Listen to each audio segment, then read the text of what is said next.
Thank you for coming. I wish to speak with you both in a place where privacy was assured. We quite understand. What was it that you wished to discuss?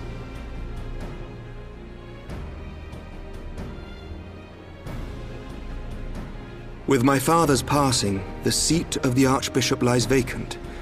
And so, in accordance with canon law, I have assumed his responsibilities. I should stress that this is a temporary measure. It was never intended that the Lord Commander of the Temple Knights serve in this capacity indefinitely. Quite the opposite. The statutes specify that I should surrender my powers as soon as a conclave of the senior clergy and the high houses have named a new archbishop. But in light of recent events, that would not seem appropriate. I confess I did not expect you to divulge quite so much quite so soon. The details of the Archbishop's plans, perhaps, but the true origin of the war and all it entails? I too had concerns. But when the Warrior of Light is witnessed returning to the capital upon the back of a dragon, one's options are rather limited. Mayhap I could have concealed certain details, but for how long? And at what risk? Should the truth have come to light in the meantime, how would the people have viewed my silence? After 1,000 years of lies and secrecy, I could not well abuse their trust and hope to be believed. The time for deception has passed. I only wish the people agreed. That some would deny the truth I had anticipated, but not this many. And among the few who acknowledged that my father had to be stopped, no small number questioned our methods.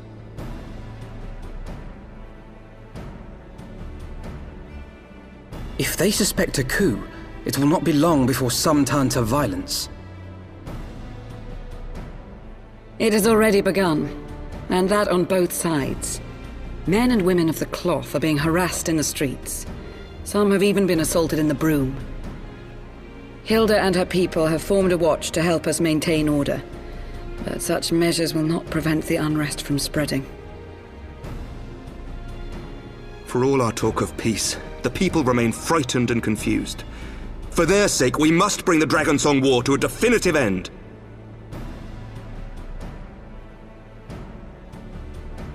and we should be glad to help you, Sir Emmerich. But what precisely would you have us do?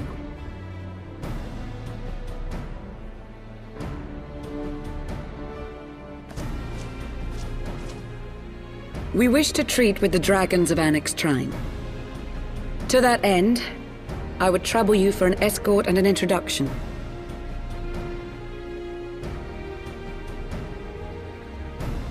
Annex Trine? You would speak with Vidofnir then? We must needs open a dialogue between our peoples. Acting as my representative, Lucia will extend an invitation to their leader, that she might visit us here in Ishgard. Were she still with us, I would of course have beseeched Isel's assistance in this matter. But as she is not, I must ask that you aid us in her stead. Will you do us this favor?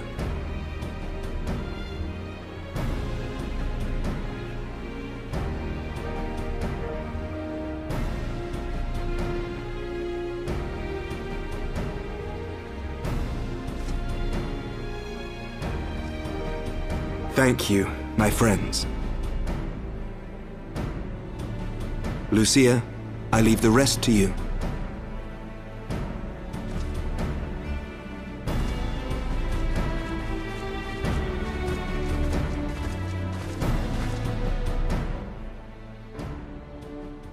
In the wake of the Archbishop's fall, the nation of Ishgard trembled, the faith of her people shaken to its very core.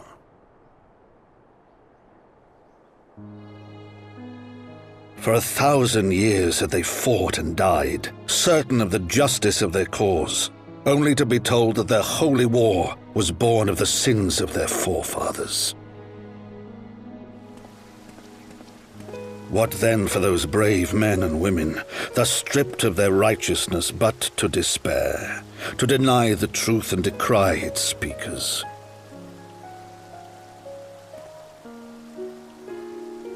And what then for those whom they defamed but to hope on, to have faith in a brighter tomorrow?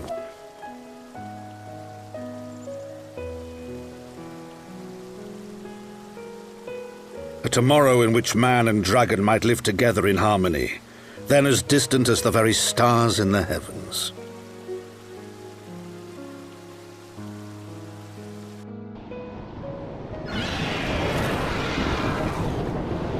Yet while we dared to hope, deep within his lair the enemy lay, gathering his strength. Nidhogg, now possessed of his 2 eyes and the body of the Azure Dragoon, prizes to which he had laid claim at the very hour of the hero's triumph.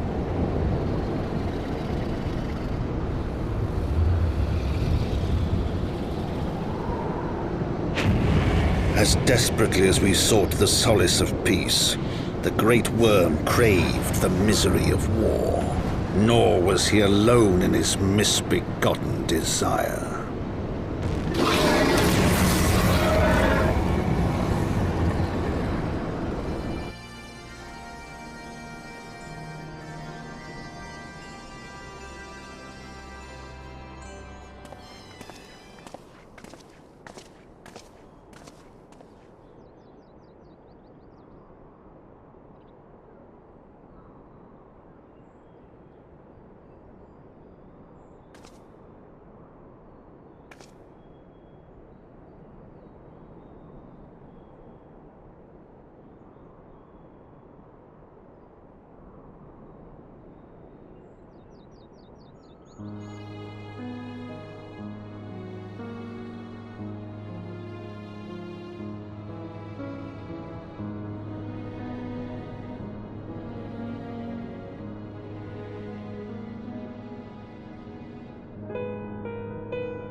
I'm terribly, terribly sorry to have kept you all waiting.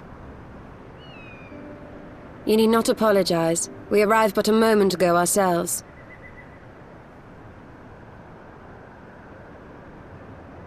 Pray, allow me to introduce Kryle, who has recently come from the Sharlayan motherland. She has generously offered to assist us. Oh, please, think nothing of it. A trip to Eorzea was long overdue. You must be the Warrior of Light. Yes, you certainly do look the part. A pleasure to meet you at last, sir. And who is that I spy but young Alphonso Levieux himself? I dare say someone's grown an ilm or two in my absence. Or are those lifts in your boots?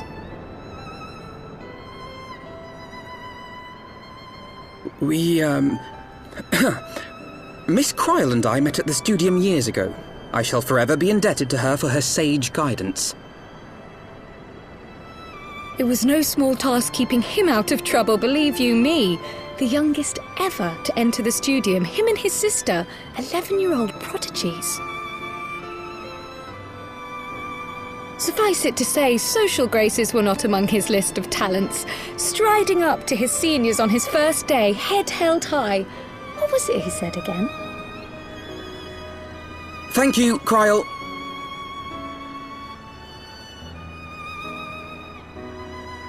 For what? I haven't finished yet. Would you care to attempt a more dexterous deflection? Mayhap we should save this delightful conversation for a more fitting occasion, when pressing matters do not demand our undivided attention. A bit much, but better. I can tell you have been putting your skills to use here in Eorzea. Henceforth, I trust you will dazzle me with your eloquence at the first time of asking.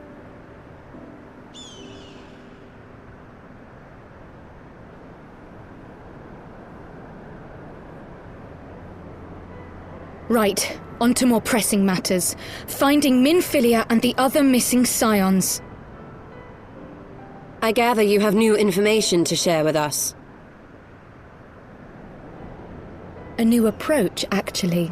Tataru recounted the tale of your escape, and it gave me an idea. Simply put, assuming Thancred left some manner of trail when you whisked him away, as is almost always the case with teleportation magics, I am confident I can find and follow it. Then what are you waiting for? The wherewithal to do it. The fact is, my abilities aren't quite up to the task. Not in themselves, anyway. If I had Master Matoya's crystal eye, on the other hand... Then let us all call on her forthwith. I think it best that you explain your plan to her in person.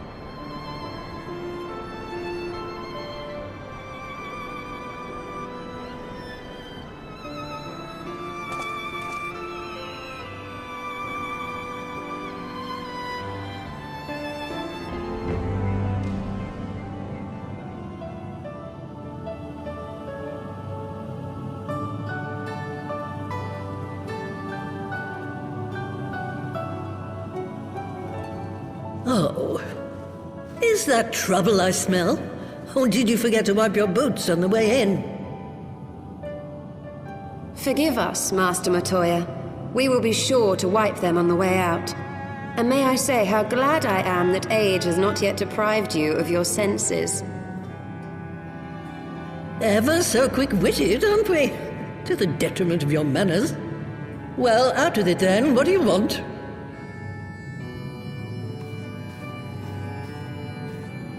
Pray, allow me to introduce myself, Master Matoya. I am Kryle, of the students of Baldessian. I hope you will excuse our unannounced visit.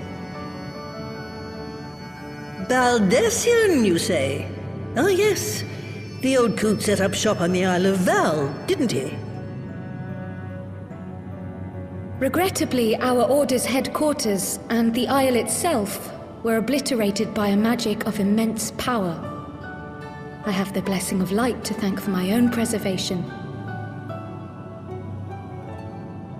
Kryle, you too possess the Echo. Well, yes, of course I do. Our order is devoted to uncovering the mysteries of Hydaelyn and interpreting her will, particularly through the study of her gift to us. It was in the course of these studies that I met and subsequently befriended Minfilia. She and I have rather a lot in common. I had no idea.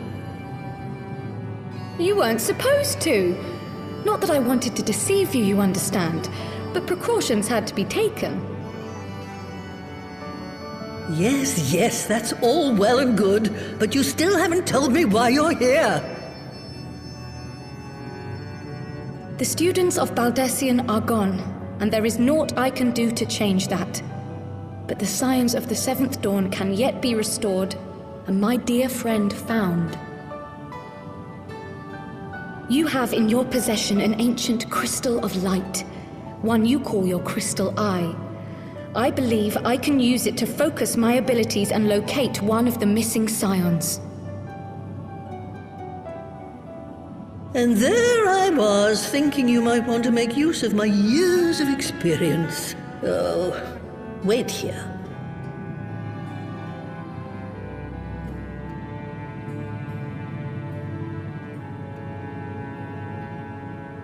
Long did I ponder the nature of this crystal and its familiar radiance, but never did I suspect it was a crystal of light.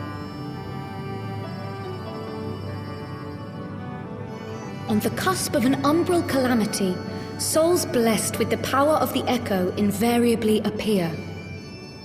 To aid these, her chosen warriors, Hydaelyn bequeaths to each a slither of her strength in the form of a crystal of light. But as her strength wanes, so too does the potency of her gifts. This crystal, born of an earlier era, is infused with a power far greater than those of this age. You could travel the length and breadth of the land and not find a crystal even a fraction as pure. Its value is beyond measure, as are the risks inherent in its use. No two manifestations of the Echo are alike. I, for example, can converse with beings of every shape and size, excepting beasts, contrary to what others would have you believe. Language has nothing to do with it, of course. Rather, I am sensitive to the whispers of the soul. Their intent, their very essence even, the traces of which serve to guide the elementals to Y'shtola. Far-fetched though it may sound, I believe that with your crystal eye, I may be able to pick up where they left off and follow the remaining trail to Thancred. That is, if I have your permission.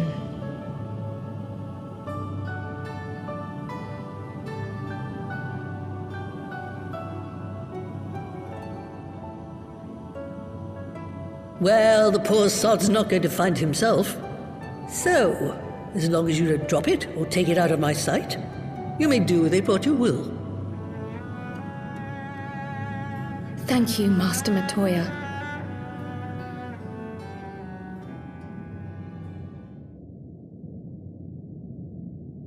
Then let us begin.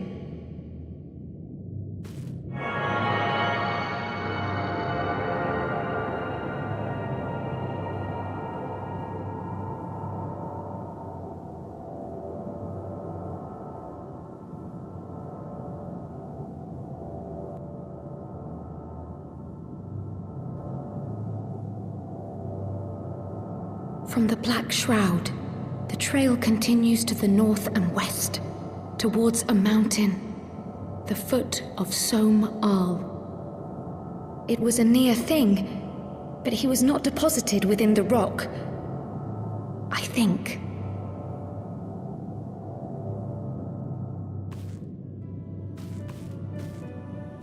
The Hunters of Tailfeather know those lands well. I say we begin our search there.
Who else could be? Thancred! It could be Thancred! We must hurry!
This day, we reclaim the reins of history. This day, we rid ourselves of the Scions forever! Fools playing at heroes, all of you. Is this how you believe you can save your world? We can and we will, Scion. You shall see. Or perhaps you will not!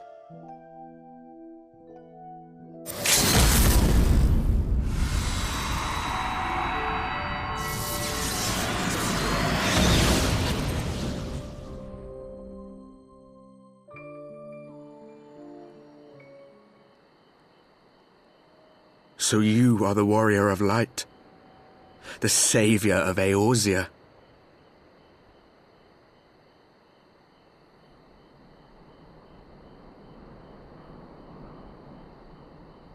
It's a wonder you didn't come sooner, what with the primal and all. Lost a step, have we? Have care. The ether moves strangely around him. It would seem we share a common enemy. Mayhap you would tell us who you are.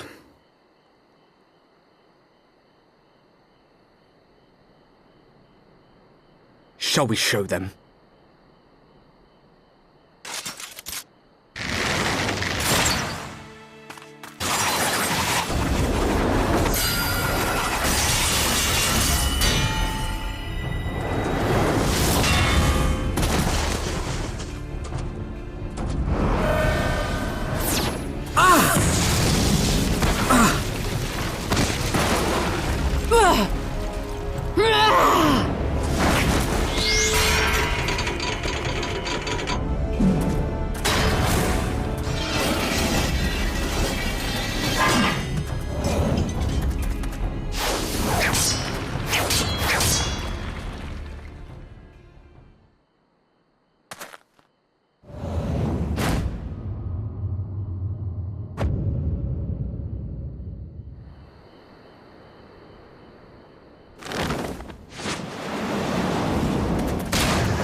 Not very sporting of you to interrupt, but so be it.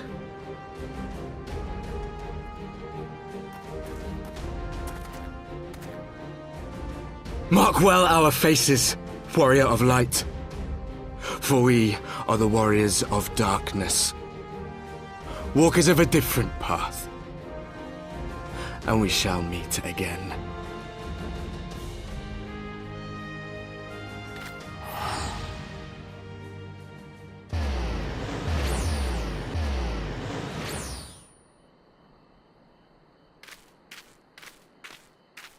Warriors of Darkness?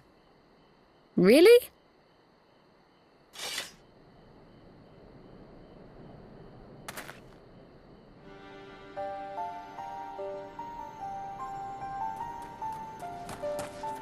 Thancred! Are you all right?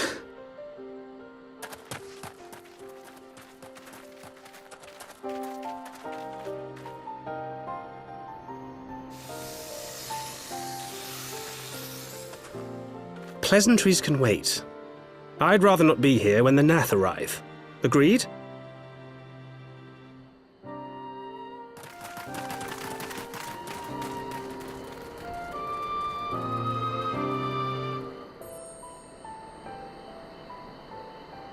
Suffice it to say, our reunion was not at all as I pictured it.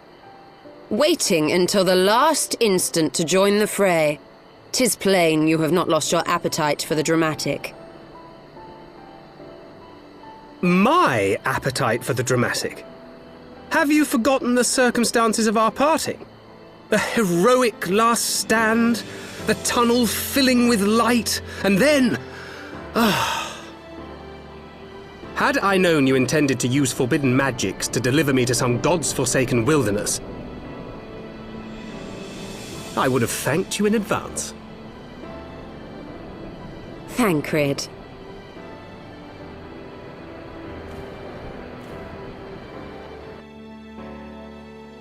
If nothing else, you might have warned me that I would emerge from the life stream in the Altogether. Eventually, I managed to fashion knives from some obsidian I found, and set about hunting for meat and hides. Given that I'm not all that skilled in leatherworking, it's probably for the best that I met the Vath before I was reunited with you.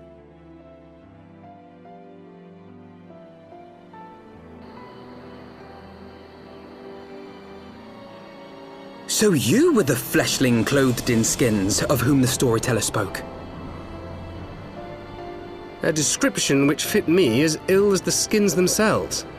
Happily, I was able to trade with the Vath for garments better becoming a man of refinement.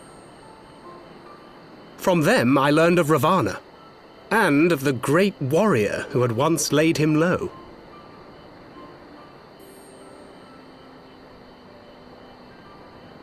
And thence did you conclude that were you to track the Primal's movements, it would surely bring you into contact with the Scions once more. It seemed a reasonable assumption. I could think of no one else with your enthusiasm for slaying beastmen gods. Until now, that is. Ah, yes. The self-proclaimed warriors of darkness. 'Tis only fitting that they stand in opposition to the warrior of light, I suppose. I glimpsed the leaders past, if only for a moment. They were confronting a man in black. An Ascian, I think.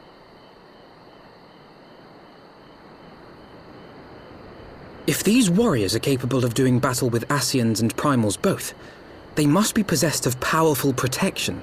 Protection not unlike the Echo.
even as the Scions celebrated the return of a long-lost friend.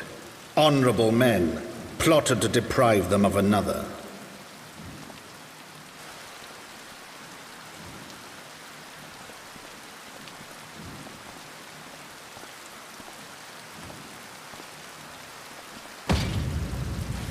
Honorable men, to whom Sir Emeric was no hero, but a scheming patricide.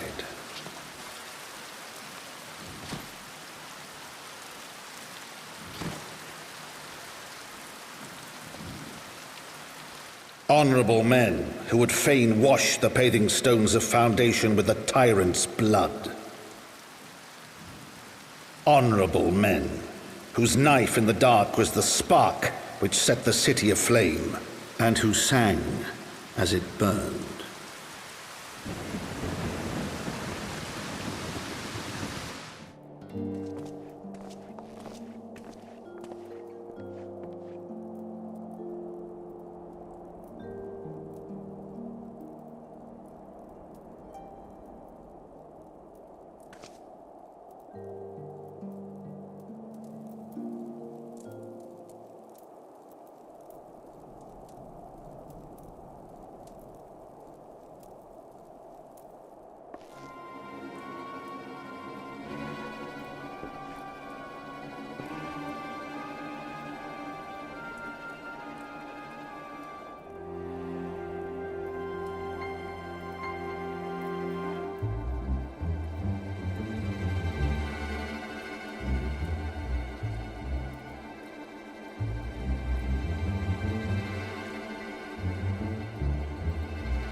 I do not mean to diminish our accomplishments, but until we identify the ones who ordered the fires set, our work is far from finished.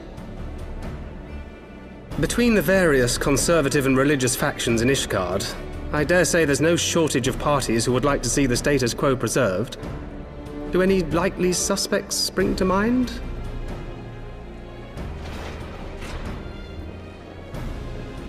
Far too many to count. Lord Commander, your wounds. Are healing well. Thank you.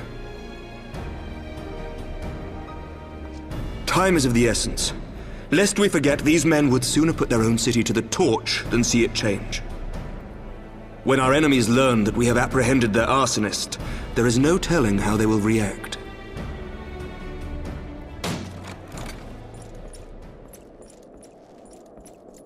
Lord Commander, an armed mob has seized control of the vault.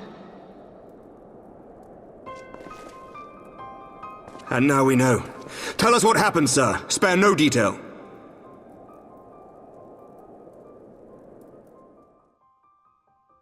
We were directing refugees into the Basilica, as you ordered, when all of a sudden, men brandishing weapons were all around us. It happened so fast, my lord. We had no time to respond. They've taken the refugees hostage and barricaded themselves inside the vault. And they sent you to deliver their demands. They, the true brothers of the faith, demand that a conclave to select the next archbishop be held forthwith. Furthermore, they declare that you, Lord Commander, are guilty of patricide and high treason, and that you must surrender yourself at once to receive of the Fury's judgment.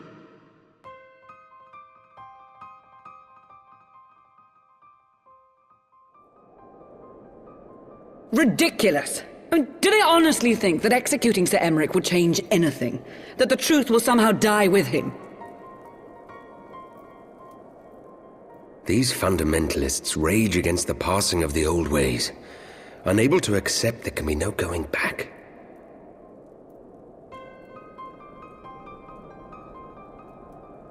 Given the fanciful nature of their demands, a peaceful resolution does not seem likely. If the hostages are to be rescued, it will be by force, I fear. Agreed. Lucia, take a contingent of knights and establish a perimeter outside the entrance. At once, Lord Commander.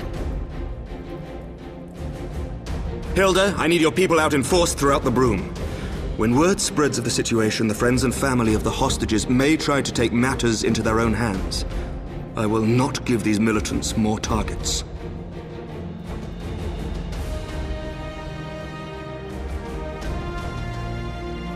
I shall lead the assault on the vault. Master Alphino, can I count on the support of the Scions? Of course.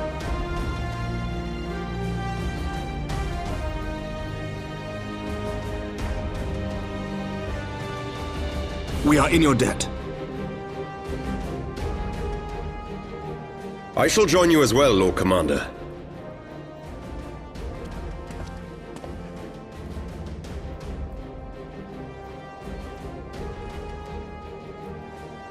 Your assistance is most welcome, Lord Atwarel.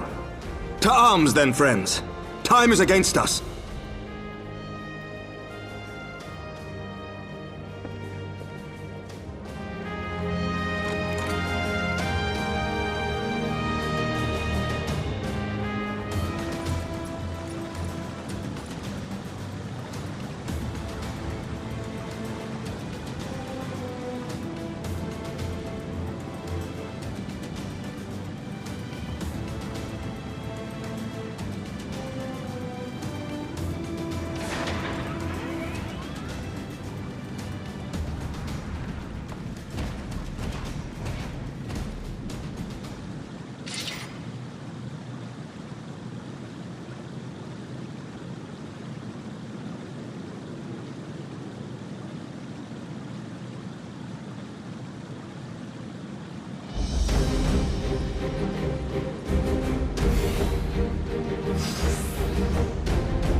Where is he? Where is he?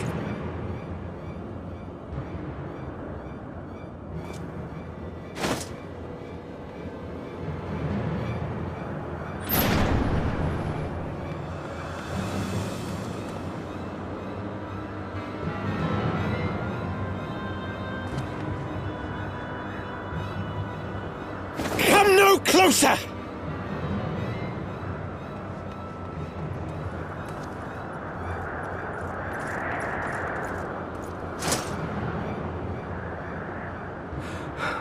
You have nowhere to run. Release the girl and surrender. Surrender to whom? The blasphemer who throws wide the gates to our enemy? Who breaks bread with him and calls him brother? Ungodly swine! I would sooner die than surrender to you. Is it godly to spill the blood of an innocent child? To burn the homes of your brothers? Tell me, priest, is that godly? Do not speak to me of godliness, heathen! Your father's blood is on your hands, as is hers!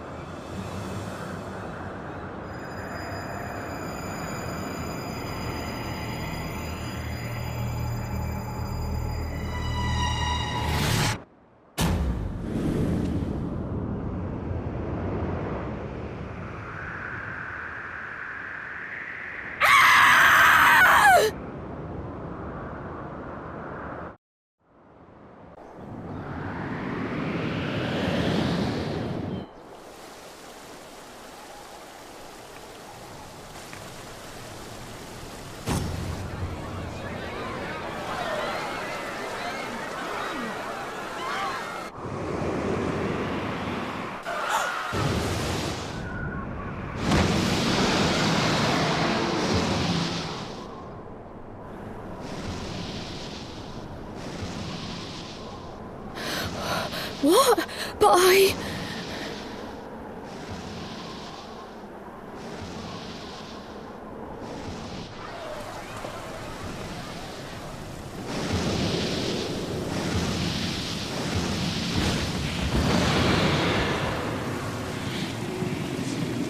Vidofne!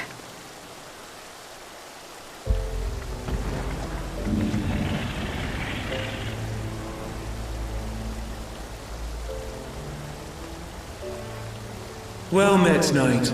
Mayhap I chose an inopportune moment?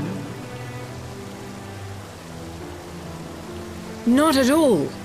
Pray forgive us this most unworthy reception.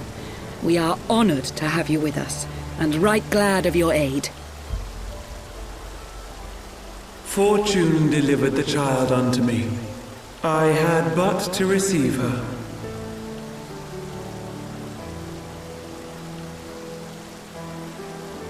Thank you for saving me. Thou art welcome, child.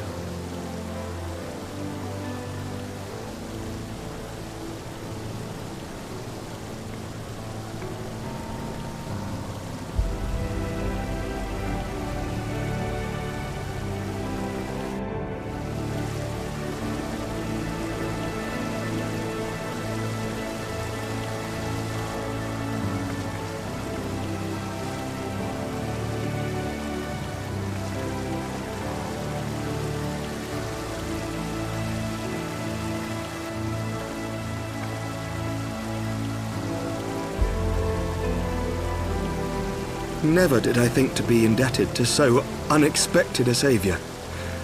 But full glad am I to be so.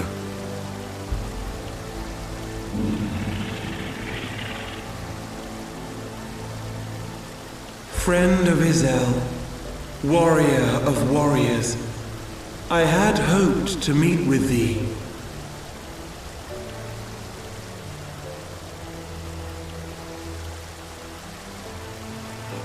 I bear a message from my sire. From Freysfelder?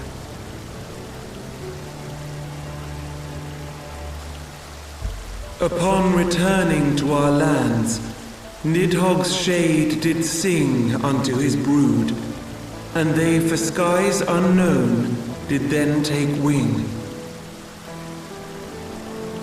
This thou must know, for your fates are inextricably bound.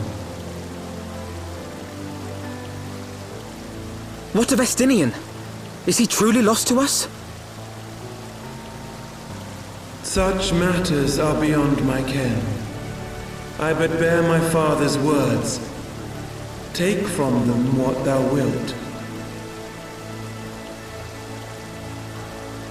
Fare you well, mortals.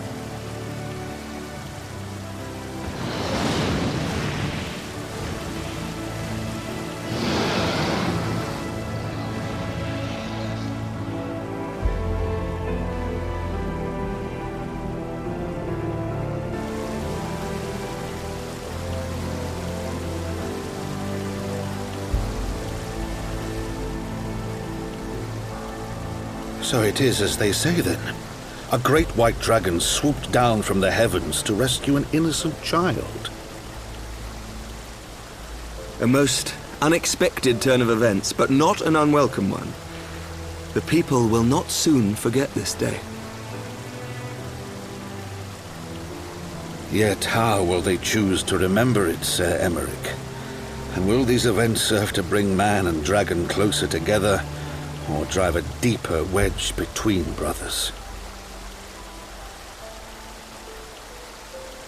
After 1,000 years, the world these men once knew is changing, and with ungentle swiftness to boot. Though their actions are misguided, their sentiments are only to be expected. You may be sure that others will rally to their cause. I share your desire for a lasting peace with the Tavanians, I do. But I would not see it built on the bones of our countrymen, nor on our own.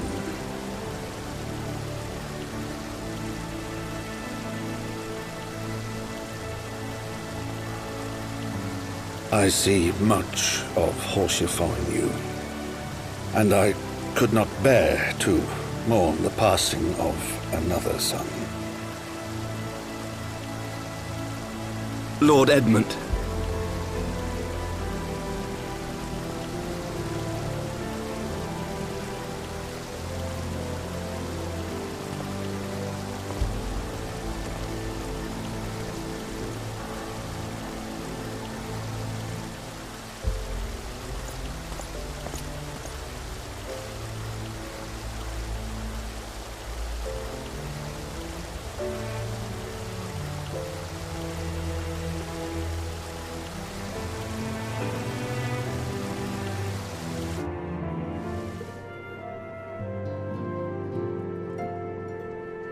That Vidofnir should chance to arrive even as the girl fell.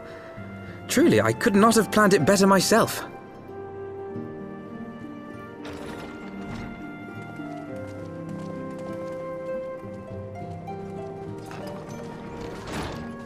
Ah, good.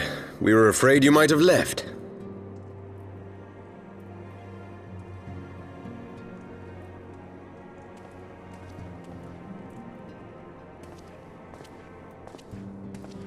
A shield, my lord? Fit for a true knight. An expression of our gratitude to you and yours, long overdue.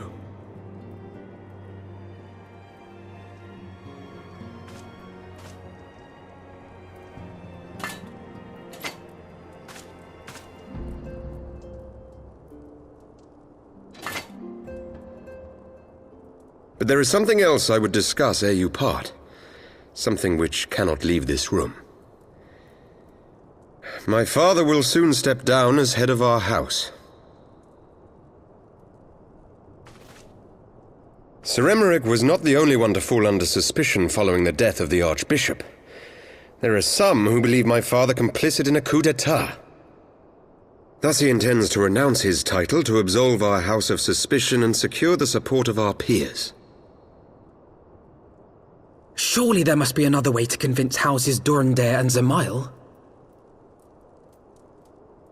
So I said to him. Alas, he will not budge.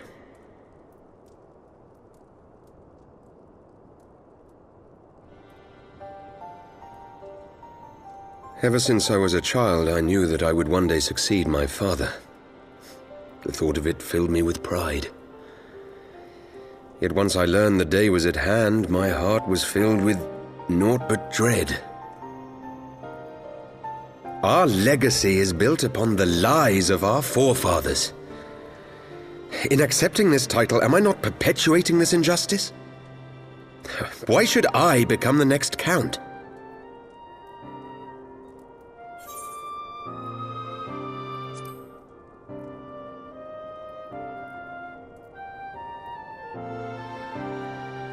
You sound just like him. Aye, I suspect that is what Horsefon would have said. To aid those in need. When you look on that shield, I trust you will remember his words. And should I once more find my resolve wavering, I ask that you show me the way. You were a brother to Horsefon. Will you be a brother to me as well?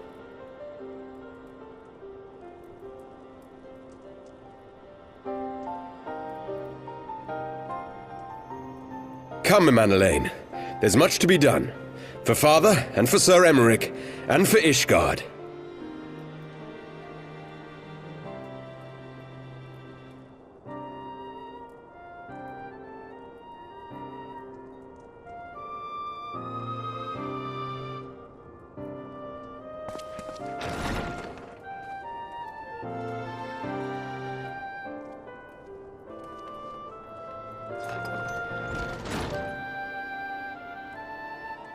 To think we share the same blood. Pray excuse us.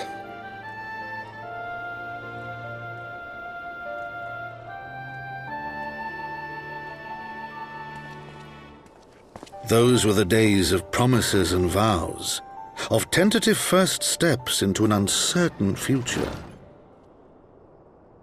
A future shaped by the choices we made, in ways we could never have foreseen. Born of good and evil, of light and darkness, and shepherded by our hand. Be it for weal, or be it for woe.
Well done, sir.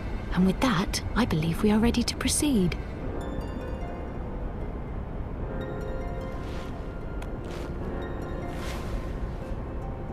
Let us be about our business, then. The next patrol may not be so credulous.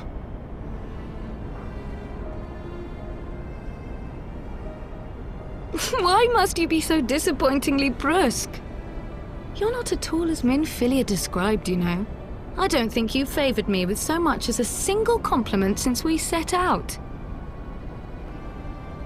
Tell me, did your time in the wilderness sap you of all your charm? Or are you holding it in reserve for your beloved?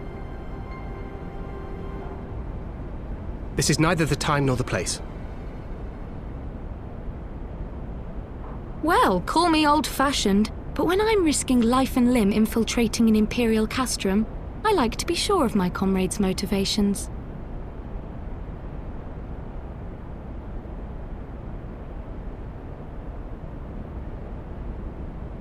I see now where Alphino gets it from.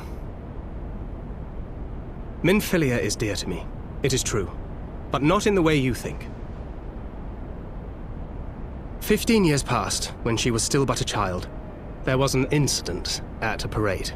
A gubu broke free of its fetters and ran amok through the streets of Ul'dah. Had I been more attentive, I could have prevented it. But I was distracted, and her father was killed. I feared she would never recover, but in the years that followed, she showed herself to be more resilient than I had ever imagined. And when she learned of her gift, she did not flinch from the responsibility, but sought to guide others on the path. She touched the hearts of all around her. Mine, Louisoire, every Scions.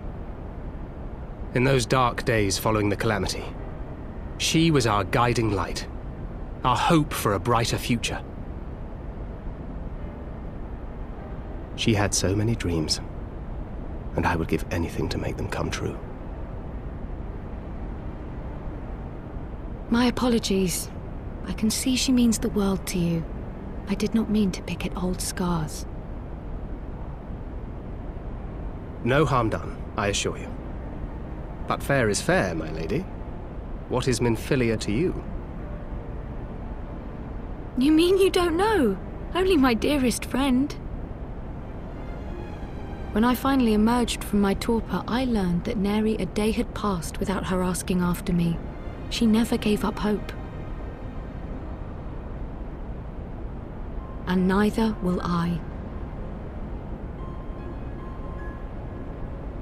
Then for Minfilia's sake, let us pray that these vestiges of Hydaelyn's intervention will lead us to her.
Hear, feel, think.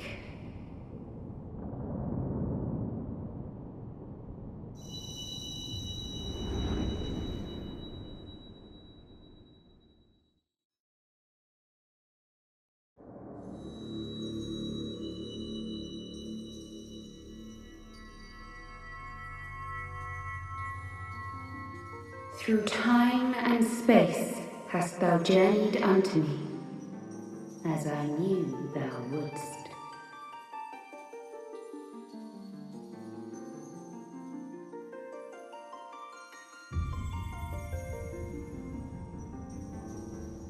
We are the word of the Mother. We, who were once called Minfilia.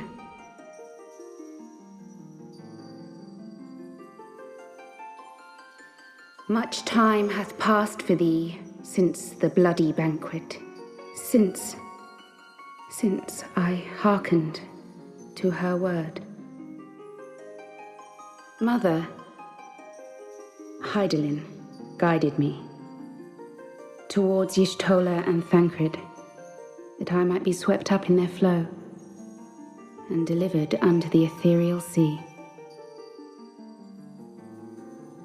There, adrift and alone, her voice silent once more, I prayed for those we had lost, for those we can yet save. To her I would make an offering.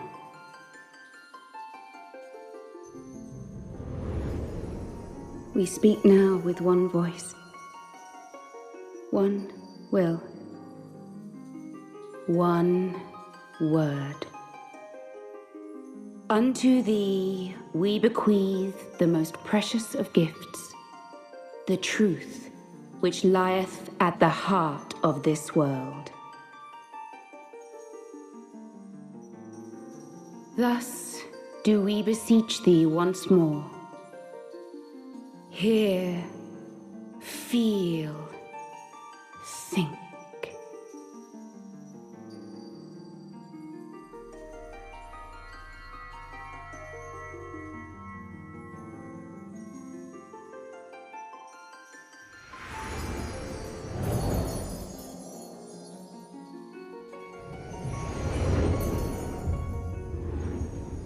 Before there was life, in the depths of the ethereal sea, light and dark did once dwell as one.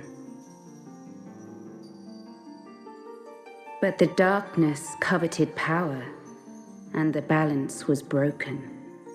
Thus was I forced to banish him unto the distant heavens, to forever remain apart, a moon bound. In sundering the star did we cry out, and the barriers twixt planes chanced to falter. Across 10 and 3 were we then divided, reflections of the source, each possessed of a shard.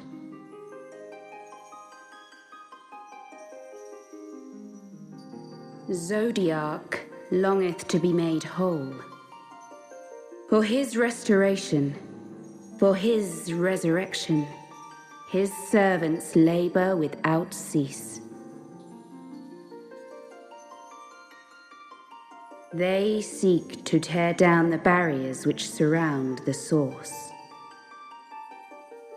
Thus do they rejoice in their ardor, in your calamities, for each marks a rejoining.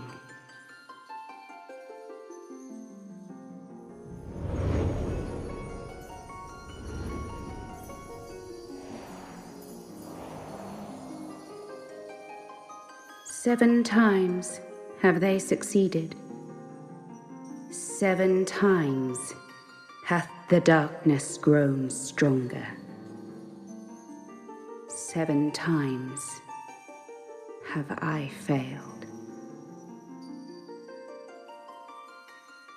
The Ascians, cannot be suffered to continue. This is my final.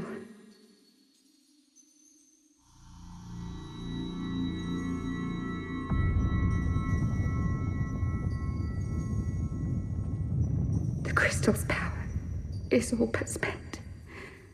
With what remains, I will return you to the shore of the ethereal sea.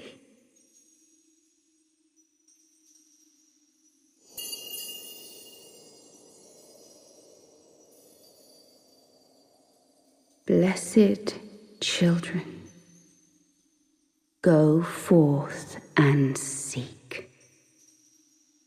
Seek.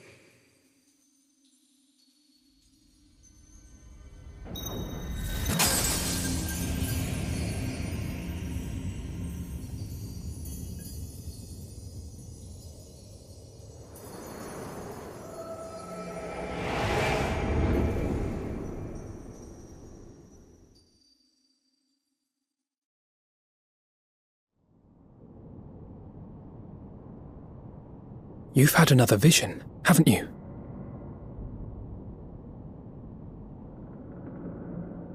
Let us return to Master Matoya's cave. Everyone will wish to hear what you saw.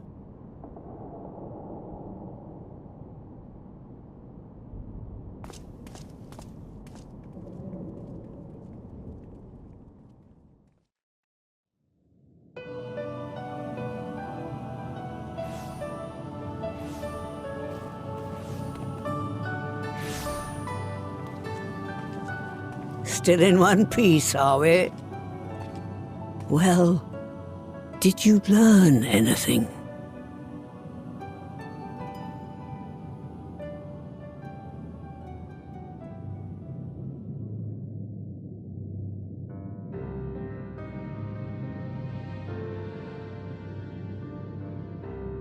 The word of the mother?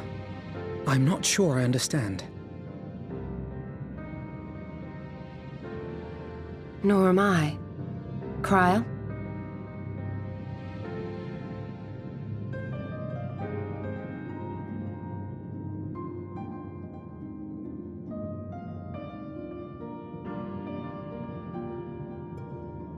As unbelievable as it sounds, I see no reason to doubt her. The word's tale. No one was more sensitive to the will of Hydaelyn than Minfilia. And if Hydaelyn has grown so weak that she can barely make herself heard, it is not hard to see why Minfilia, having joined with her, might struggle to maintain her own form. What? Why would she need to maintain her own form? Are you saying she's gone?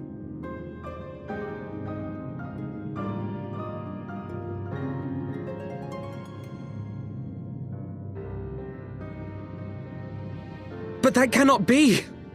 Not now. Not after all we have accomplished.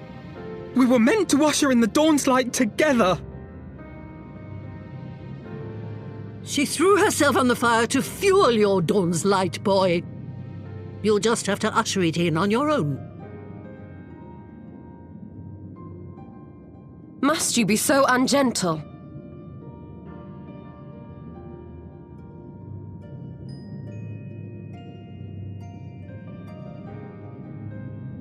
Tell me about the Scions, boy. The Scions of the Seventh Dawn lay before Eorzea's salvation. Whenever the realm is threatened, be it by Primal, Ascian, Garlean or any other, we take up arms in her defense, that all in Eorzea may live to see a brighter tomorrow. And that's very noble of you. But in chasing after these lofty goals of yours, you seem to have lost sight of some basic truths. To win a war, you must be willing to do whatever it takes. To fight, to kill, and if necessary, to die. The path you've chosen is paved with the dead. Walk it with your eyes open, or not at all.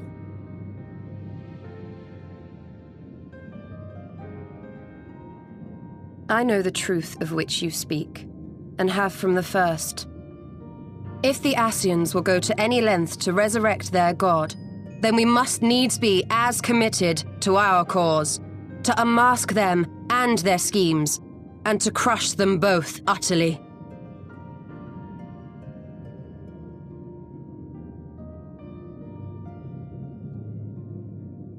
Come, there is much to be done. Yes, of course.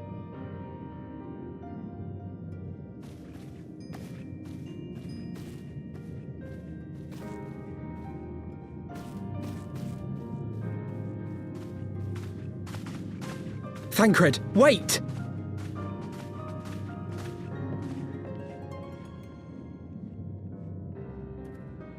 No. No, this is all wrong.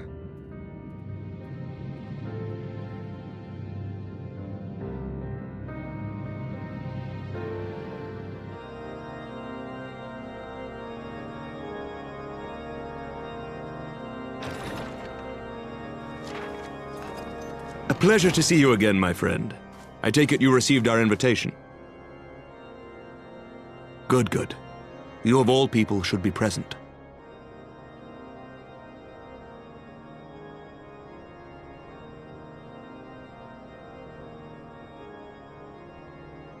When the true brothers of the faith seized control of the vault, I feared the worst. Yet in adversity were we blessed with the promise of peace between man and dragon through Vidofnir's timely rescue of an innocent child. Timely, I say, though miraculous or providential might better describe the event. The gods themselves could not have devised a more fitting symbol of hope. Needless to say, we could scarce let such an opportunity pass us by. Which is why I set about making formal arrangements for a peace conference between our peoples.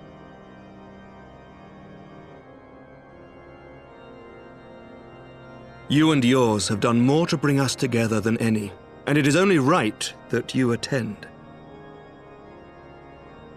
But I confess that is not the only reason I would be glad to have you there. Given Nidhogg's implacable opposition to the peace, it is possible that he and his followers may attempt to disrupt proceedings, in which event your presence would be a comfort to all in attendance. Pray understand, I have no wish to invite the worm's ire, but if our fractured nation is to heal, if we are to move forward as a people united, then we must do whatever is necessary to bring about lasting change.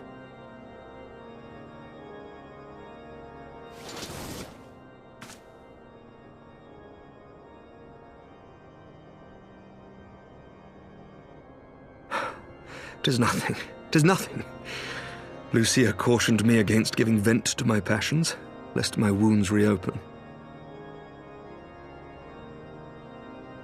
It has not been easy reaching out to our opponents in Ishgard, many of whom sympathized with the actions of the true brothers. But in so doing, we have limited the influence of the zealots. The people are ready, my friend. This conference must go ahead.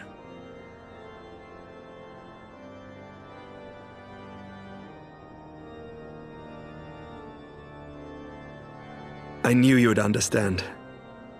The conference will take place on the border of Ishgardian and Dravanian territory in Falcon's Nest.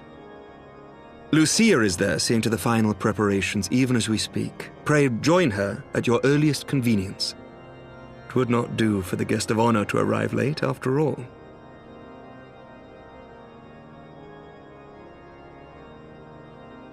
Oh, and one more thing. A drink! We should make time for one. Once the conference is concluded, I mean.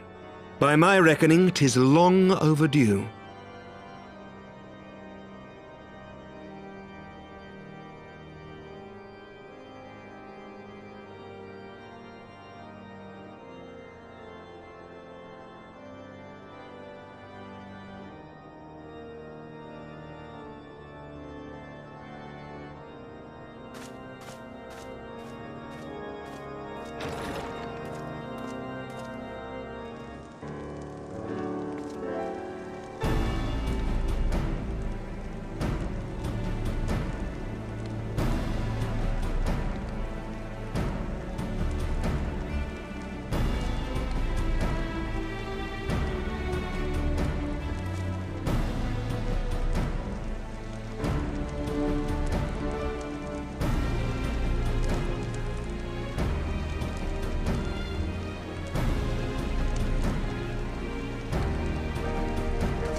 Welcome, welcome. Find yourself an empty seat and I'll be with you in a moment.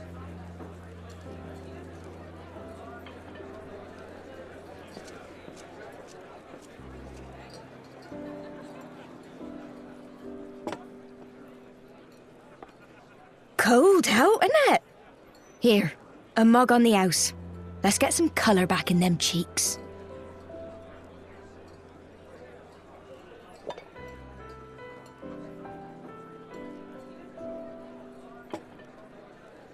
Afraid food will be a bit longer than usual. We've got a lot of hungry folk to feed, what with the conference and all. Oh, so many people with cause to celebrate. To think there could be peace in our time, after all them years of fighting. When I heard about the conference, I knew I had to come. I knew I had to be here, to do my bit. My husband, he died fighting the dragons, you see. And here we are, about to break bread with him.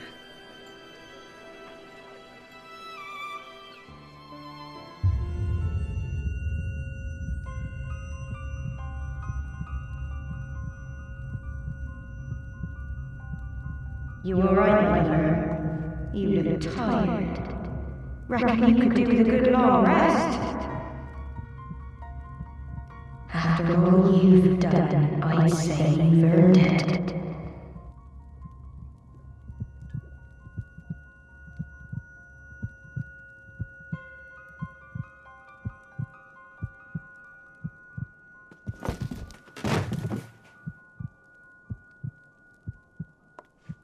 Sleep now. Sleep. Sleep and leave us to our affairs.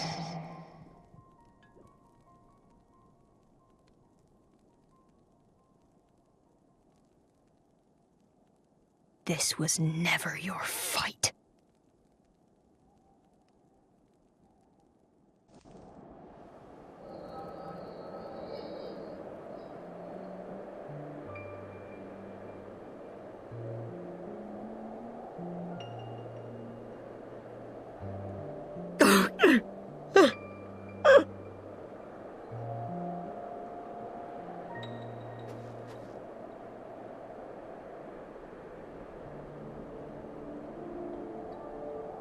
My son. They told me he walks in Hallone's halls. Him and the rest of his unit. They told me the same.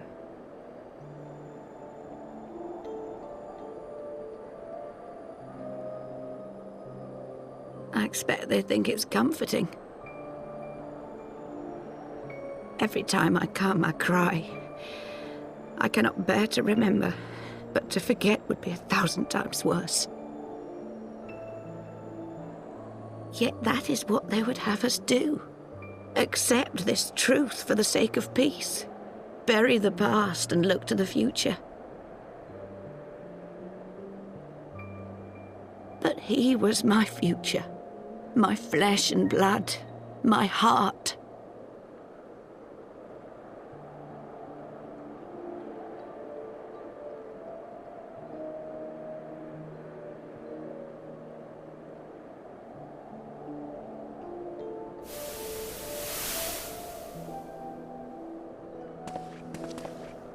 Is this it?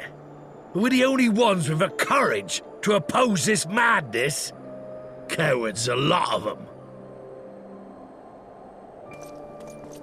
They think only of the prize, of the peace Sir Emmerich promises them.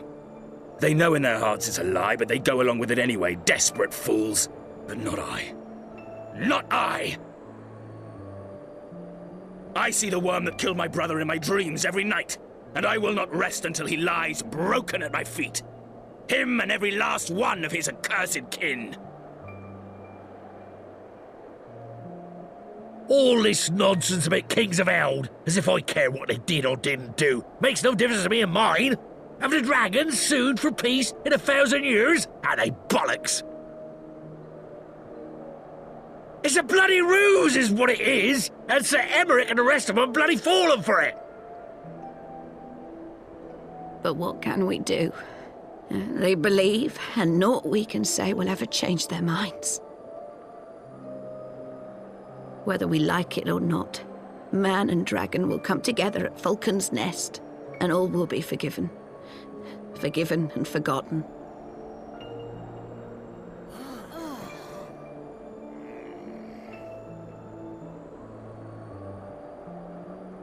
No. I will not let that happen.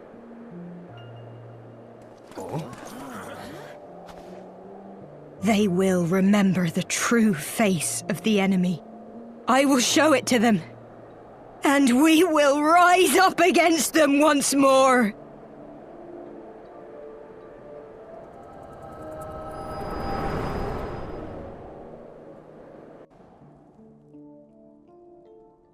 Hey! Hey! This is no time for napping.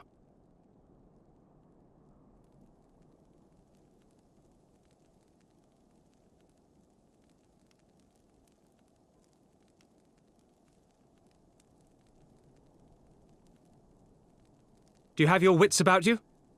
Good. Come with me. We have a crisis on our hands.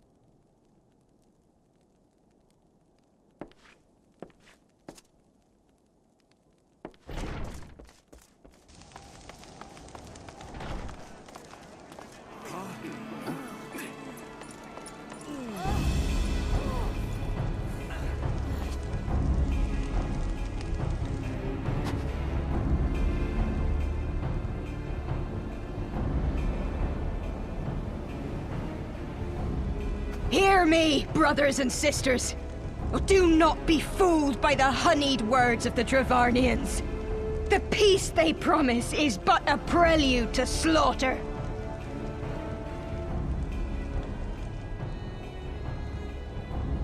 Remember your husbands and wives never returned from war. Your children torn apart by fang and claw. All your loved ones shown no mercy. Does not your heart cry out for vengeance? Your blood boil at the injustice? Remember the face of your enemy, brothers and sisters. Remember it, and strike back!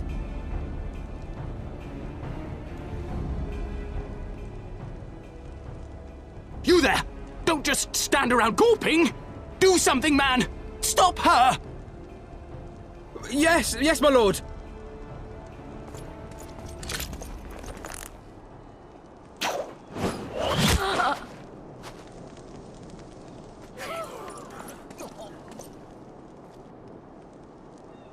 See? See here the true nature of the Highborn! With lies and deception they lead us to our doom! And dare we raise our voices in dissent? Death is our reward!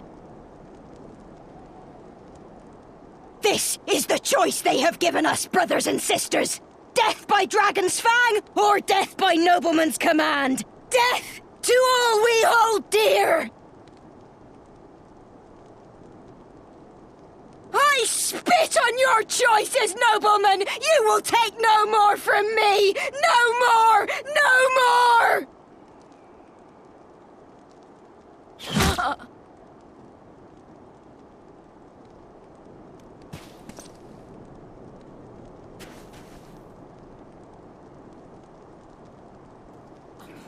What have you done?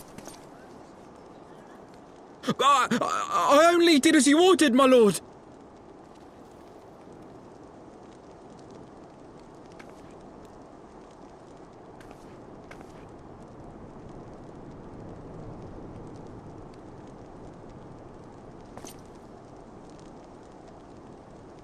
I gave no such order. I did not. I never meant for anyone to...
Onawa!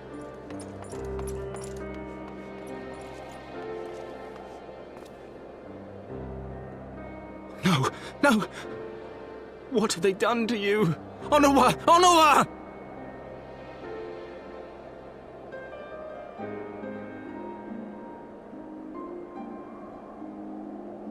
Is that you, my lord? You seem rather flustered. Because of you, you imbecile! What in the seven hells happened to you?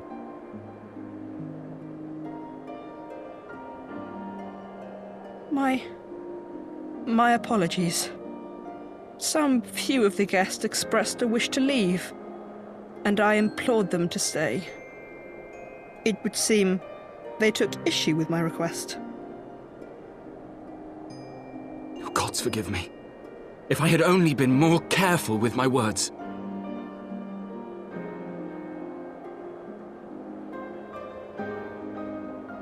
Do not blame yourself, my lord. I know that you and your brother have Ishgard's best interests at heart. That poor woman. She lives in the past, clinging to the memories of the lost. But the future holds so much promise, so much joy. And you know that better than any.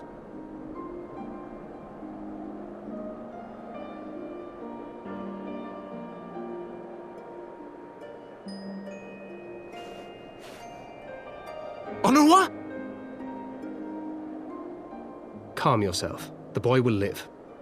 But it's imperative we get him inside and into the care of a Chirurgeon without delay.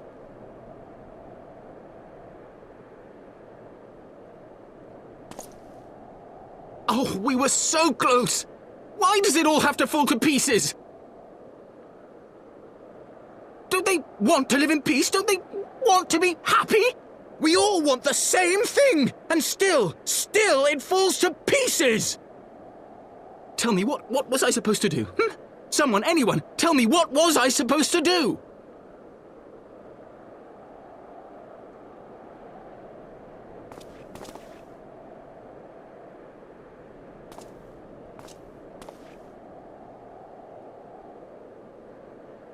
Stop looking to others. You make your choice and you live with the consequences.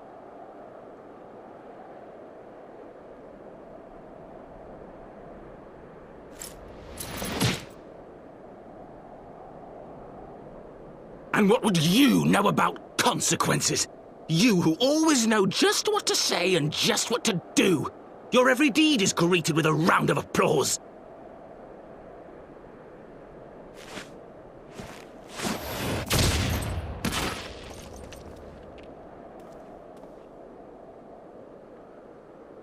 You know nothing about me.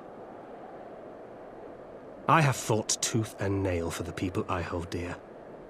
Done everything in my power to save them. And I have failed. Learn to live with it. I have.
Lord Commander, if I may?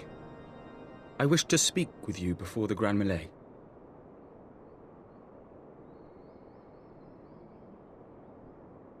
Proceed. How do you do it, my lord? How do you lead with such certainty, when so many of our countrymen will not hear of peace with the Dravanians? Some of them hate you almost as much as the dragons themselves. They decry you as a patricide in the streets. They even tried to kill you, for God's sakes. Yet still you march on, undaunted, where no archbishop dared to tread. What is your secret? Where do you find the strength?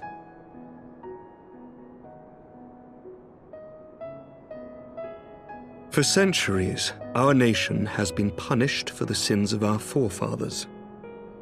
If our punishment is to end, I believe we must right the wrongs of antiquity and move forward as a nation united. Needless to say, my father did not share this opinion. He did not believe the people strong enough to bring about their own deliverance, trusting only in himself. Tyranny seemed to him the only solution. But I have faith in the people, Lord Amanalaine.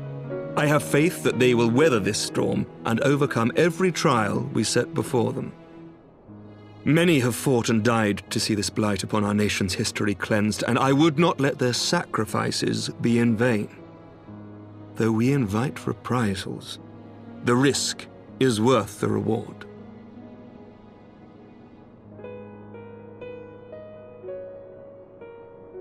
I want to believe. I do.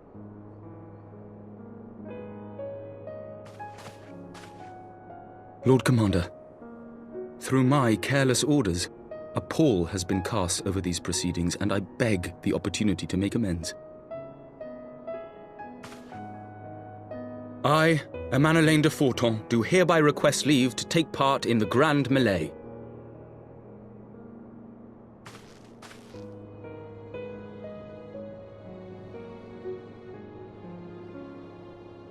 Who am I to deny such a heartfelt plea? We would be honored to have you join the fray, my lord.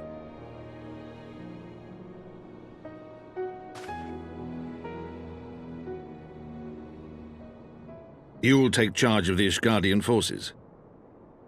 For all my other responsibilities, I am still Lord Commander of the Temple Knights, and I would not soon yield this duty to another. The esteemed Sir Emeric leading the Temple Knights and the Watch into battle along with my youngest. I could wish for no more. Then you wish for too little, my lord. There is another who might yet join the fray. An indispensable ally to whom we owe much and more.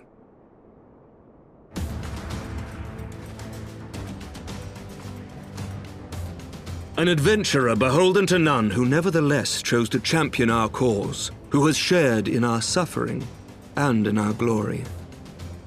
A warrior without equal, who I am privileged to call a friend. There is no one I would rather have fighting by my side. I ask this in full knowledge of your obligations, and will not think less of you should you refuse. But if your conscience will allow it, might you oblige me, my friend, one more time?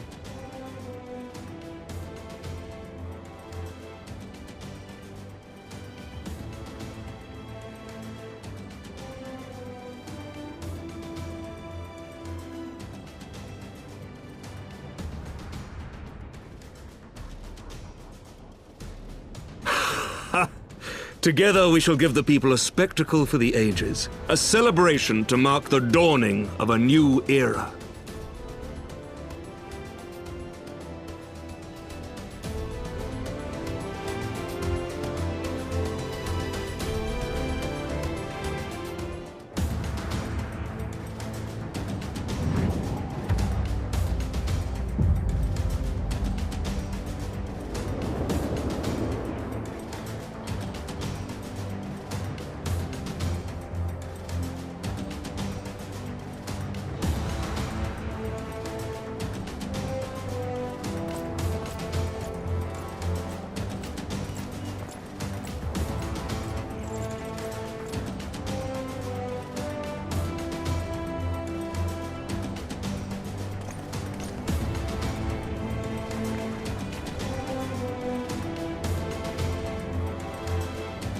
Let all here present heed well the rules of engagement.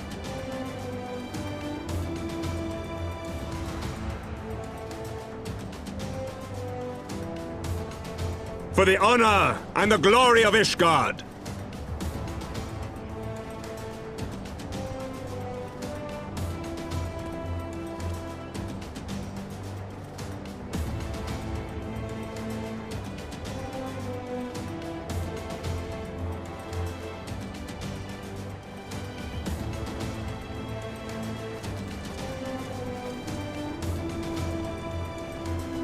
All is ready then. Very well. Brave men and women of the Eorzean Alliance, let the grand melee begin!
Did he win? Then we...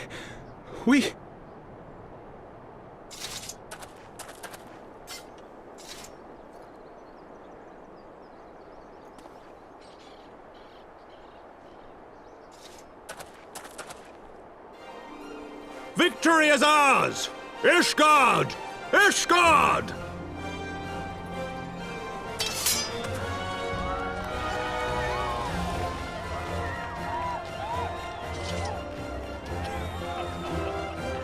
Well fought! Well fought, my friend!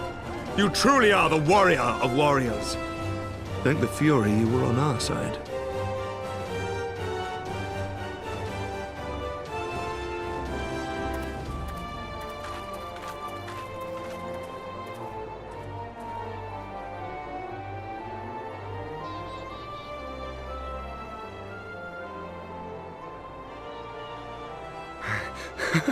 Oh, my lungs are burning, and I can barely stand. didn't think I could do it. But then I did. We did.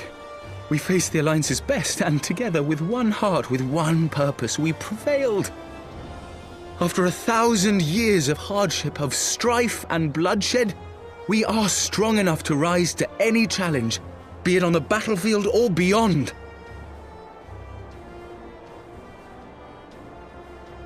The future holds so much promise, so much joy. We need only show them the way.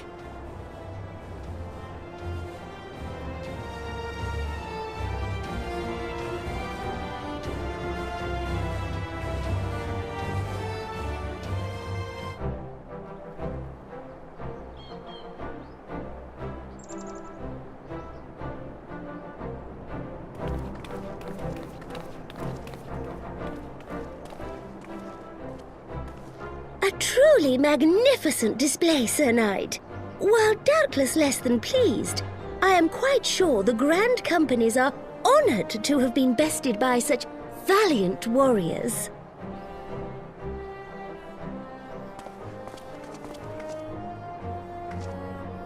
The honor was ours, Your Grace. I am pleased to see that Ishgard's proud martial tradition is being upheld. When the time comes, I trust you will fight alongside your brothers and sisters in the Eorzean Alliance with the same fervor you displayed in opposing them.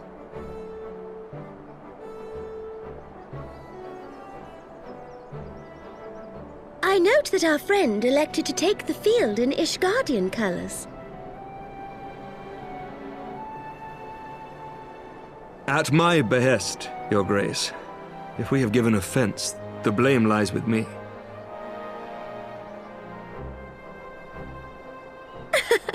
Fear not, Sir Knight. It was a surprise, nothing more. And any hint of ill feeling was thoroughly dispelled by the spectacle of our mutual friend's duel with General Raubarn.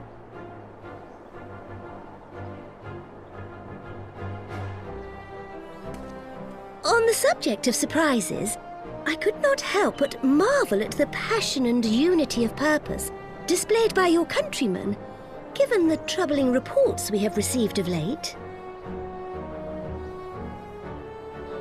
I shall take that as a compliment, Your Grace. The events to which you allude are the price of change. The end of the Dragonsong War marks the beginning of a new era for our nation, and for the people, high and low-born alike, who will lead her into the future. Ah, yes. The people.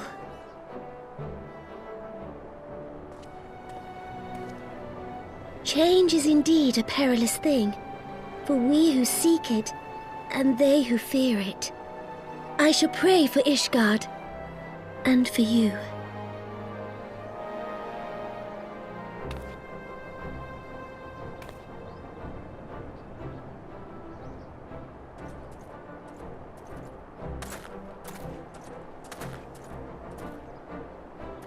Well, that made for a refreshing change.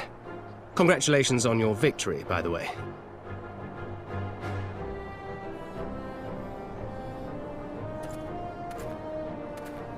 Ishgardians certainly seem happy with themselves.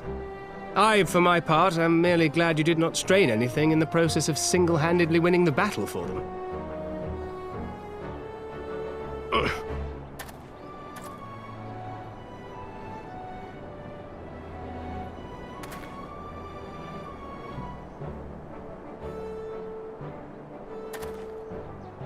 Tis but a scratch, I assure you, and I will not suffer you to worry over me.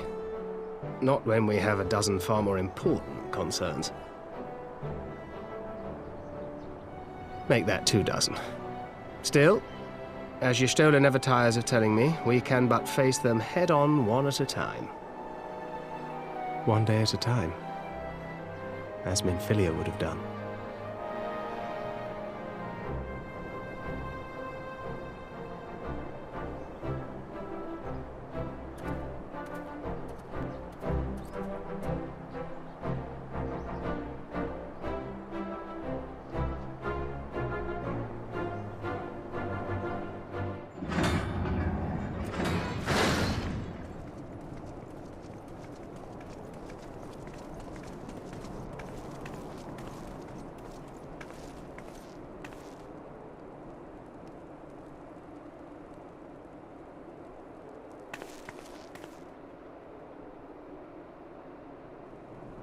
My lord!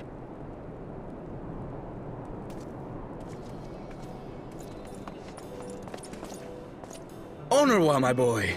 Shouldn't you be in bed? Thank you for your concern, my lord.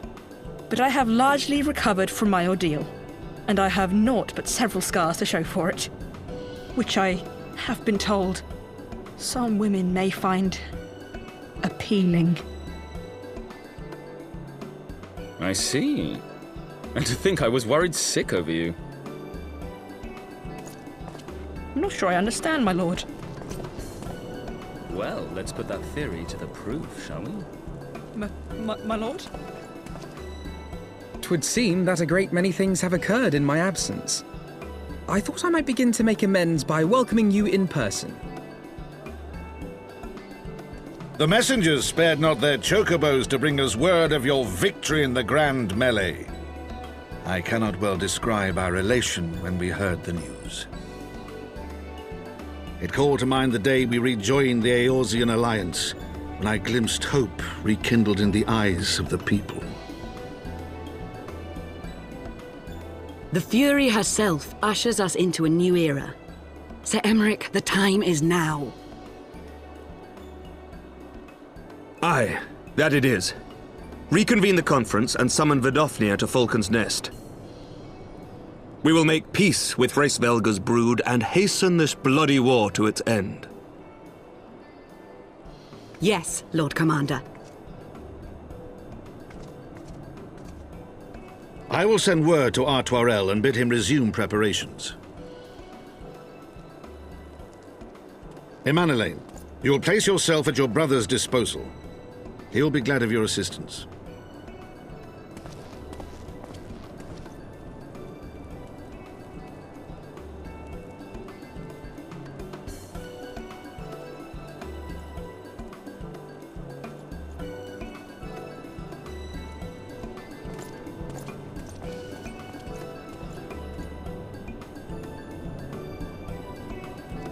No stopping it now, is there? We should inform Y'shtola and the others.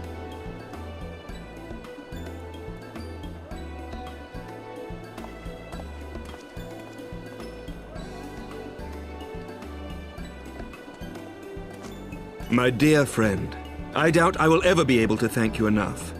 But when the conference is successfully concluded, I damn well mean to try.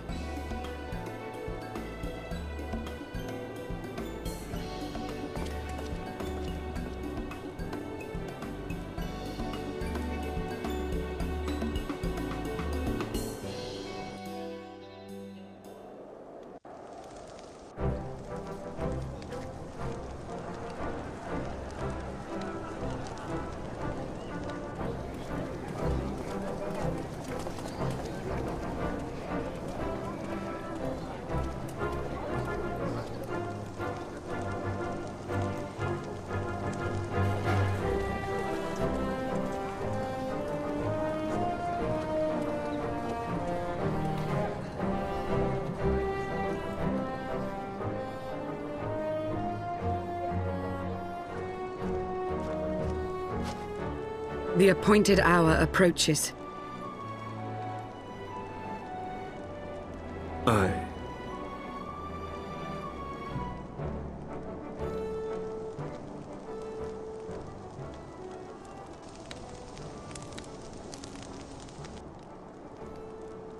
She begged leave to watch the proceedings. I saw no reason not to grant it.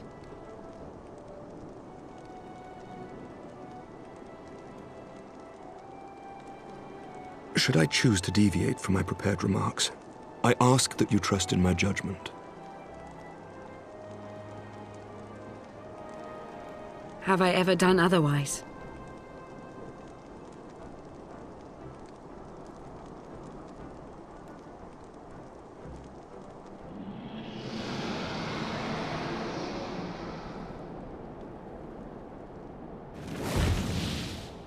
Look!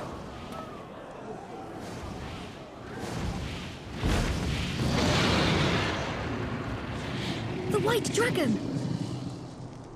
Ah, how long it hath been since our peoples met thus, children of Thordan.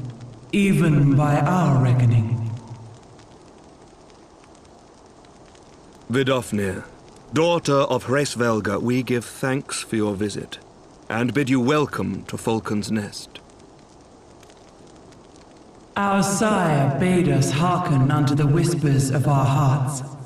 They spoke to us of a paradise lost, of bonds of brotherhood which they yearned to see restored.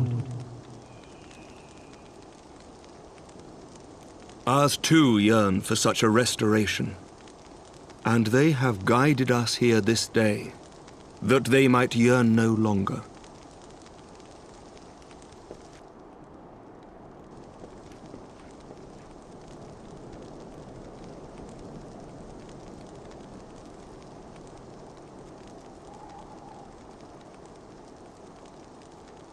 Brothers and sisters, ye who stand as witness, hearken to me. Since the days of Eld, when the bonds betwixt man and dragon were sundered by our hand, our peoples have known only war.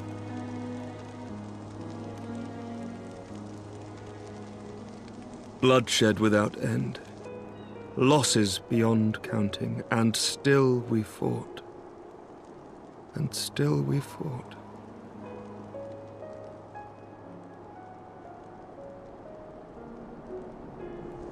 Some wounds do not heal. The dead cannot be returned to us. But we, the living, can yet choose another course. Here and now, we can lay down this burden, this hatred, this vengeance. Our forebears fought not so that we could die, but that we might live. So let us honor their sacrifice and spare our children this death sentence.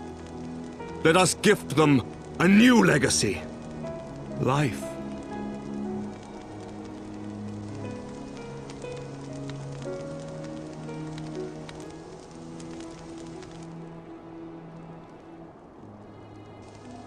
Betwixt our peoples yawneth a divide deeper than the deepest abyss, wider than the widest sea. Generations will live and die ere this divide is bridged. Knowing this, doth thy heart yet yearn for peace, son of Thordan?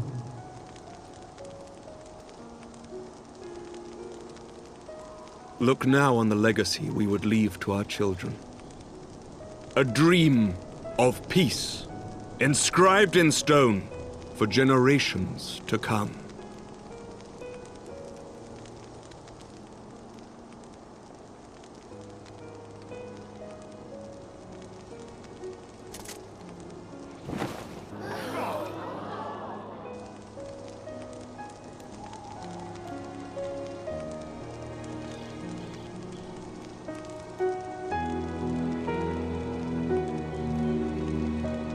Father and his beloved, as they were so long ago, happy and at peace. The dream they shared shall be ours once more.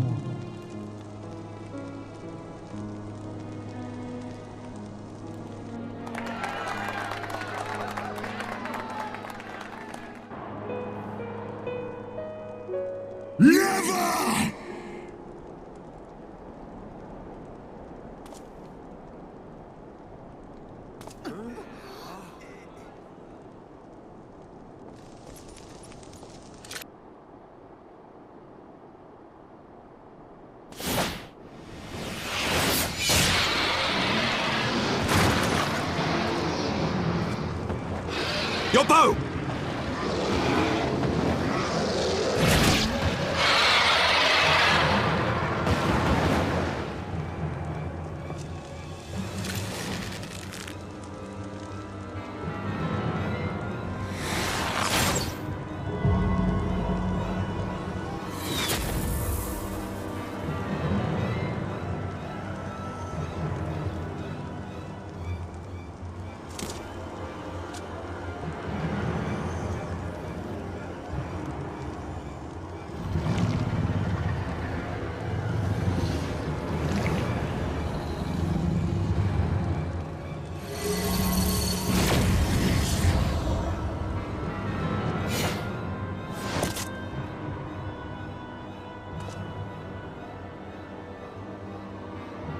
Child of Dravania, art thou grown so forgetful that thou wouldst forsake kith and kin and consort with the spawn of Thornton? That thou wouldst dare contemplate peace? Hearken unto me, all of you! The final chorus is nigh, and all will be held to account. All will bathe in the flames of retribution. Till the coming of that day, look you on your sins and despair, for none shall scape my wrath. None shall scape my revenge! 7 hells!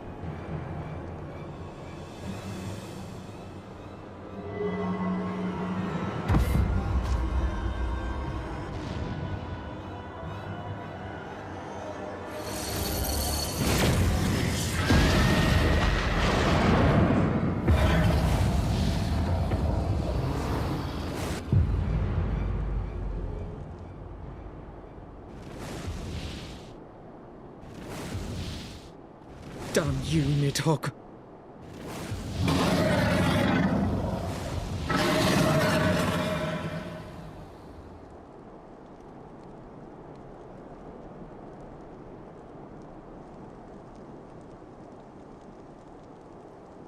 Hells, take that worm! While he lives, we'll never know peace. Aye! There'll be no end to this war till Nidhogg is dead and gone!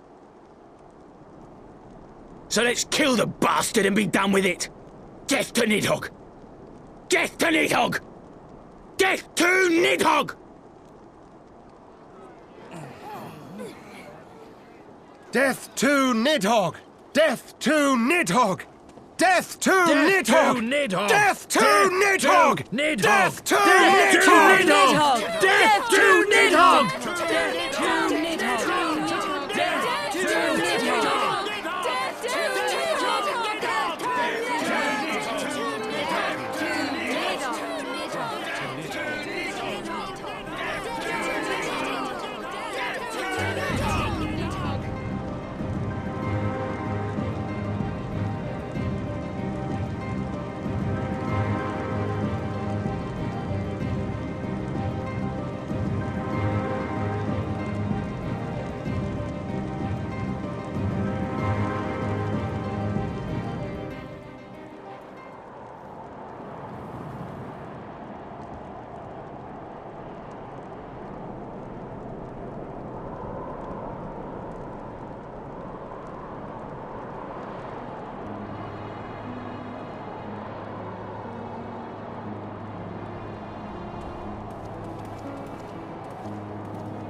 Forgive me.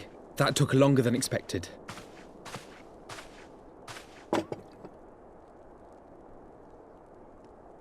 You seem puzzled.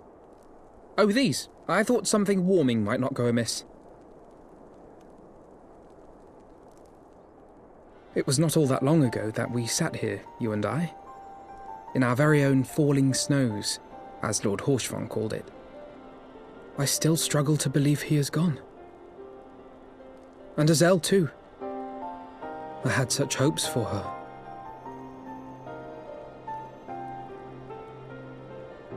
Master Matoya asked me what it was all for.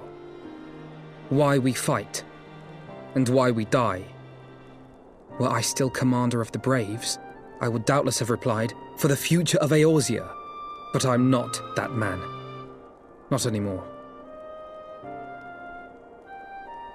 I needed a new answer. One that I could live with. And when I saw Estinian at the ceremony, I knew at last what it was. I do not want to be a man who sacrifices his friends and family for a cause. I want to fight for Estinian, and I want to save him. When Nidhogg leads the Horde into battle, Ser Emmerich and his forces will do what they believe must be done. That is their choice to make. Yet even if Ser Emmerich is willing to forsake Estinian, I am not. We must fight for him, for he is our friend and ally.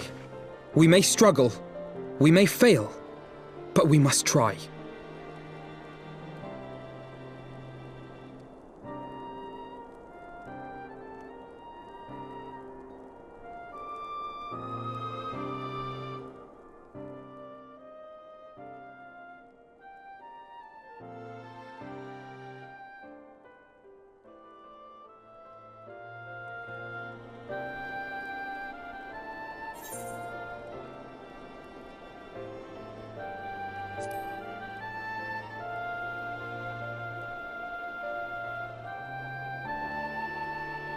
We will. I know we will.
Of all the ways for it to end. Even before his transformation, I could feel the worm's hatred swirling about Estinian. The terrible, all-consuming rage. Enough to fuel a 1,000-year quest for vengeance. It was all I could do not to run away screaming. But Ishgardians, nay, all Eorzeans, are made of sterner stuff. They face danger and death on a daily basis and understand what it takes to win a war. Think not too deeply on Master Matoya's words. Her intent was but to steal our resolve. That, and to remind us to look beyond these passing conflicts to trials greater still. To the truth which hides at the heart of this world. So that's your aim, is it? You disapprove? Not at all. I believe it's traditional for the student to follow in the footsteps of the master. And you are so very alike.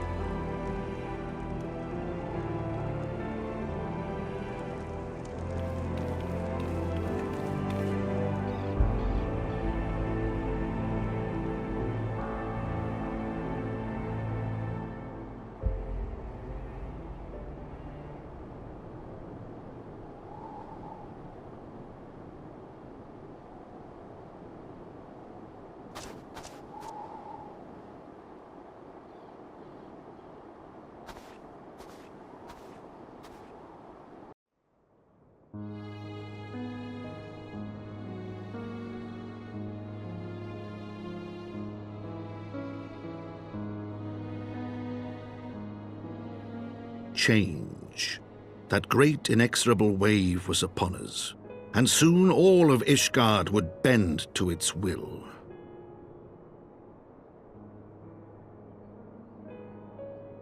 For all our sins, for all our scars, the future for which we had long yearned was at last within our grasp.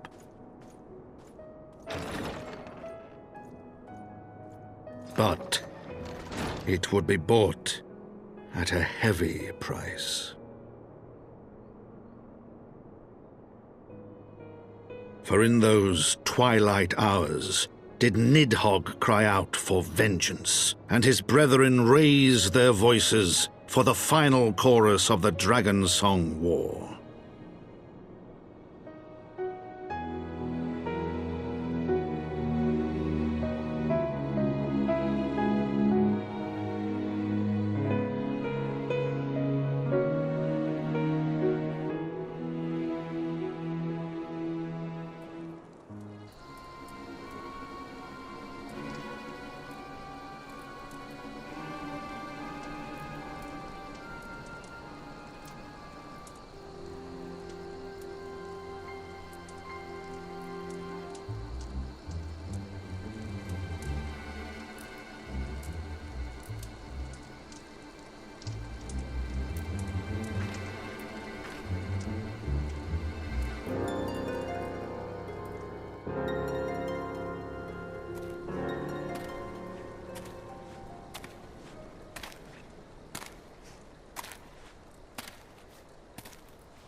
We have kept you waiting over long, I fear.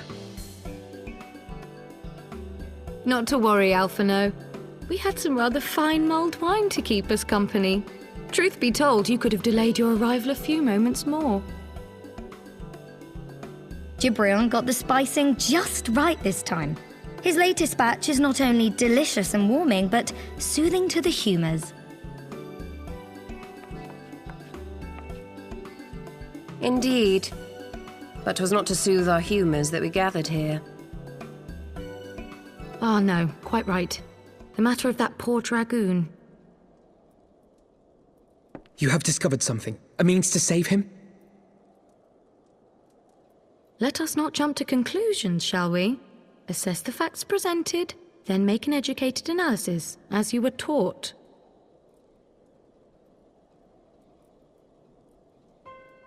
Pray, cast your mind back to the moment of Estinian's transformation. Do you recall how you described it to us? You spoke of the sudden pangs which racked his body when he took up both of Nidhogg's eyes, and of how his form was twisted thereafter into a shadowy semblance of the Great Worm.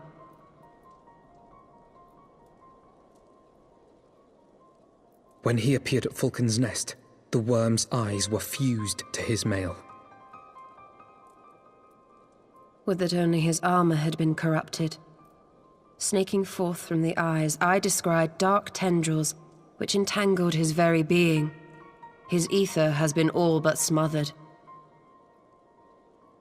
Then he is lost to us forever? What did I just say about jumping to conclusions? Y'shtola clearly stated all but smothered. As I later discovered, her impression matched my own.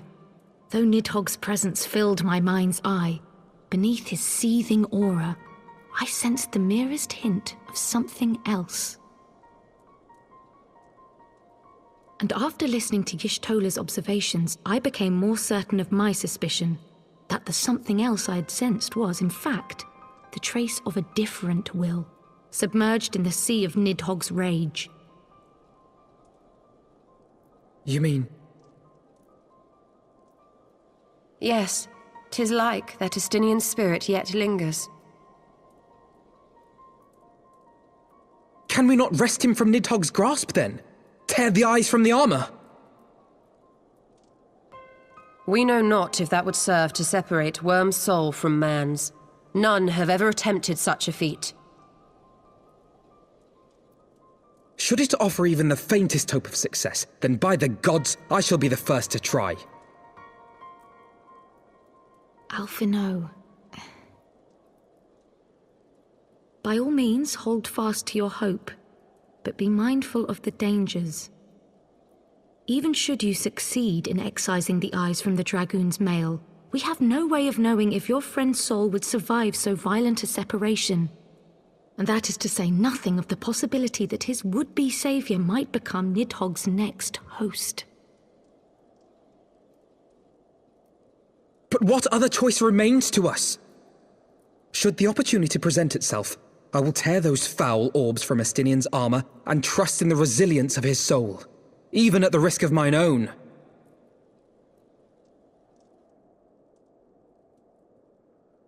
Ah! I found you at last!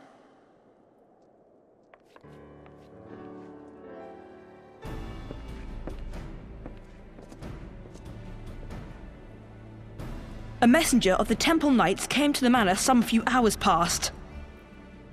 The Lord Commander humbly requests the company of the Warrior of Light and Master Alphino. Sir Emmerich would speak with us. Very well, thank you, Onawa.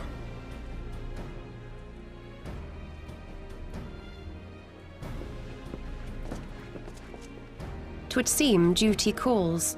Pray see to yours, and we shall return to ours." Thank you, Y'shtola, Kryl. Your words have given me hope where there was none. Come then. Sir Emmerich awaits.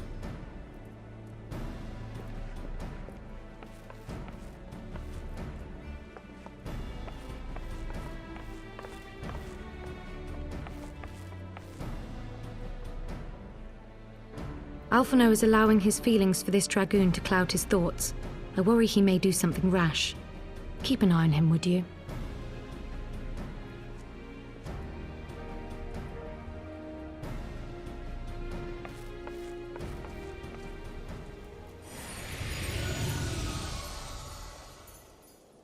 They think more of their friends' deliverance than their foes' defeat.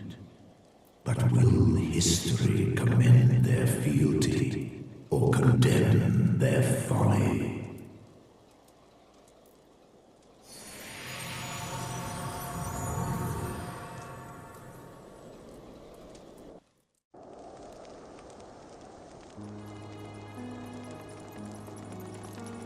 The conference held at Falcon's Nest was to be a celebration of the reconciliation twixt man and dragon.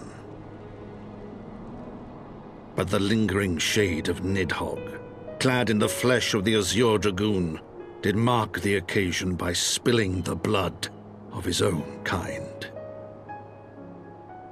A timely atrocity to remind the children of Ishgard that the Dragonsong War was far from over. And when fear gave way to fury, the call to arms rang out anew. Death to Nidhogg! Death to Nidhogg!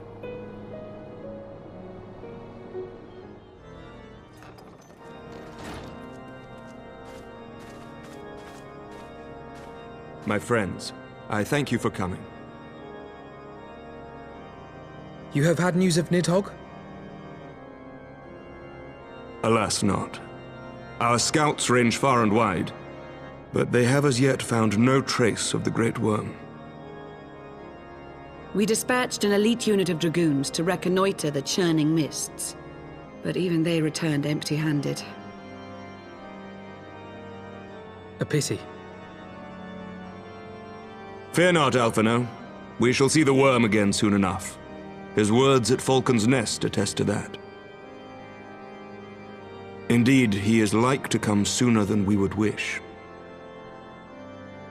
I assume Ishgard's defenses are being bolstered as we speak? With all haste.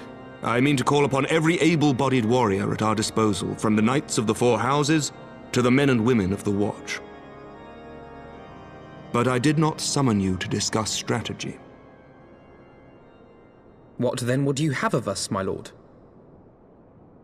I will speak plain. Now that Nidhogg is possessed of both of his eyes, no mortal force we can muster will repel him. That being the case, we must needs recruit an ally of equal strength.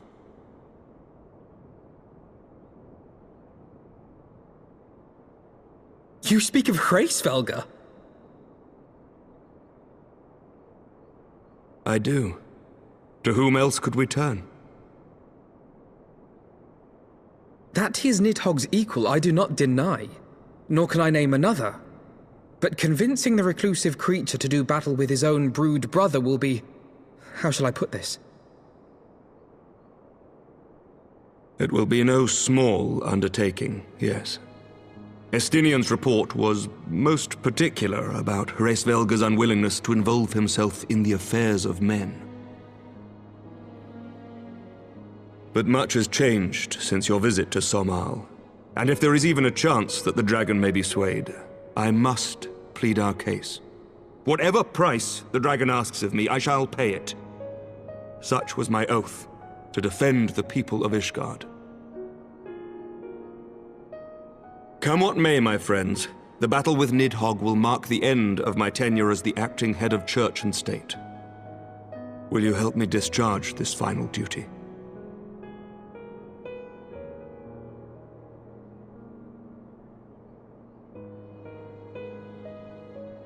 We will, my lord, though I fear our involvement offers no guarantee of success. Come then, we will depart at your leisure. Thank you. Both of you. The city is yours, First Commander. My lord, we shall pray for your swift return.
Great Hraesvelgr, 'Tis not lightly that we beg this audience. Pray hearken to our words, for they concern the future of man and dragon both.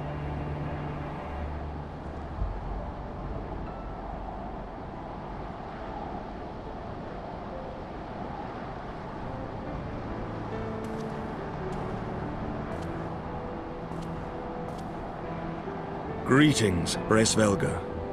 I am Emmerich de Burrell, acting ruler of the nation of Ishgard. I am come before you to parley on behalf of my people.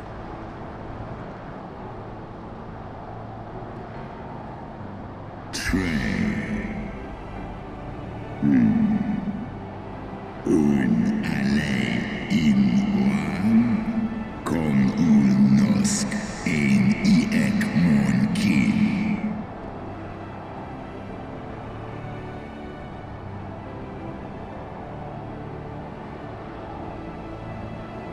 You foresaw mine intent.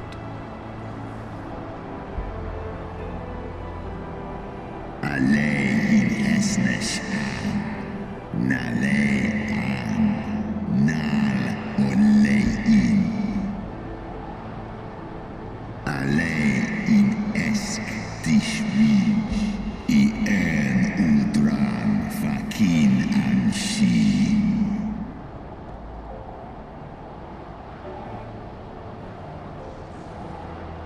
Lis ek nitek kasmon ikin lis nuan jas an es in salen mon anesh undahai in stapo I ani nitek shin hes iso al no fa is Seth Osk kom I nitek kin an Nosk de gan en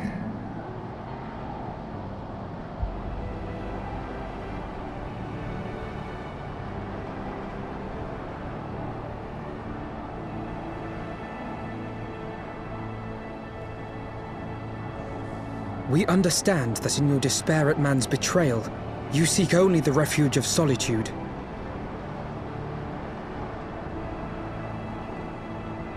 But despite your protestations of spent faith, do you not still nurture the smallest flame of hope?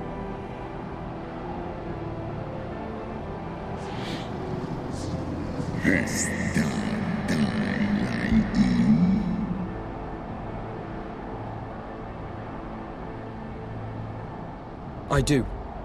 If you claim I see falsely, then tell me, why did you consent to bear Rizel upon your back? Is Kaisia in Holes exkdir falsu Nesk an in eskbar An snauhau us hesnesh Ikin en eran. So you do distinguish between those who acknowledge and repent their sins and those who perpetuate them. Interesting. It seems to me that you have not, in fact, lost faith in mankind as a whole. Rather, you weigh our respective merits by how we allow the past to influence our future. Snosk in letlai, nolosk asisa. Egmon kin una en.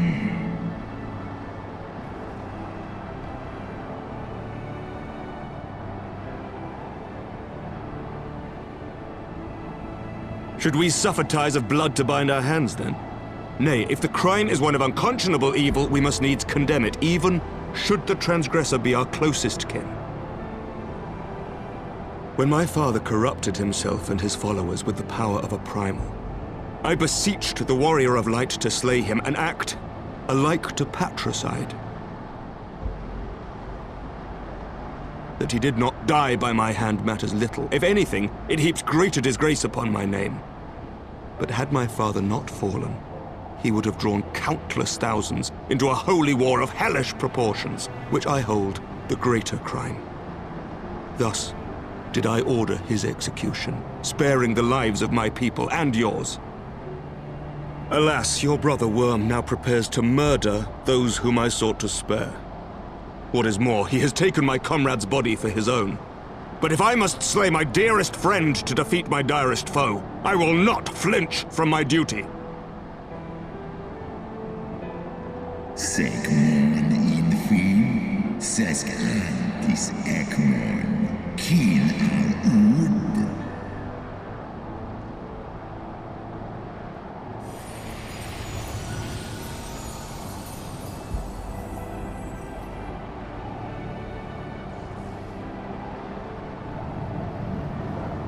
Sloskna, dyrkin illes, koles nar inish, draor in.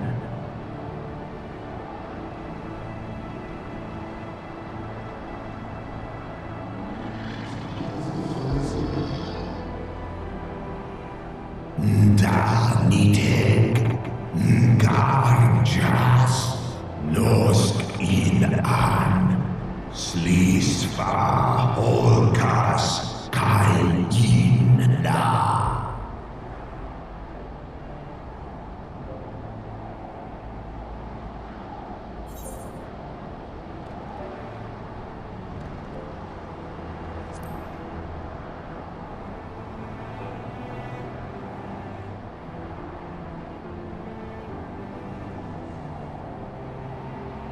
Esgniteg, esgdir ulgaan, in an, esnesh an, eskjas ong, on inga.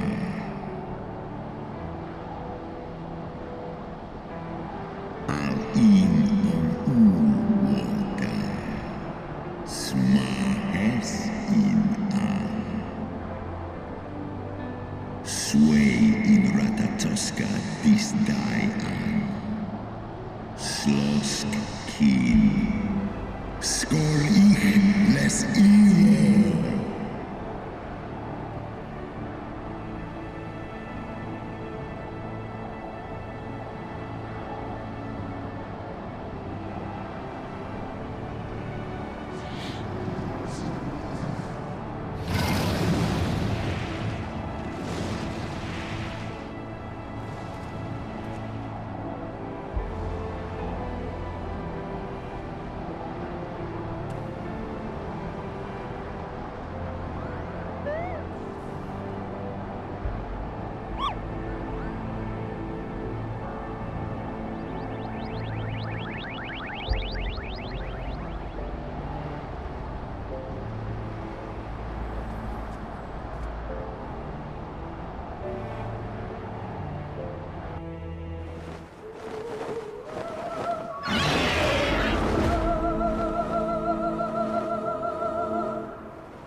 N'ong an kin I nesnesh.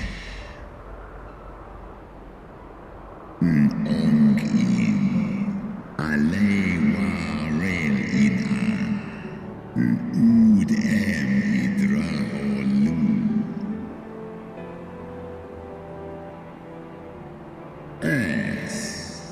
Sis sleaze like K1 Oda.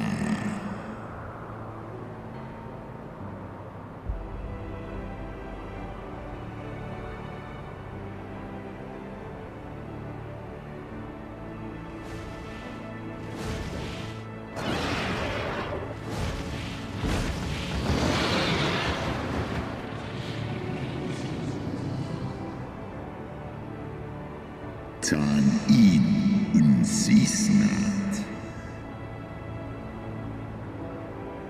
Swor as finan stiska ikin el en in an. Sedgar initek. Taishin Isa.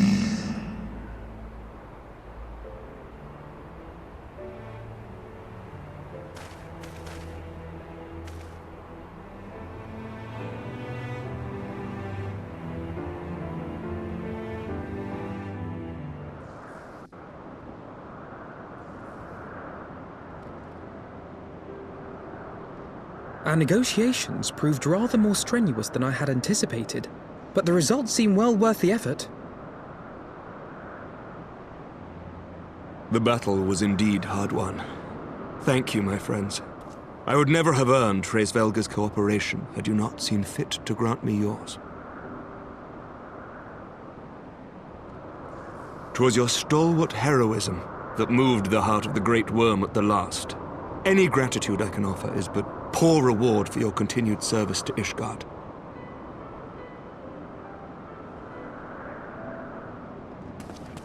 Twould seem our final reckoning with the dread worm is at hand.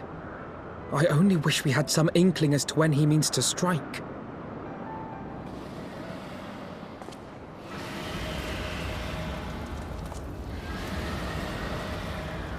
Oh, gods.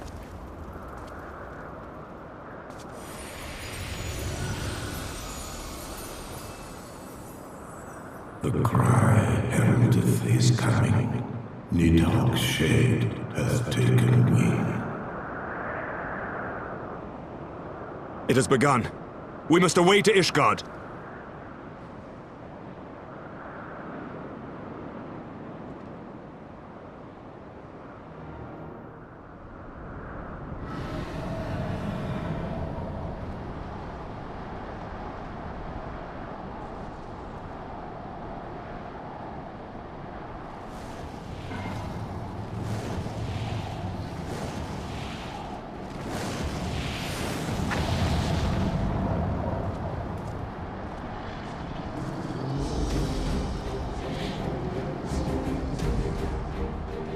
Alisaie all in.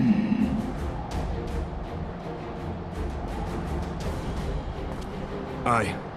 I must return to my city without delay. Snar an skolu ses nitek sen an igar.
Remember your training! We hold fast until the Lord Commander returns.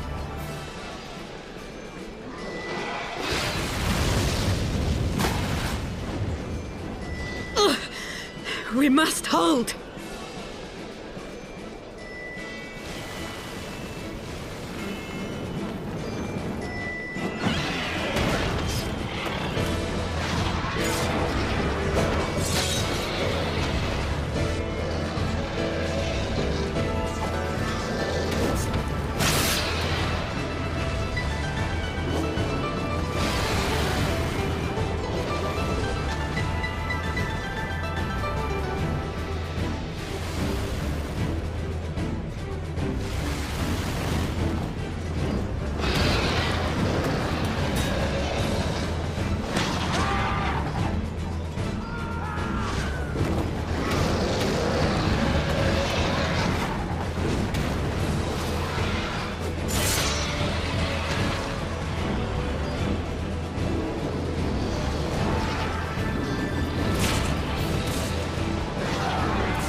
Reinforcements!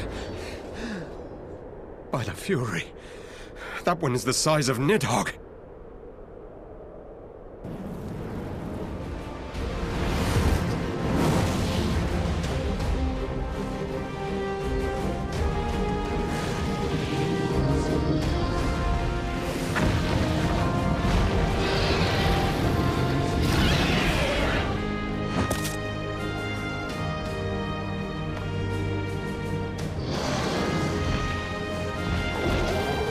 Lord Commander!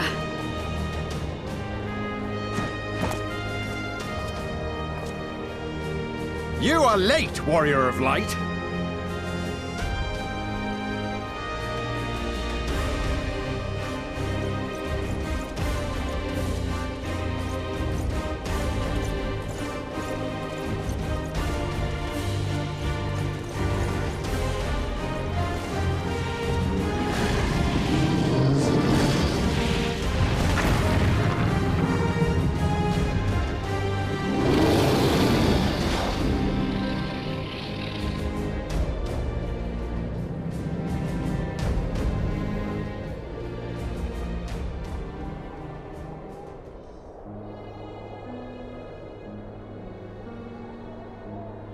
Watan and by in.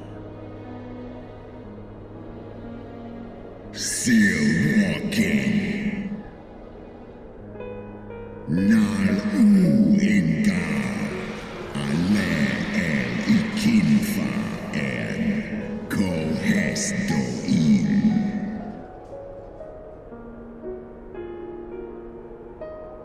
Undo.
Eskdran mik in, faun war mo I te tothar an, this an in.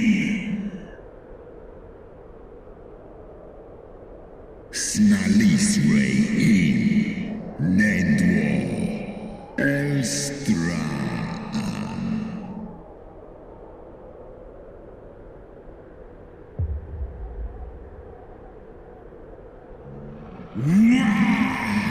In Hesnech!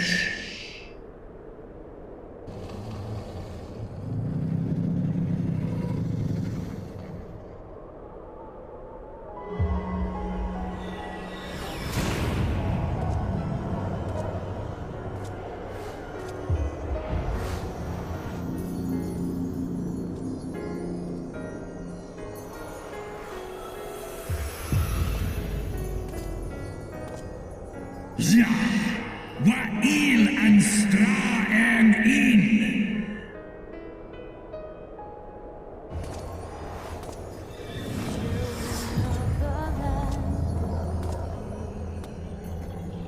Alle in an, kom an les in, dis alf I an in, sal jas an.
Estinian!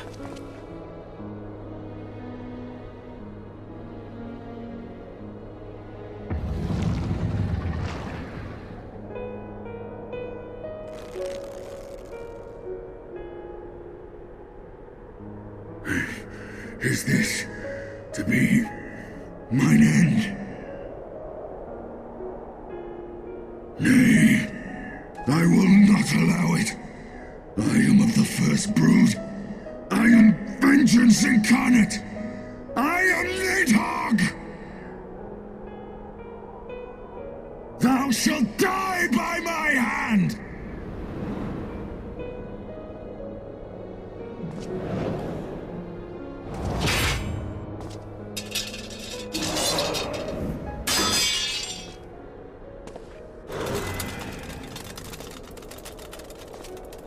This is not your hand, worm!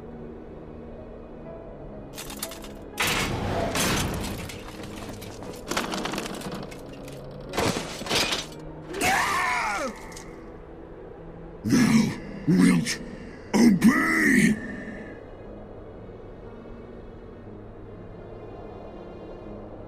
I would ask one last favor of you, Warrior of Light. Finish me! Now, while I have the beast subdued!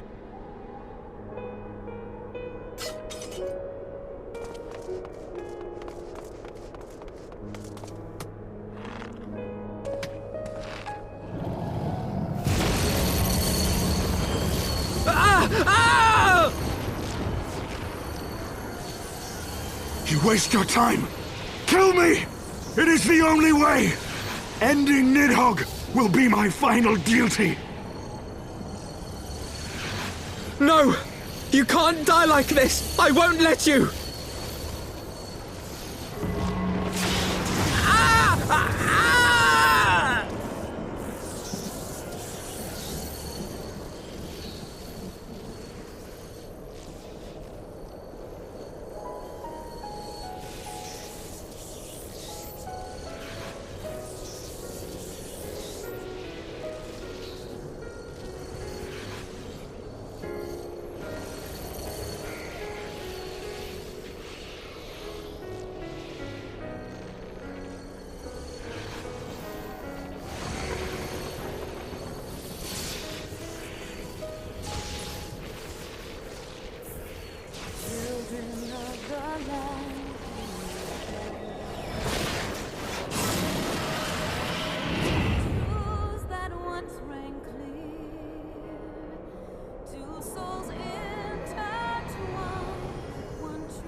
Soul's cry, a passion welling within.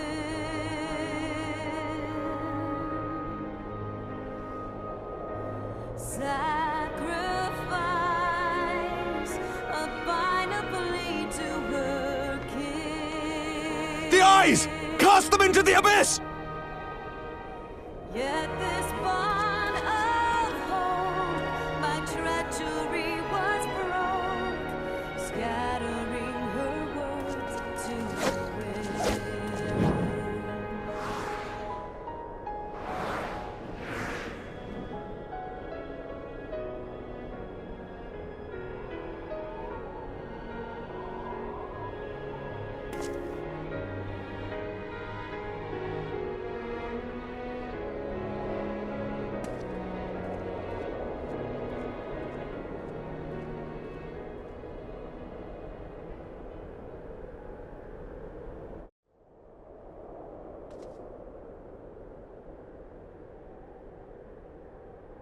He lives.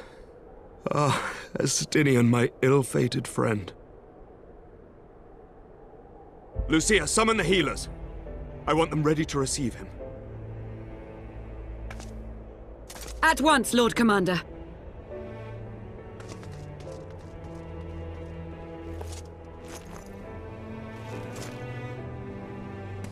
Allow me to do this much, at least.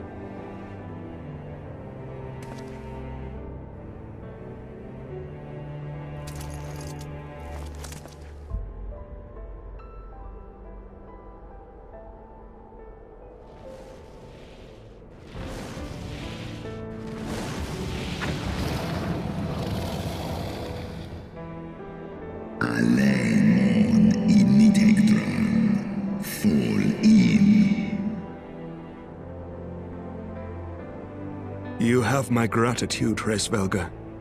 Your deeds this day have saved a great many lives.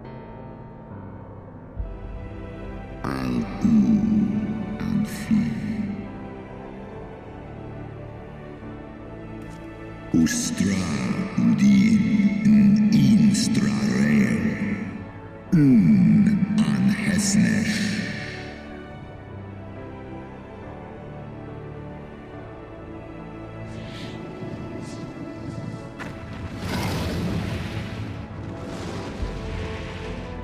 One in nest ik an keifta.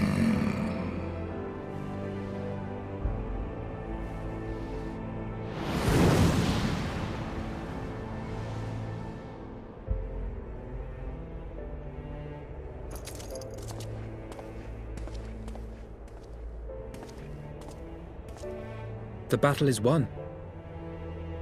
We can do no more for Estinian now than bear him home and wish him well, even as Hraesvelga did. The rest we must trust to the hands of the healers and the grace of the gods.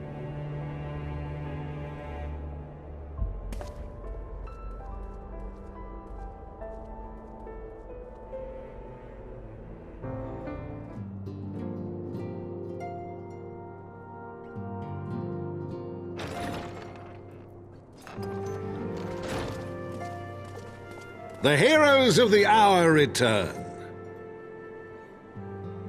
We but did our duty, my lord. It was the memories of fallen friends and not our heroism which saw us through at the last.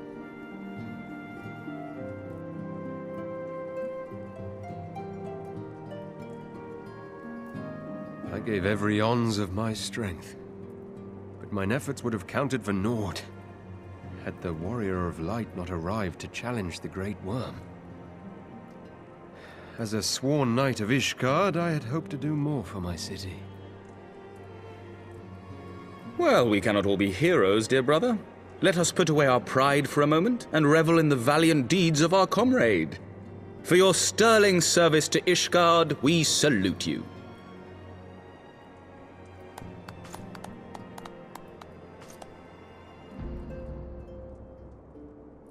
And while we're on the subject of valiant deeds, I believe I myself have earned some small measure of recognition. Under my watchful command, the ballistas of the Outer Ward struck down a veritable swarm of Dravanian invaders. My lord's command was certainly watchful.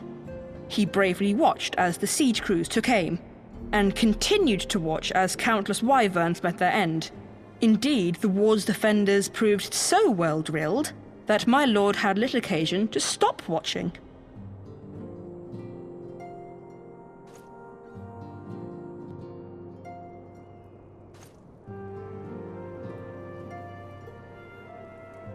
There will be time enough to determine who is most deserving of recognition later. Our friends are doubtless weary from their exertions. I had chambers prepared in expectation of your return. You are welcome to retire at your leisure.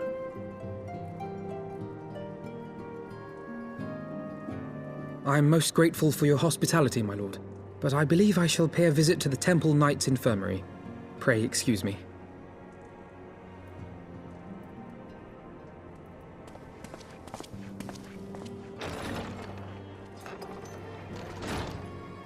Our master Alphino has grown.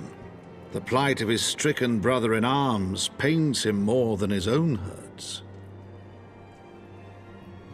In which respect he has come to resemble you, Warrior of Light. Go then, visit the Azure Dragoon, and grant him what comfort you may.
Estinian!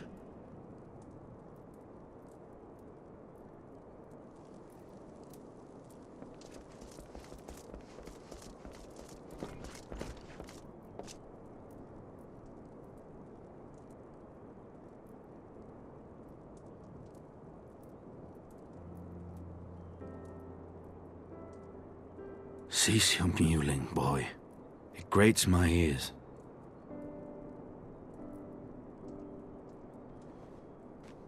Forgive me. When I saw you awaken, I could not... It was such a relief. We feared you might never wake up. Now, Estinian. If Master Alphino thought any less of you, you would still be Nidhogg's plaything. Or dead.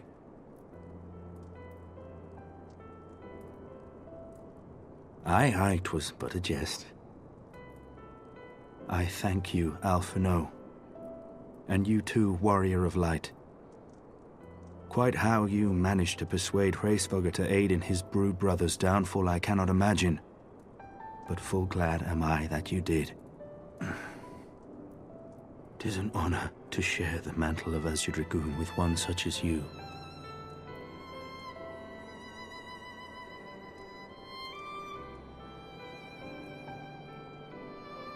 I, for my part, owe you an apology. When last we met, I did willingly loose an arrow at your heart. Can you forgive me? There is naught to forgive, Hameric. You but acted in defense of Ishgard, as is your duty. Were you any less single-minded about it, I would not follow you into battle, nor trust you at my back. Besides, I had come to the selfsame conclusion, that I would have to perish for Nidhogg to be stopped. So let us dispense with the hand-wringing. I have heard enough mewling for one day. Oh!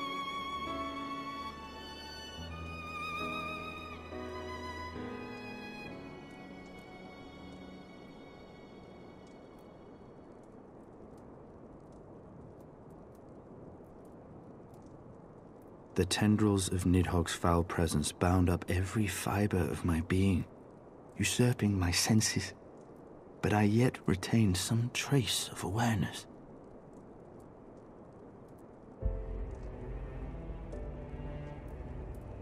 The worm's mind was as a vast and tumultuous sea.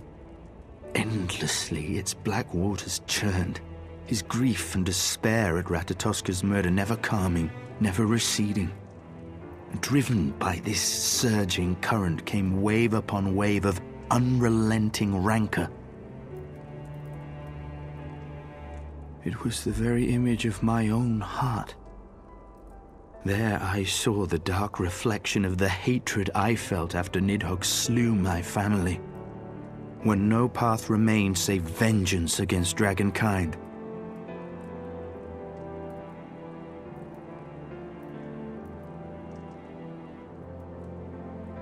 Neither one of us had a choice. But I was blessed with something Nidhogg was not: comrades and teachers to console and admonish me.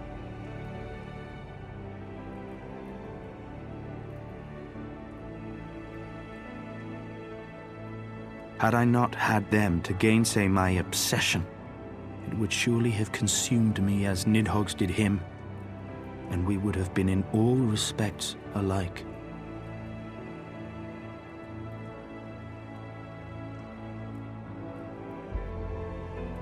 Though his shade is banished, his spirit scattered upon the sea of clouds, I feel no joy at his passing. Where once I craved vengeance, I now crave rest.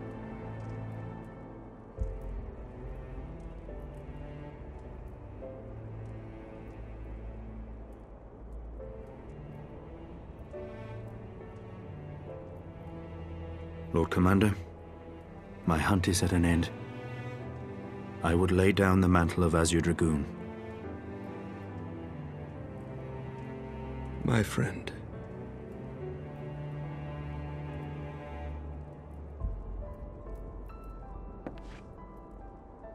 He has tired himself with too many words. I doubt not that he will make a full recovery, but he must be allowed some few days of quiet.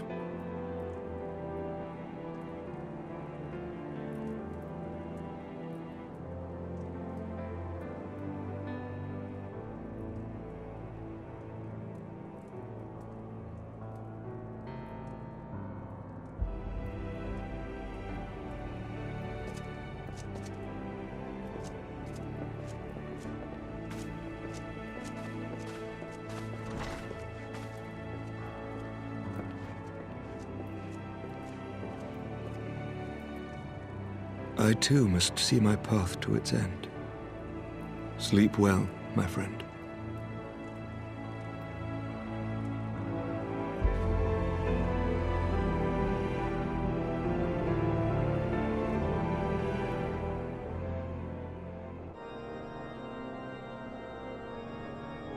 Following the battle with Nidhogg on the Steps of Faith, Sir Emeric called an assembly that he might make his final proclamation as acting head of state.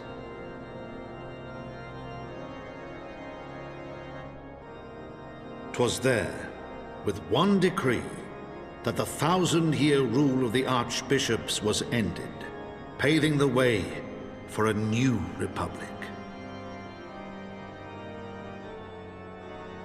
The governance of Ishgard would now be placed in the hands of high and lowborn alike, their ranks represented by the newly founded House of Lords and House of Commons. Church was separated from state. The foundation for change had been carefully laid, and the reforms proposed by Ishgard's new government passed into law without incident. His duty done, Emeric de Burrell gladly stepped down from the Archbishop's dais, only to be raised unto the highest seat in the House of Lords.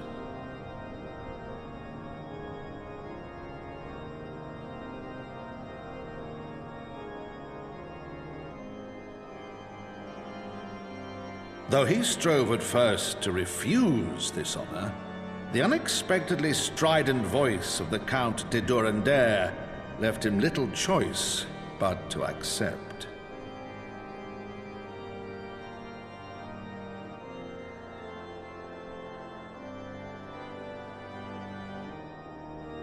And so it was that the winds of gentle revolution came to stir.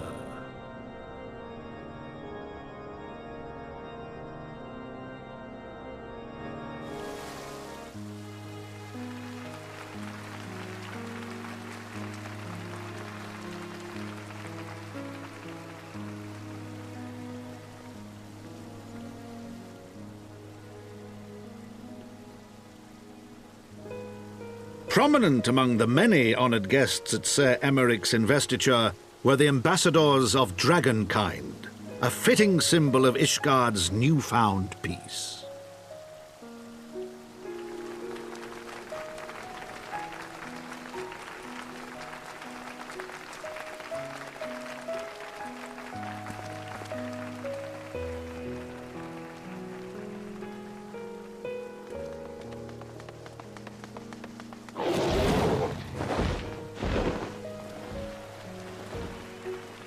The people looked on in awe as he soared through the heavens on dragonback.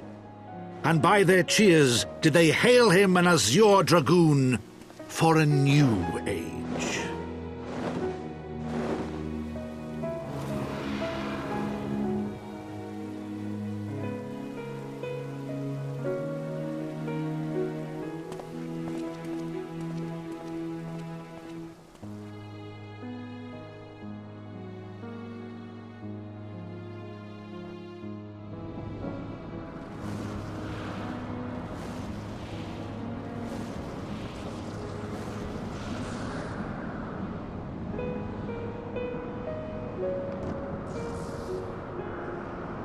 Thus were the notes of the Dragonsong rewritten, the din of war giving way to a rising litany of peace and hope.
To think the Moogles would prove such harsh taskmasters.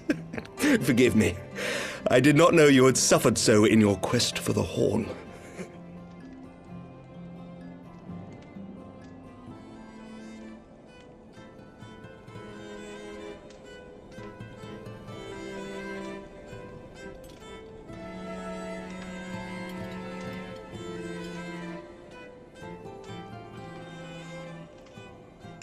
I must say, your spirited accounts always come as a welcome change from the arid reports which fill my days.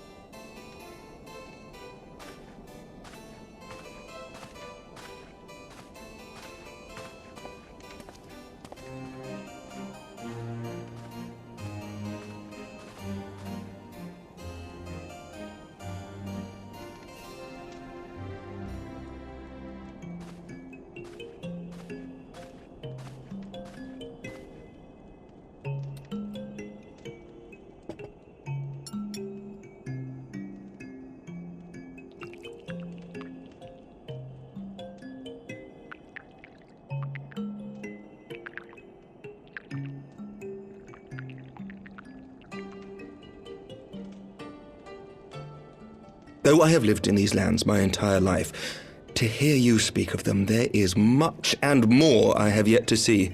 Truly, yours was a marvelous journey.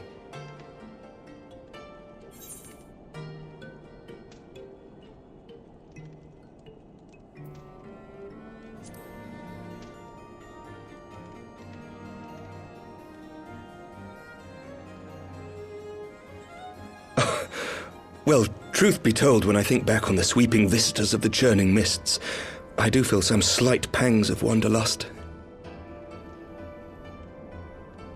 Alas, much as I would like to accept your invitation, I fear my present duties with the House of Lords demand my undivided attention. Someday, perhaps.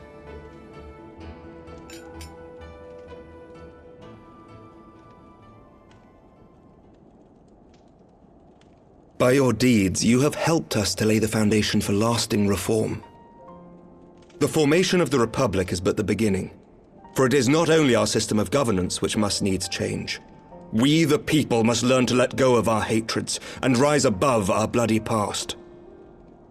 I only pray that I live long enough to see us achieve some measure of success, that I might know the lost did not die in vain.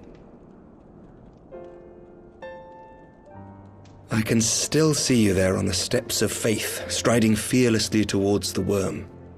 If you could do that, who are we to balk at the challenges ahead?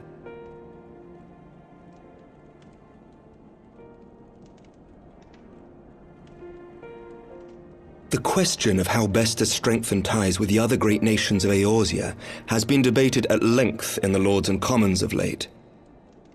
As you may imagine, maintaining stability during this period of historic upheaval is our paramount concern. Nevertheless, we are greatly indebted to the Alliance for their support during the Grand Melee, and it would be remiss of us not to repay their faith in kind. Of course, we owe you the greatest debt of all, and it is my hope that in extending our support to you and the Scions, we might also express our gratitude to our neighbors, nay, our fellow Eorzeans, whom we pray you will continue to protect. The Lords and Commons agree on very little, but not a soul in either house begrudges your order this offer of patronage. For all you have done and will do, we thank you.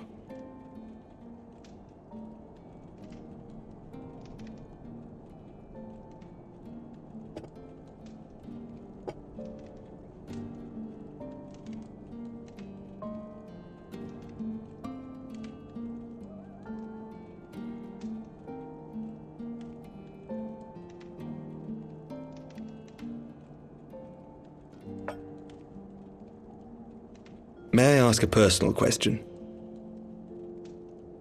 Now that the dust has settled, what will you do? Not as a scion, I mean, but what do you want for yourself?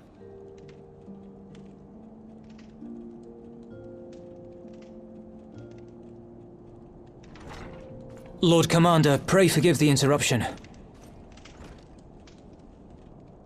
News from House Fulton? An urgent message for the Warrior of Light. I was instructed to deliver it without delay. Master Thancred returned to the manor a short time ago, bearing an injured maiden. Master Leveilleur and Mistress Tataru are tending to her wounds, but they like not her chances. Respectfully, my lord, they have requested the Warrior of Light's immediate presence. You must go to them, my friend, and I shall go with you.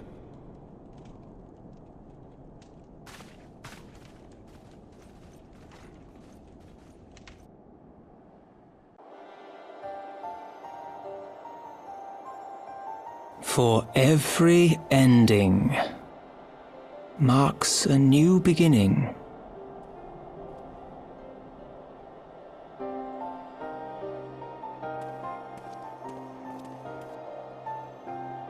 From tragedy and sacrifice, we rise to greet a new dawn, as did he.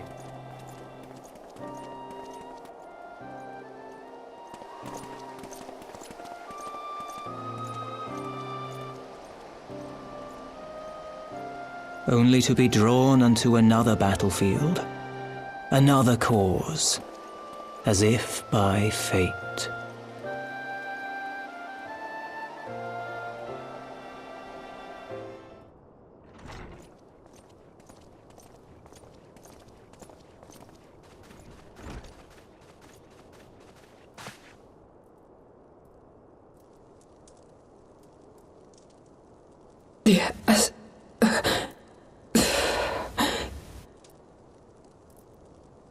Is that... Alisaie, Alphinaud's twin sister. She ran afoul of the Warriors of Darkness. I had been tracking them since the ceremony at Falcon's Nest. Little did I know I was not the only one. Evidently, she had learned of their activities and attempted to shadow them on her own. Poorly. I rescued her in the Twelveswood, and together we fled north. But though I made every effort to cover our tracks, they caught up with us on the Ishgardian border. And in the ensuing struggle, Alisaie took an arrow to the shoulder. 'Twas only after we had made good our escape that I realized it was poisoned.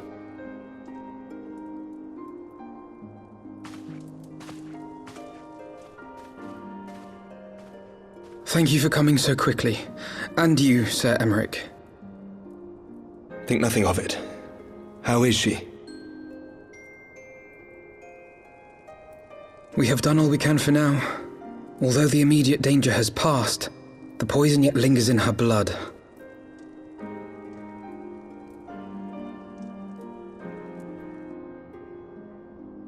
We came to Eorzea together, hoping to bring salvation to the realm our grandfather gave his life to protect. But when confronted with the bitter realities of its politics and its petty powermongers, she was driven to anger and to doubt.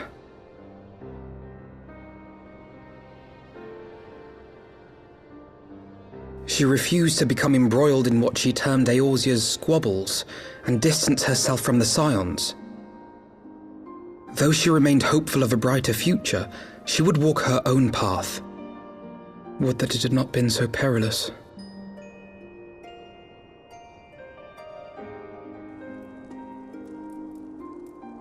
For all our differences, she's as dedicated as any Scion to the salvation of Eorzea. But more than that, she is my sister. To be reunited with her, only to lose her forever. Gods, even to speak the words. Take heart, Master Alphinaud. She will be attended by our most skilled chirurgeons.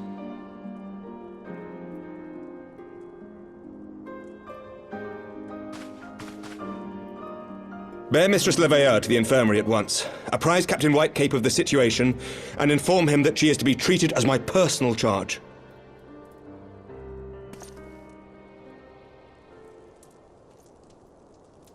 Alphinaud, is the Warrior of Light... is he with you? Don't go, there is something I must say.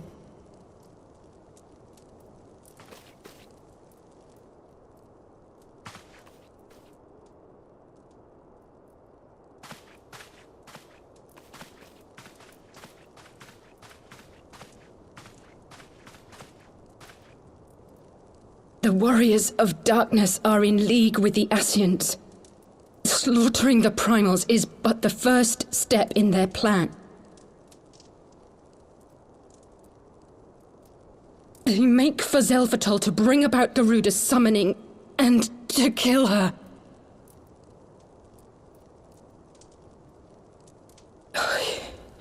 You must stop them.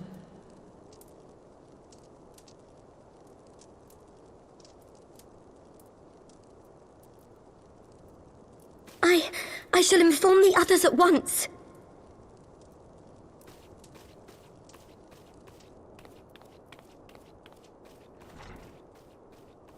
Master Thancred, I would ask that you accompany Mistress Leveilleur to the infirmary. Your knowledge of her injuries may well prove useful in determining her treatment. Of course.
So they were unable to see the ritual to its completion. Then Garuda is no longer a threat, and whatever the Scions and the Warriors of Darkness were planning has come to naught. But we should not tarry. The Knights have secured our path to safety.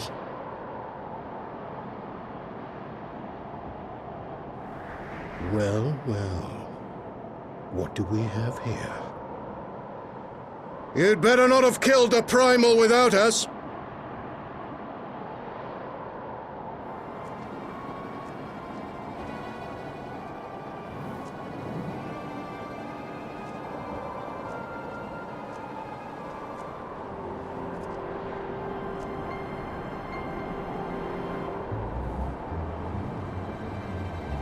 You!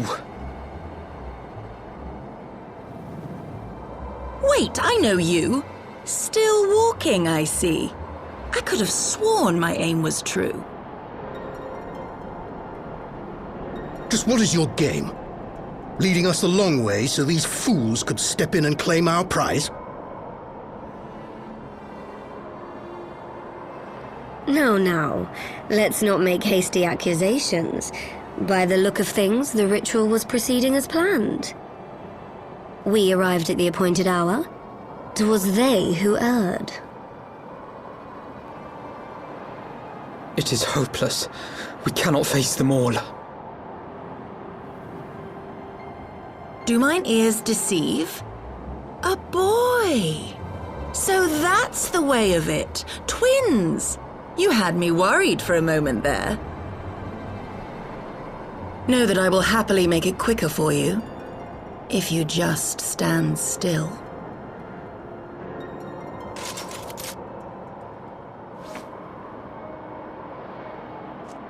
Enough, Jarumul. We wouldn't want to upset the man in white with any unnecessary bloodshed now, would we?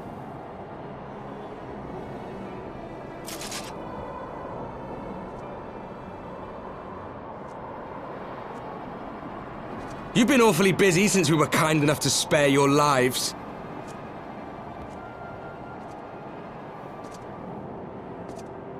While you were idly consorting with the Scions, you mean?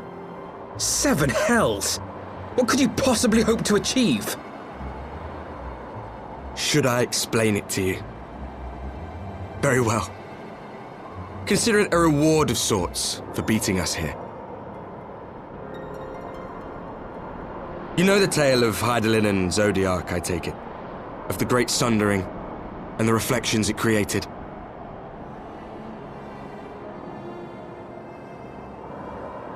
Across 10 and 3 they were divided. Reflections of the source, each possessed of shards of light and dark. Just so. One of those reflections, the one nearest to the source, is our home. And we were the heroes blessed with her light.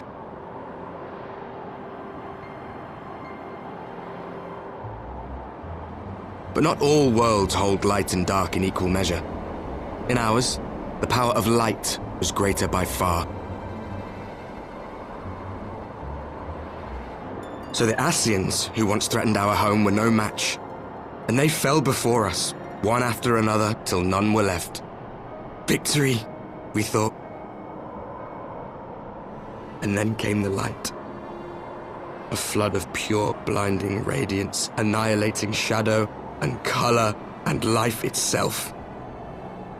Ere long, it will consume our world, leaving naught in its wake but blank perfection. That cannot be. Do you honestly expect us to believe such a story? Believe what you like. But it has happened before, on a world far removed from ours.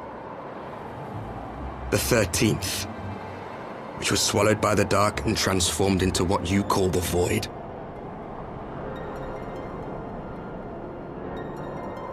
Unchallenged light would condemn us to a similar fate. And so we joined hands with our former enemies, and with their aid came here, to the source. For there is but one way to restore the balance and save our home. Yda. Calamitous destruction with the power to break down the barriers between planes and see our worlds rejoined. You would doom our world to save your own? What would even become of us? Of you? Enough. I tire of talking. You know our cause. You know what is at stake. We are prepared to do whatever it takes. Are you?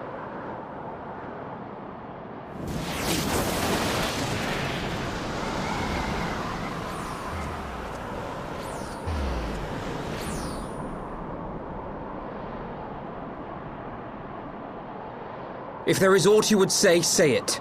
Otherwise, begone. You have no friends here.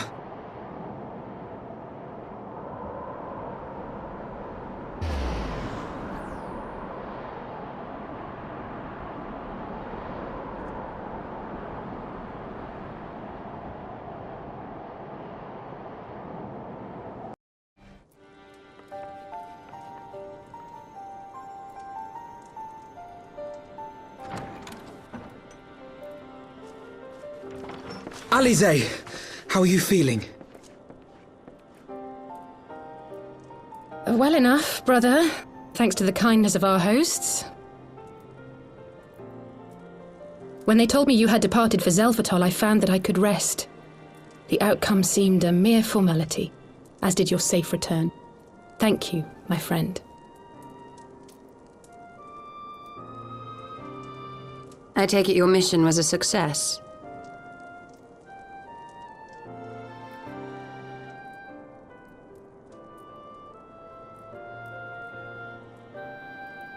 As if we needed any further confirmation that they are in league with the Scions. But to save another world?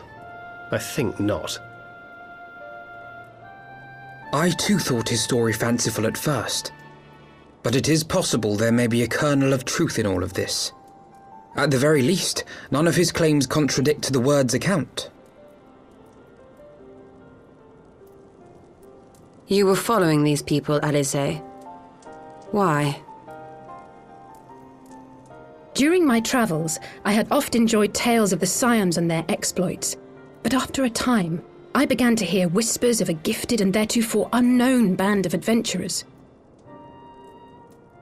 adventurers who had supposedly sworn to travel the realm slaying primals in the Scions' stead. The Warriors of Darkness. And in the course of investigating these rumours, you stumbled upon the Ascians' involvement.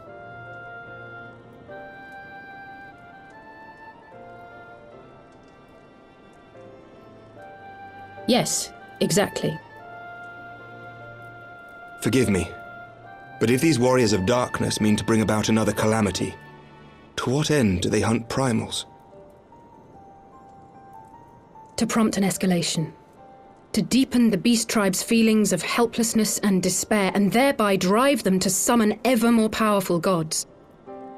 And lest we forget, these events do not occur in isolation.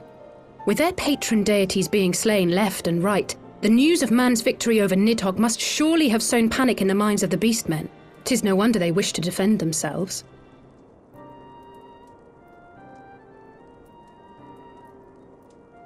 Power answered with greater power. Death with more death. A vicious cycle fueled by fear and hatred. I know it's like all too well. Indeed.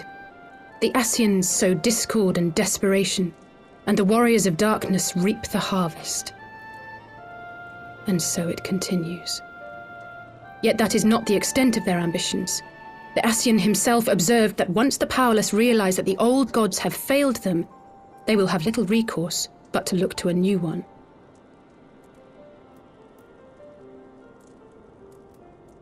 We cannot let that happen.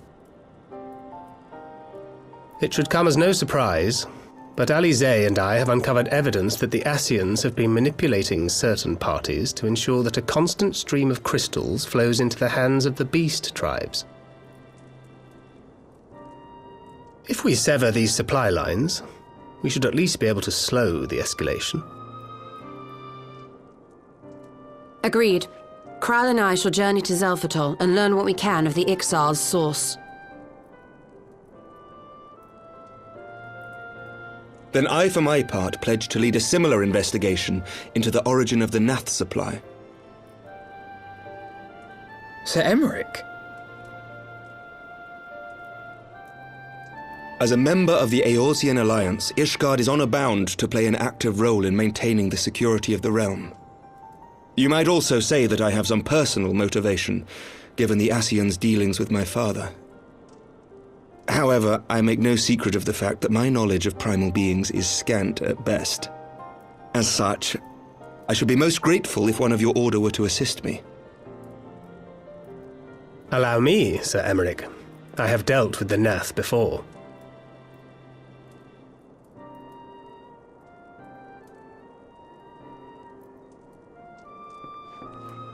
Let us consult with Orianja then. Given his dedication to the study of primal beings, I should be surprised if he could not tell us something of value. Allow me to accompany you, brother. And before you think to refuse, know that I am not the girl I once was. I shall not be a burden. You have my word. But Alisaie, you...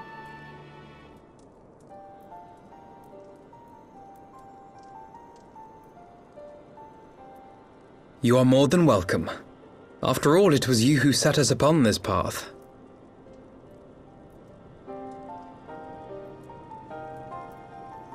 Wait a minute! I'm afraid I can't allow you to leave just yet. Not until you try on the new outfit I prepared for you.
Who goes there?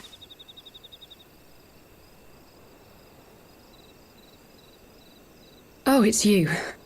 Forgive me for straying from the camp.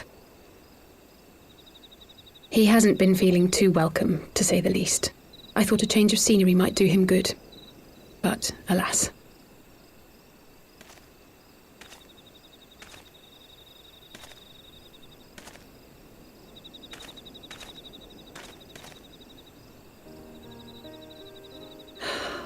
It's so quiet out here. The stars spread out before us, beckoning across time and space. Dawn may banish even the darkest night. How bitterly beautiful, those words. I should be stronger for all my experiences, yet my heart aches more than ever.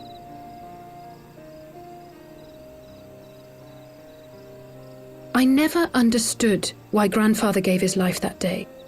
I thought that if I came here, I would find the answers I needed.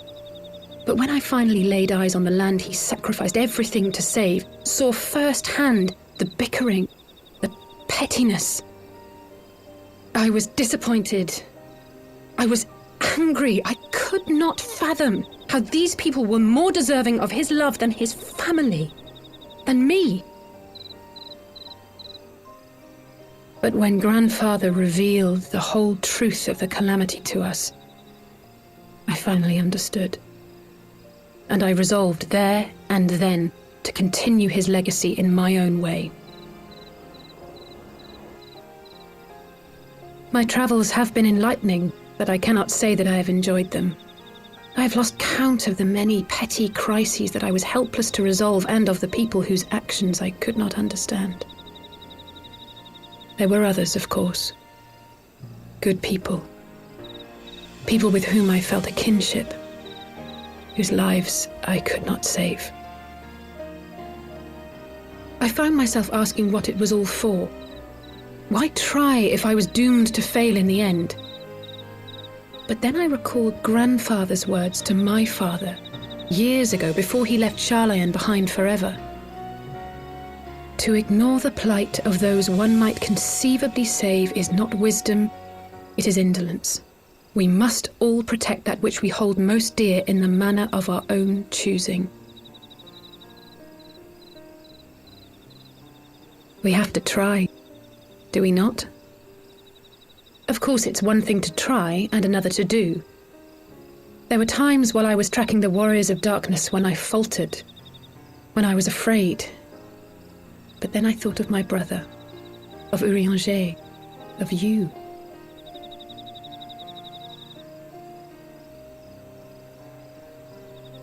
Oh, pray forgive me. This conversation has been rather one-sided, hasn't it? Mayhap you could recount some of your adventures in Ishgard.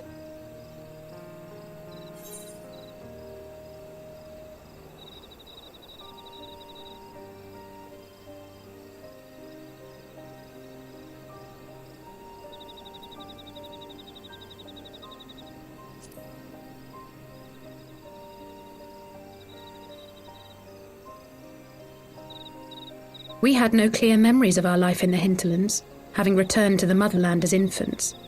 Nevertheless, I am quite familiar with Master Matoya, as is every Sharlayan. I should like to speak with her someday. 'Twould not surprise me if Alphino's recent maturation was at least somewhat due to her sage guidance.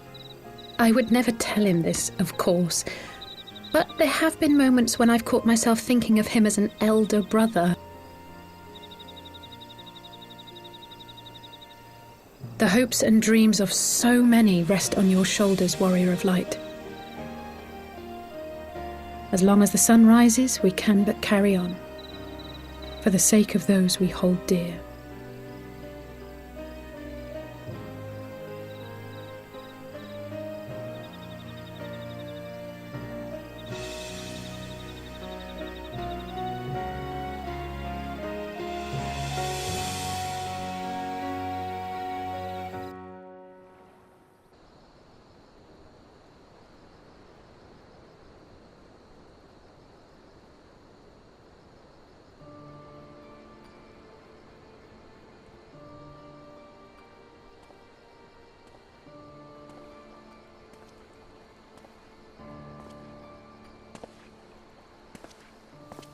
To what end dost thou cling to the tainted gifts of the Mother?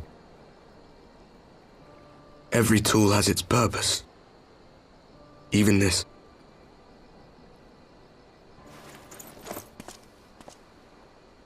Well, what is it? The seeds sown in Vilbrand have been plucked from the earth and left to wither. Alas, Titan's demise sufficed not to drive the kobolds to deepest desperation.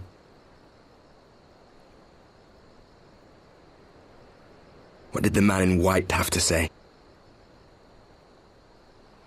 That we are to proceed as he did first set forth. Well, that's easy for him to say. It's not his bloody world on the brink of destruction, is it? Be thou well reminded that with an end to Ishgard's unrest, naught now remaineth to preoccupy the Scions' thoughts, and thus may they devote their every energy to thwarting thee and thine. I foresee only greater difficulties ahead. Foresee? Are you sure you don't welcome them? I'm starting to think you might hold a candle for your old friends after all. Pray do not mistake mine intent. I but look upon the path which lieth before us with due trepidation. Shouldst thou be of like mind, pray consider then another course. For the power to invoke the ardour belongeth not unto the Ascians alone. With thine own hand strike down thine enemy, the so-called hero who would see thy home lost to light. Do but this, and thou wouldst at a single stroke disrupt the all-too delicate balance of this realm, plunging her straightways into chaos.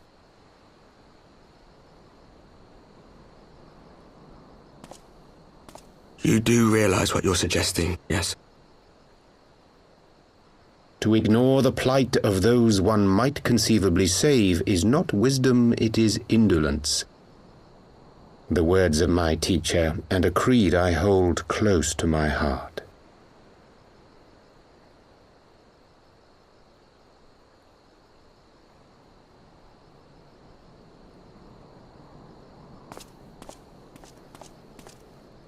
Very well. Draw him out. We'll make it quick. It shall be done.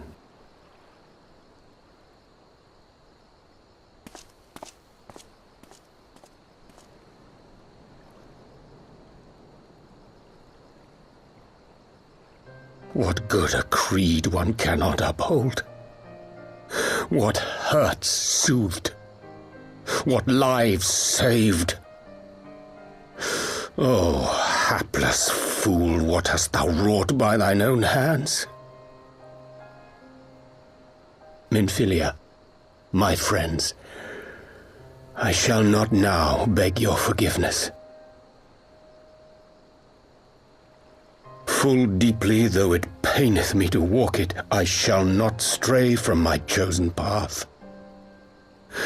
As Moonbreeder remains steadfast, so too shall I.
Brothers and sisters, 20 years ago, Alamigo, our home, was claimed by the Garlean Empire. In our haste to overthrow the King of Ruin, we turned a blind eye to our foes in the north. With our glorious revolution, we but laid a path for a new tyrant to succeed the old. And when confronted with our failure, we fled.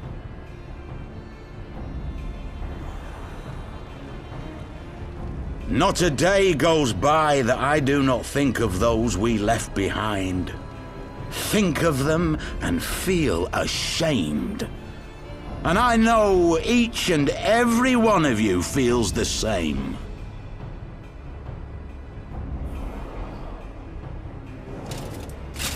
We abandoned them, our own flesh and blood, to labor till their backs gave in and their breath gave out, building the twisted steel ramparts which now mar our once majestic mountains.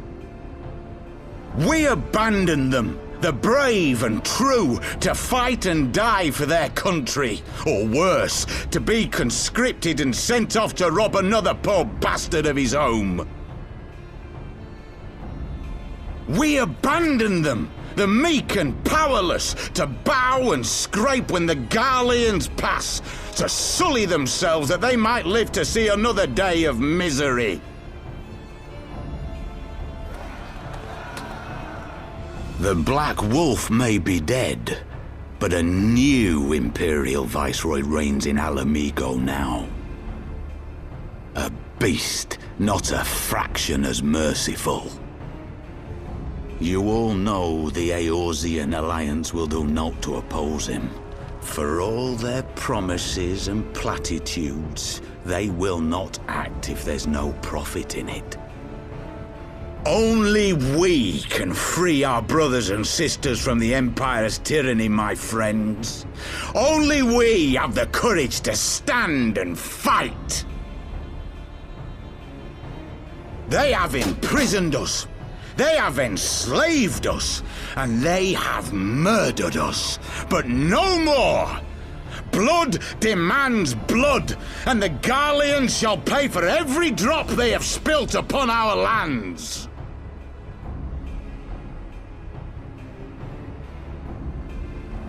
This I promise you, for we have a power within us, my friends. A power befitting our pride, our righteousness.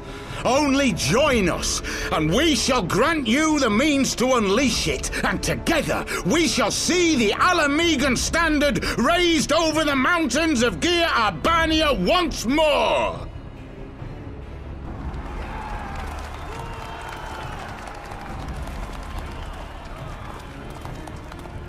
A power befitting their pride. Not at all ominous, that. Wait, is that...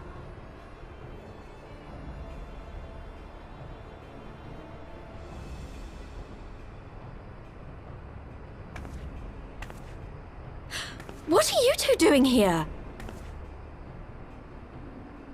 I could ask you the same thing.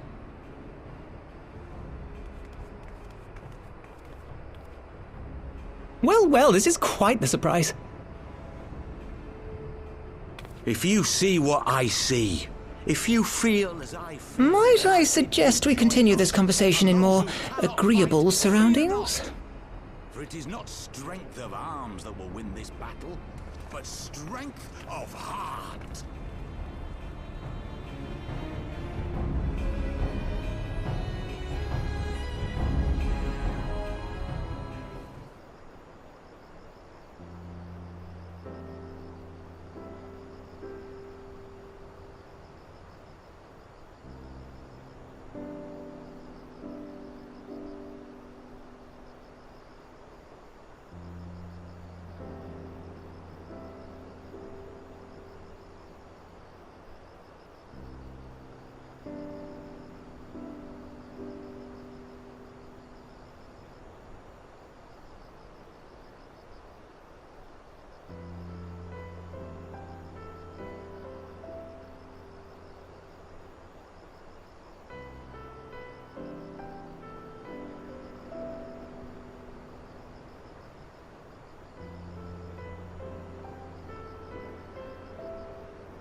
My thanks, comrades.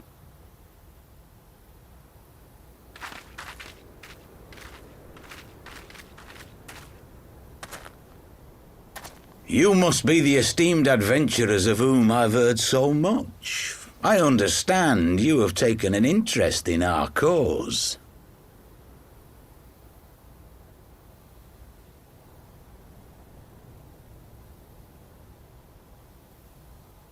A great interest, you might say. Your words have certainly made quite an impression on my friend and I. The Resistance has long, and some would say wisely, avoided open engagements with the Garleans, but you and yours seem confident against the world in arms. I can only assume you have good reason to be so bold. Why, one might even think you are planning to summon a primal. Because that would do much to explain the sizable shipment of crystals you recently received from your smuggler friends, whom our Ishgardian allies have since detained, lest you wonder.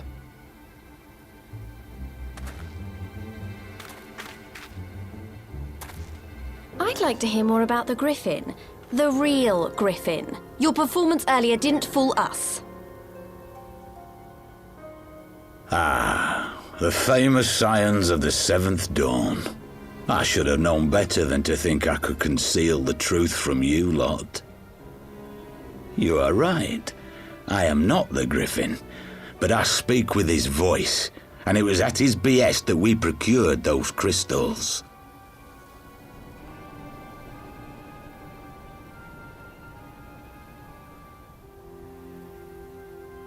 You are wrong, however, if you think that we procured them to summon a primal. We used them to reach an accord with the Amalja. In exchange for crystals to summon their god, they will aid us in the fight for Alamegan liberation.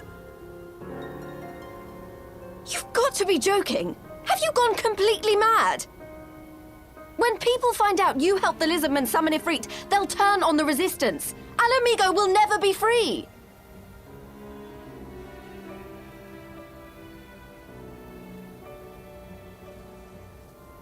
This isn't a fairy tale, girl. We don't have the luxury to play at being honourable heroes. It's because the likes of you wouldn't sully your saintly hands that Alamigo's been under the yoke for the past 20 years. But the Griffin won't stand for it, and neither will we. We're ready to do whatever it takes.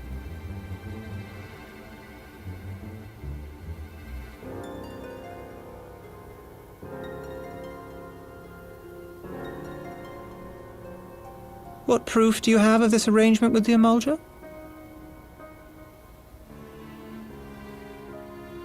What? Aside from a lack of crystals? None. But the beastmen have a great big pile of the things if you fancy looking. You might want to hurry, though. It'll not be long before they summon their god. Search our camp if you don't believe me. We have naught to hide.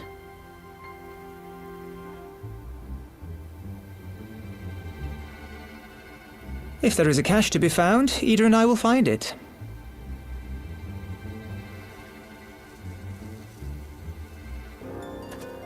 Then let us be off.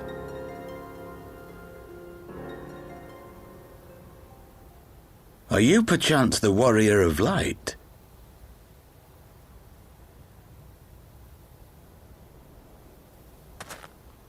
Aye, I thought so. You should know that a great many who have joined us did so because you saved them. Because you showed them that one brave man can make a difference. You saved me too once. Helped a friend over in Quarry Mill make some medicine I needed. But that was a lifetime ago. On behalf of my brothers and sisters, I thank you. You gave us hope where there was none, courage and strength when all was lost. We shall not squander your gift.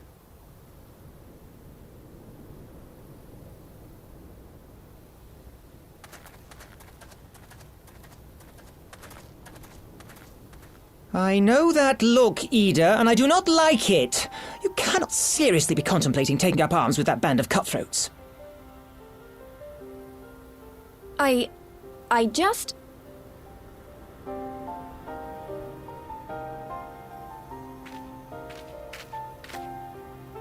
If the Griffin and his men have their way, it is only a matter of time before the situation in Alamigo comes to a head. Your homeland's future teeters on a knife edge, and any reckless action, however small, could have irrevocable consequences. You mustn't lose sight of that, Yda. When the time comes, we must all make our choices, but we must do so in full possession of the facts. Now, let us away. There is work to be done.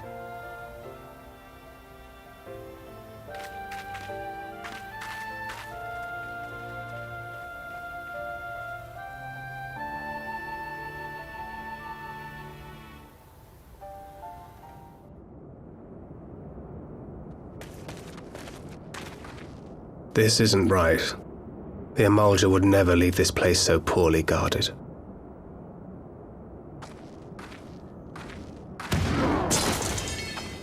Not willingly, no.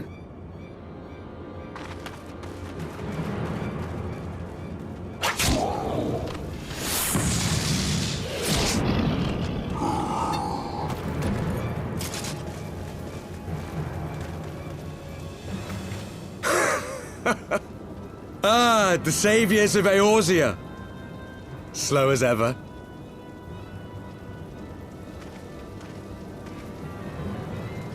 By the 12, will you never learn?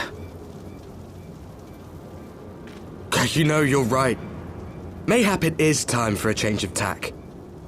Killing primals, tormenting beastmen, hastening the birth of a new god. It's all a bit much, isn't it? And frankly, we don't have the leisure to do it. But killing the Warrior of Light, on the other hand, that would soon plunge Eorzea into chaos. One life for one world. A fair exchange! Wouldn't you agree?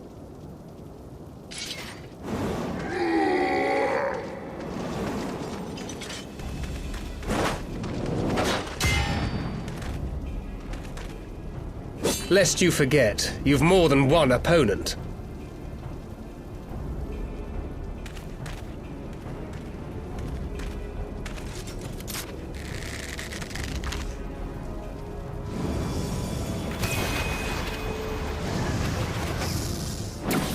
Carbuncle!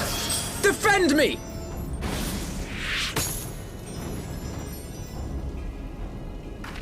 I sense you will offer more than mere target practice, unlike your sister.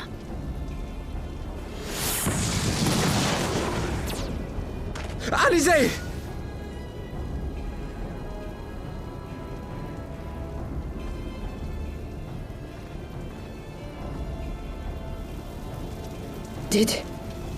Did I not tell you, Alphino? I am not the girl I once was. My brother was always the clever one, while my talents lay elsewhere.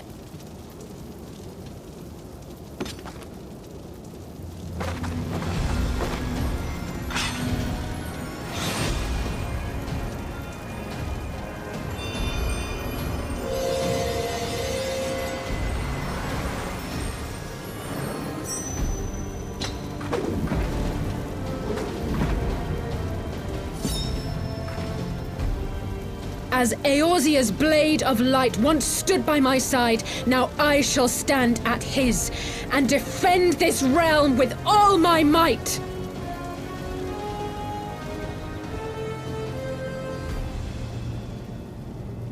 Let's finish this.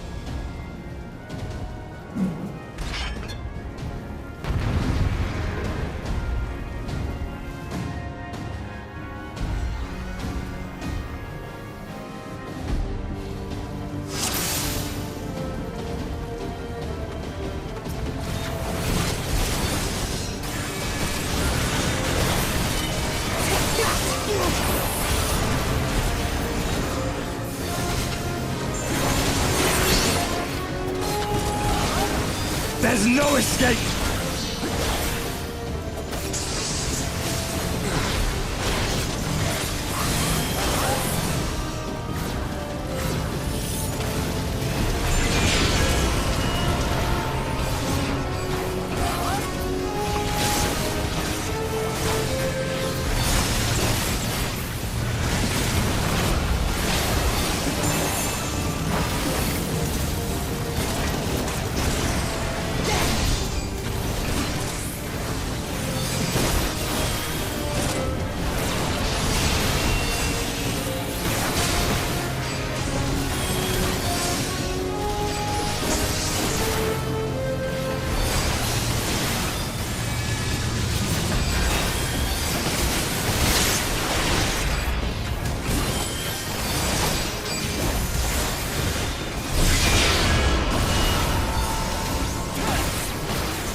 No more games!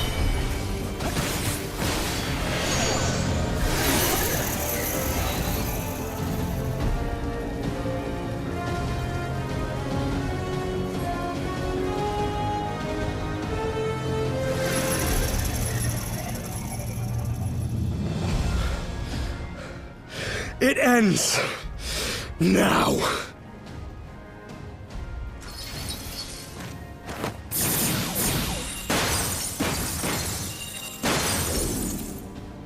What? The chains!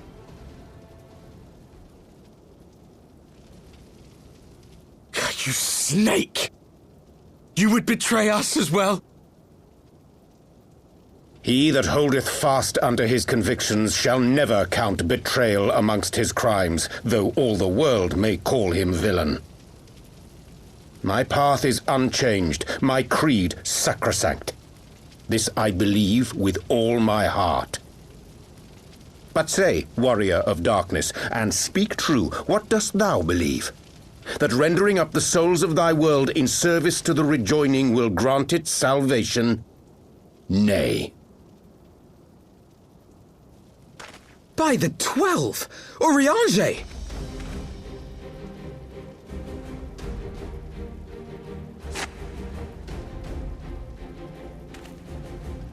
Mine apologies, Master Alphino. That the brightest light might shine, duty did compel me to walk in darkest shade.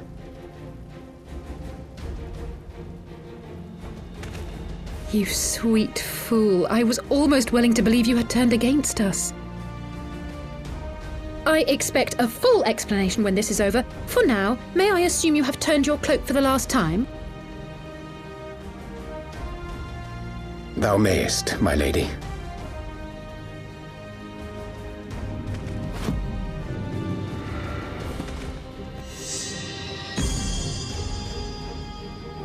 By thy leave.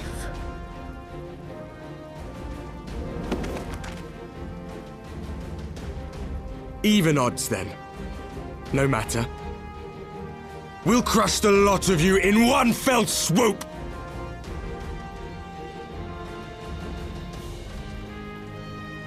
Understood.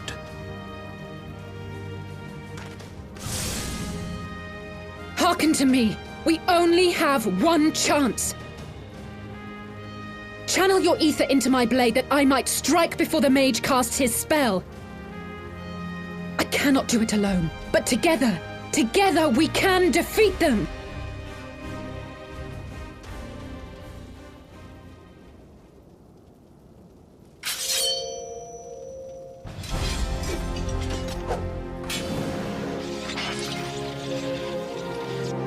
Make ready! They come!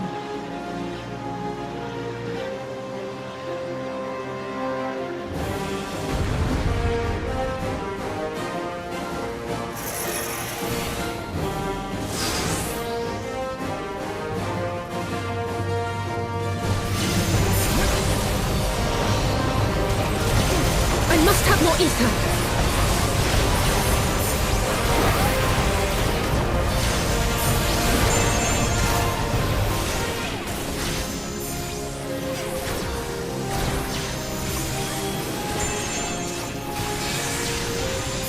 The ether! It's not enough!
Feel it! Just a little more!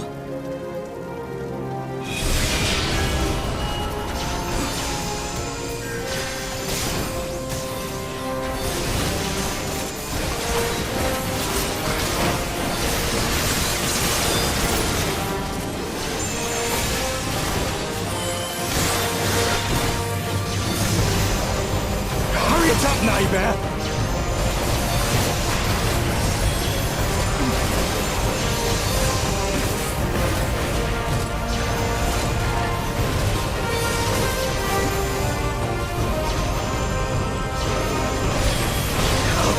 You!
Done! With this blade, I banish the darkness!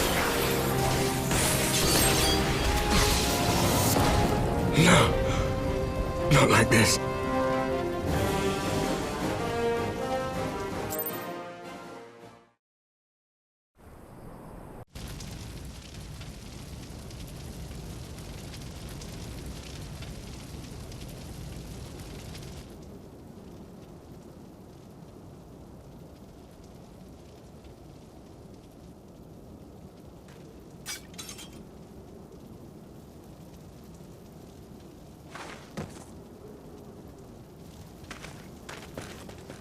Alisaie, are you hurt?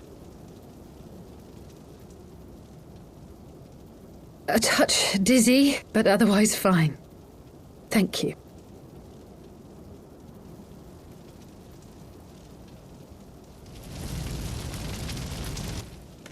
And there you have it. Our friend is too stubborn to die.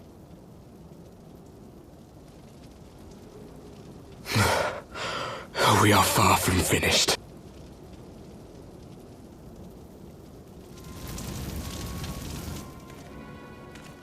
Or have you never considered how we came to this world?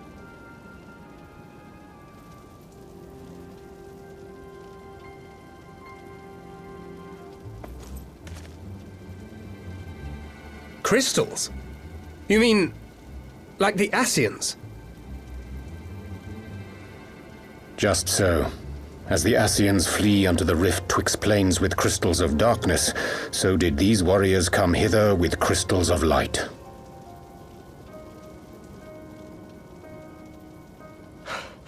Eloquent, as always.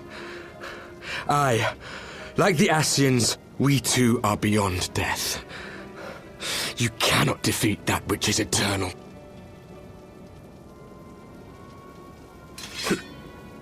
Wait!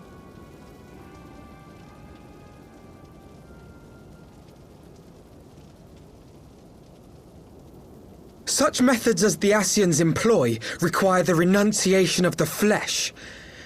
You would have had to...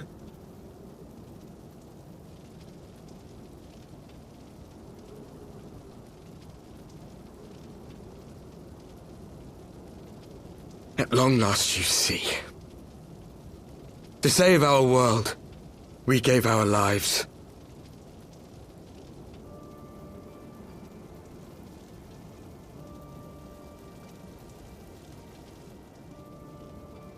We were just adventurers trying to make our way. An odd job here, a favor there. We never aspired to be warriors of light. But word of our deeds spread, and soon people were calling us heroes. They placed their hopes and dreams on our shoulders and bid us fight for all that was good and right.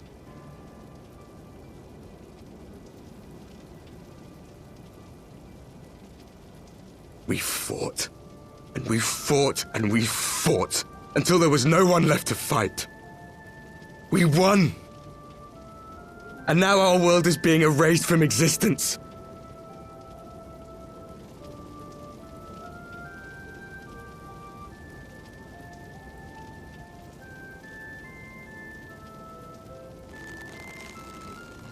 We did everything right. Everything that was asked of us, and still it came to this. You of all people should understand. We will not falter. We brought our world to the brink of destruction, and now we must save it.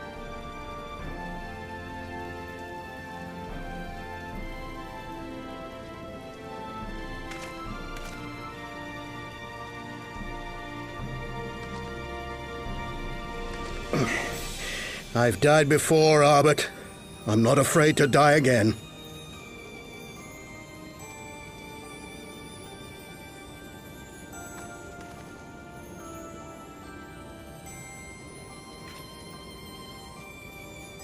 No matter how many times we fall, we must rise and carry on the fight for those we left behind.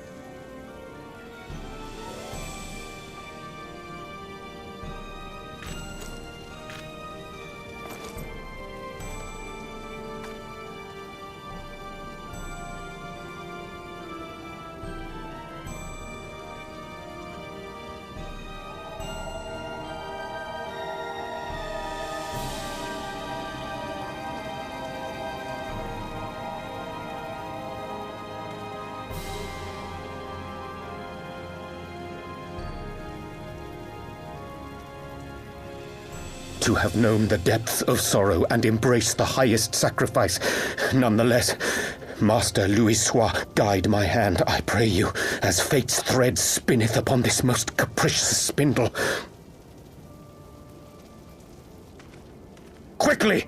Thou must needs invoke the power of thy crystal!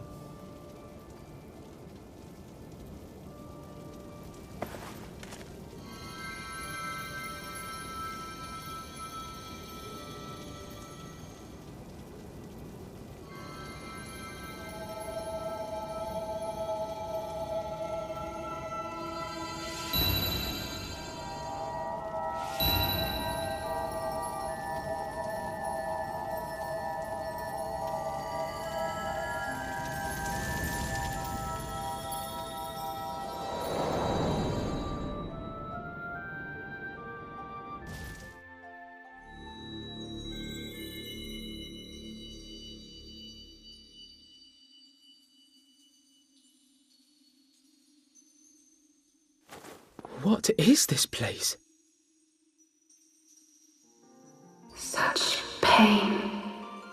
Such sorrow. Oh, my dear children. It can't be. Mother Hydaelyn, hearken unto your children's plea. From two worlds do we gather, and from two worlds do we offer a bounty of light. In this desperate hour we do beseech your intercession. We beg an audience with the word of the Mother, with your chosen Minfilia.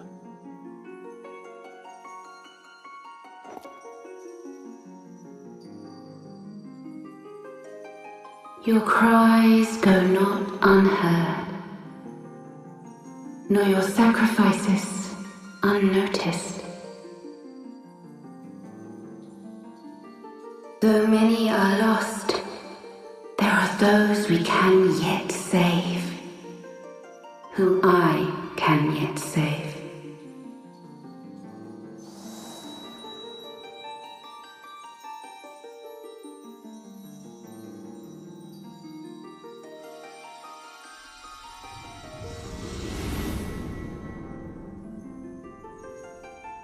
Minfilia!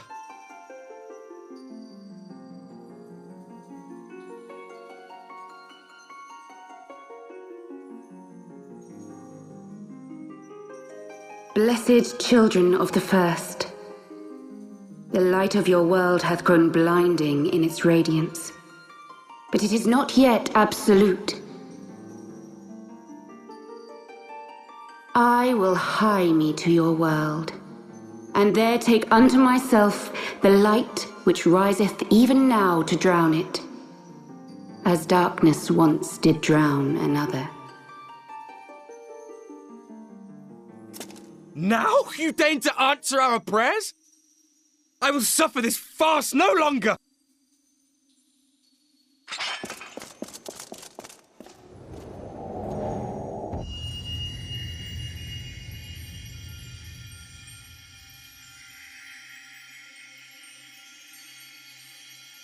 As the Scions must serve as instruments of Zodiark's will, so too must others carry out the will of Hydaelyn. But for the boon you have granted her, she has grown strong enough to set me free, that I might serve as her emissary. Your suffering, your sacrifice, your supplications, she has heard all. We will not let the first fall to light.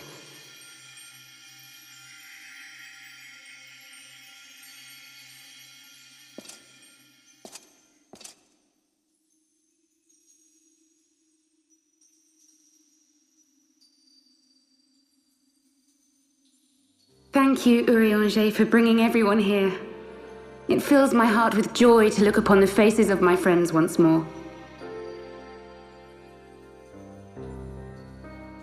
In taking you unto her bosom, I knew that Hydaelyn had bequeathed to you a sliver of her grace, granting you strength long sought. And in treating with the Scions, I learnt of a star like unto our own, a doomed world of fallen heroes, in whom I glimpsed ourselves, the first. Full long did I search for a means to save this world, concluding at the last that the answer lay in the power of blessed crystals. And thus did I labor to set light against dark. Yet I knew from the beginning that this salvation would not come without sacrifice. For the instrument of the First's deliverance would of necessity be required to journey thither, there to remain, mayhap forever. You orchestrated all of this, not to save her, but to send her away!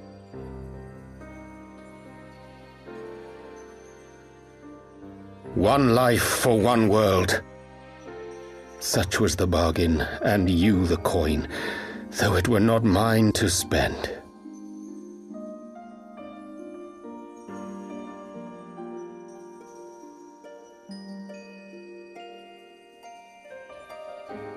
Have we not walked together in the light of the crystal, and at her bidding borne witness to the joys and sorrows of this land? Each and every one of you knows my heart. If this be the price I must pay, I pay it gladly. You would go alone, then? My dearest Thancred, you who have ever watched over me, I am truly grateful for all you have done on my behalf, as would my father be. Your kindness, your compassion, your love.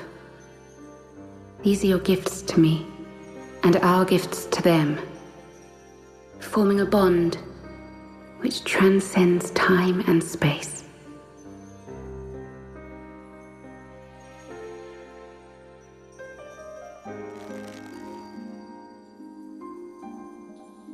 Sometimes I forget you are not the child I once knew. Make me proud.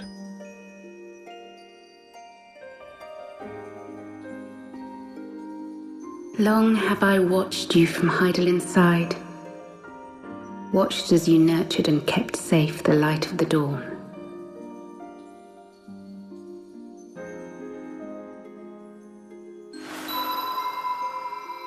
The dark recesses of the world hide untold secrets and dangers. Thus do I entrust to you, Tupsimati. I pray you, keep to the path that you may never have need of it.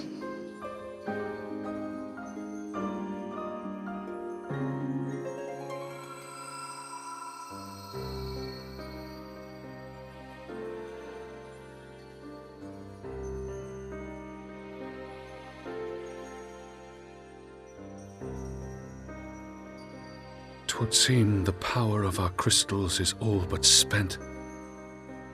Perhaps, if there is naught else to be done.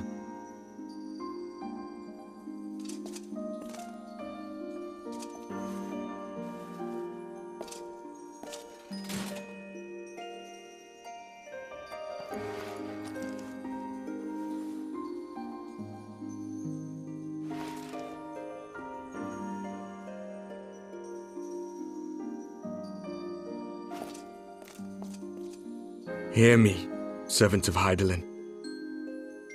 If you would have us place our trust in you, then I would ask a favor. Take us with you.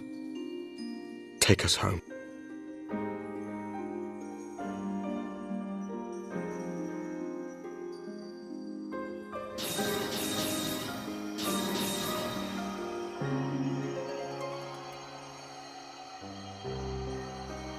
We were blind to the truth once, so I tell you this, as one fool to another. Light, dark, it doesn't matter. What matters is how you choose to use them. We made our choice and you see what came of it, so please, forge a different path. Seize a better fate.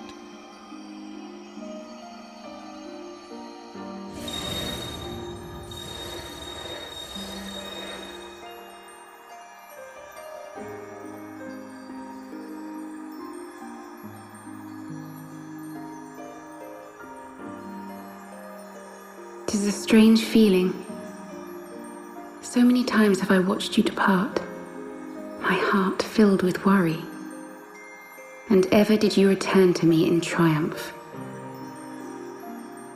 Someday, when I have found a way to free this star from her sorrow, I promise you I shall repay the favor.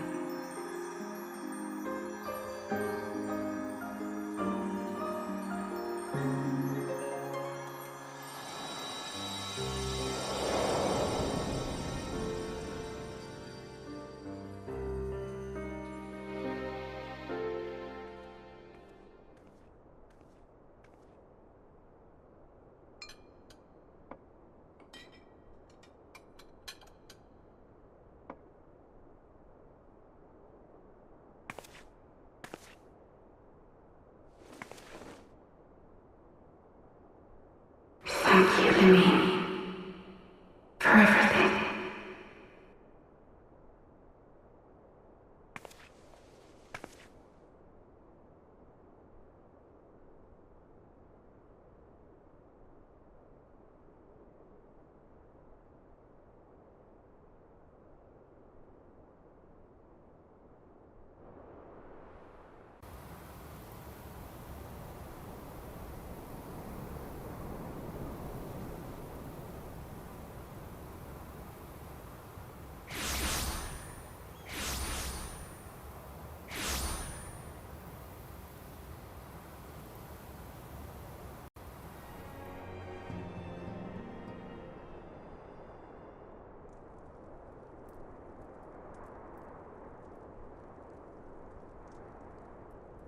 Back in the Solar.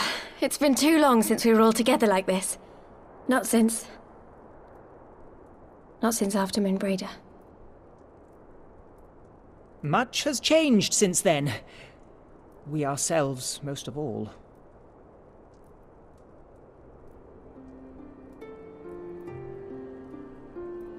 Though not all who were lost could be gathered here today, we may take comfort in the knowledge that those who are not are carrying on the fight. While I am grateful to our friends in the north for their hospitality, it isn't half good to be back. But, as Papalymo rightly said, much has changed since we last stood here. The Scions of the Seventh Dawn are not as they once were, nor should we be. Our travels in the north brought us into contact with a host of fine and generous people, and their selfless deeds serve to show me that it is not lofty causes that should inform our actions, but our hearts. And I hope that the Scions might continue in this manner, as individuals driven by individual principles. Provided we all sincerely desire to work towards Eorzea's salvation, I believe the paths we follow to achieve it need not, and should not, be dictated by any single ideal. Companions bound by a common purpose, free to go whither they will. The idea is not without merit. Very well. I shall resume my research of the primals and the elder gods of Eorzea. Should anyone have need of my findings, you need only ask. I should be glad of your continued assistance. Well, my main purpose in coming here was to see the signs of the Seventh Dawn restored and my dear friend found. Nevertheless, having involved myself in your struggles, I feel compelled to see them through to the bitter end. For Minfilia's sake. That is, if there are no objections.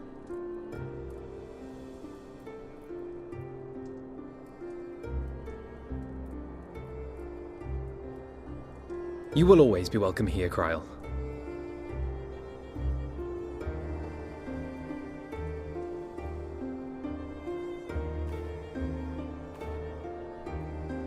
Urianger, can we trust you to carry on your investigation of the Ascians as before?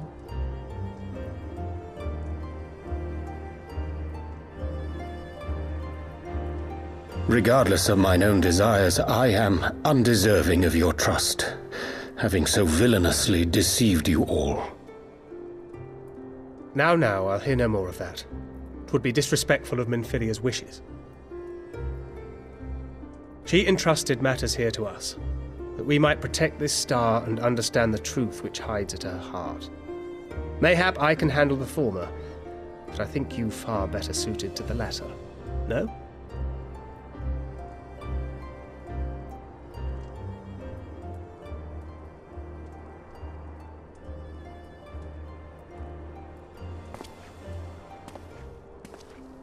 Very well. Then out of love for my Lady Minfilia and Moonbreeder both, this shall be my solemn charge. Papalymo and I should probably return to Thanalan to keep an eye on the Resistance. There's still the matter of the Griffin and the Amalja, not to mention the new Imperial Viceroy. That little lot must be worthy of our attention, right?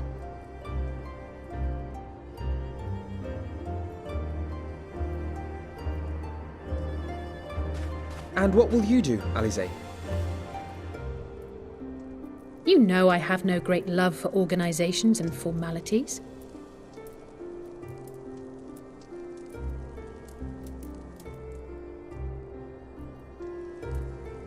That being said, this new approach you propose is not wholly objectionable, and we've always got him to keep us from bickering.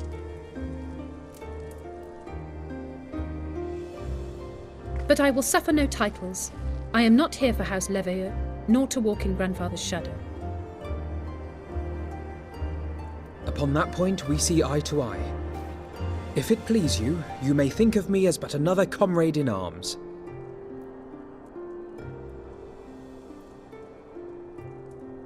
Well then, Alfie, I, for my part, shall see to the paperwork and the finances with my characteristic aplomb. I would not have it any other way, Tataru. And we mustn't forget you. What now for the Warrior of Light?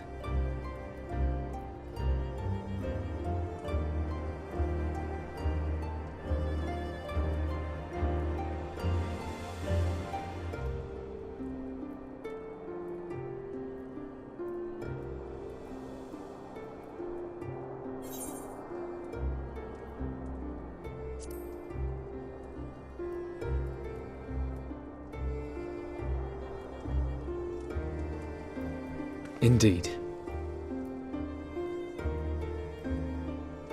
The path behind us was fraught with hardship, and the path before us will be no less unforgiving.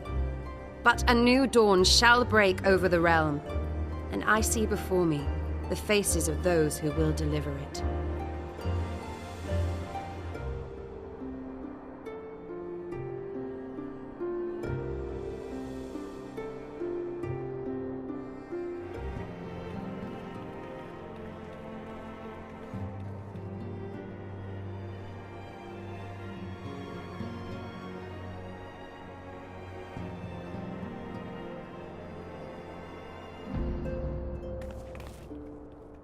One world's heroes are another world's villains.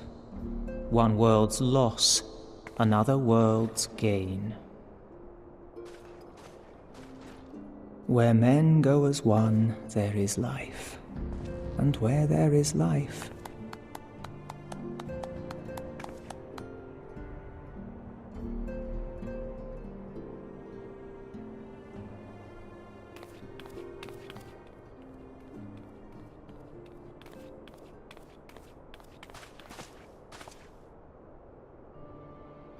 My friends, if I may, I would ask that you entrust Tupsimati to me. Clouds gather upon the horizon, and as Master Louisoix's disciple, I would keep it close at hand.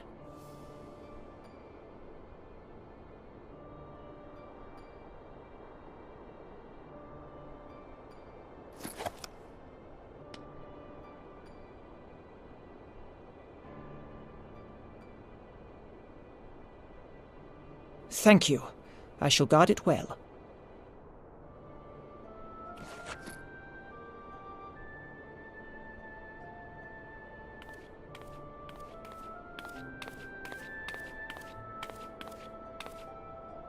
there is cause to hope.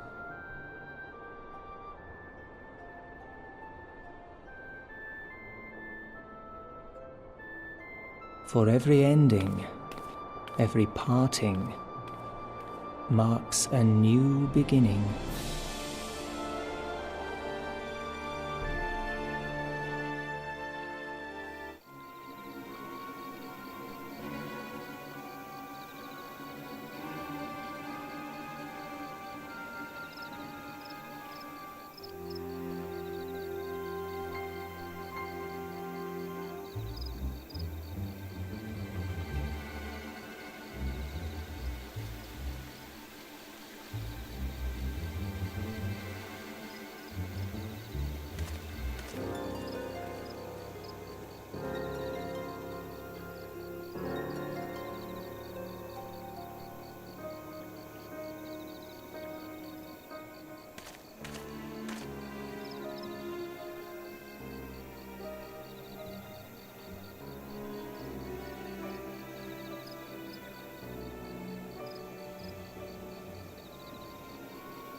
We're here. Did we miss anything? We would not presume to begin without you, Yda. Urianger has returned to the Waking Sands, but everyone else is now present. Yes, but for what exactly? We all have duties to attend to, Alphino, so you may dispense with the preamble. Thank you, Alisaie. It is the very subject of those duties which compelled me to call this gathering. Though the Warriors of Darkness no longer pose a threat, Eorzea's many troubles demand no less of our attention. And while I stand by the decision to approach each task as we see fit, I fear our effectiveness will ultimately be diminished should we continue to act in ignorance of each other's efforts. Thus, I propose we elect a successor to Minfilia. Not to serve as a fully fledged antecedent, perhaps, but as a coordinator of operations. Is that all? Well, then the decision seems clear. No one else has shown any enthusiasm for the role, and judging by your performance at our previous meeting, you would seem the perfect candidate. You always did have a flair for politics.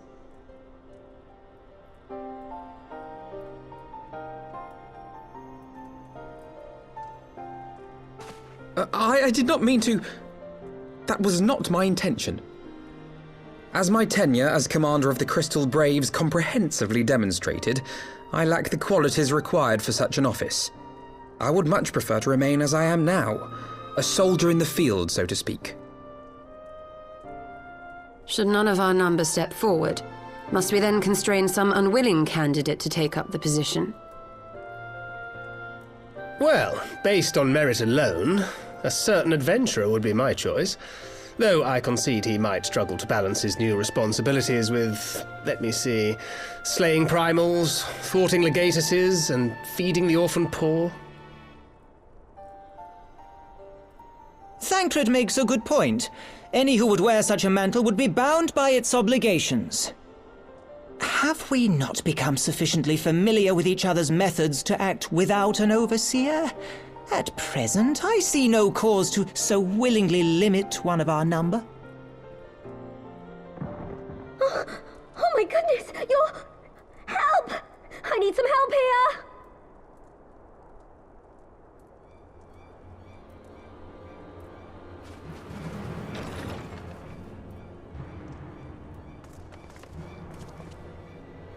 Tataru, are you all right? Me? I'm fine. It's this poor girl who just staggered in and collapsed on the floor that I'm worried about. Narco! God, how did... Y'shtola! Please, you have to help her! Kral, a hand if you would. Let us see about closing these wounds.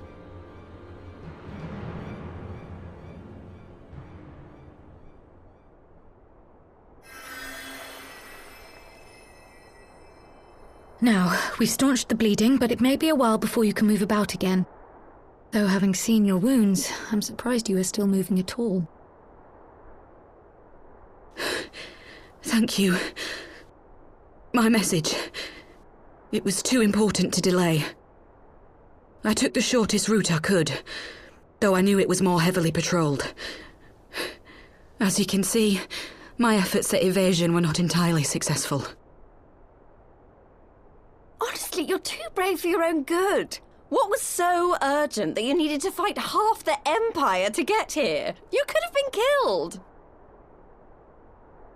I'm sorry, Yda. I had good reason. But I imagine your friends are wondering who this bloody mess of a Mikote is. My name is Minago, and I belong to the Alamegan resistance. I came to warn Yda and Papalymo about one of our leaders. A man who calls himself the Griffin. He's always been dangerous, but he's planning something new. Something reckless. The Griffin, you say? I've heard the name. Rumor has it your man is eager to test his claws. Aye, and on no easy target. He means to assault Belsar's wall from the Alamegan side. But what does the Griffin possibly hope to gain from such an attack?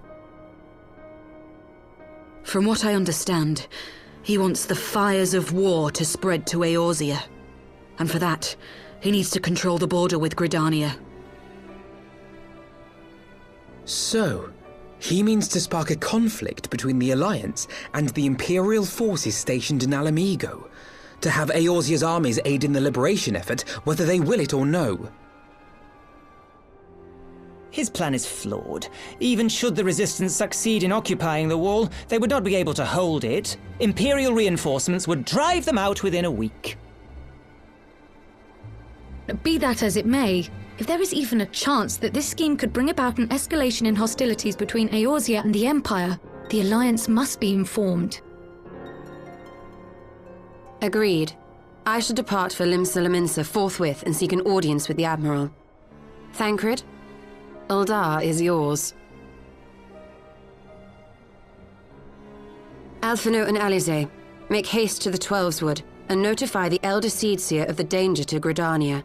She will duly call a council of the Alliance leaders, whom you must be ready to receive. You will be our voice in Ishgard.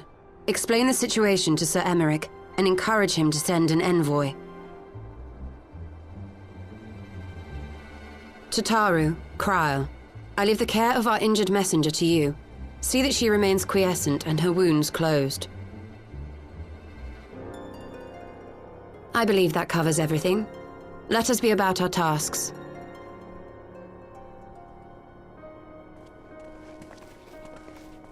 I suspect the ill tidings from Girabania will be held as a turning point. The beginning to a bloody end. The business of war was ever conducted with the coin of self-sacrifice.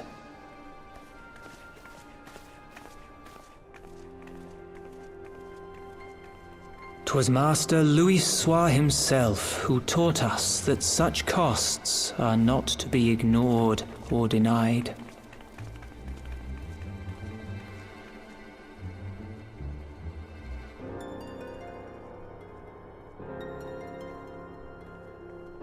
And so, I shall embrace them. When the time comes, I will make my choice, as you will yours.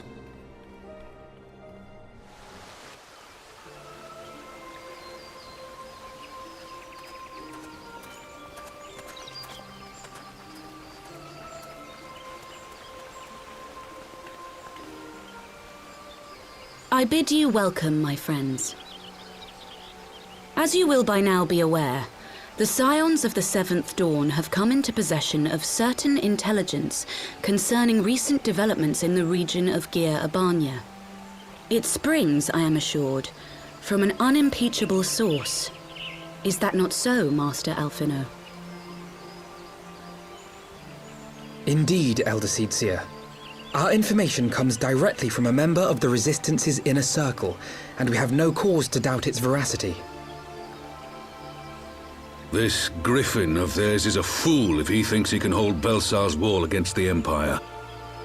When the Imperials move to take it back, they will come in force, and the resulting fighting is all but certain to spill over into the Black Shroud. At the Battle of Cartano, the combined might of 3 grand companies laboured to contend with the remnants of but a single Imperial legion. Alone, Gridania would be hard-pressed indeed to hold back the tide, should the Garleans turn their minds from reclamation to invasion.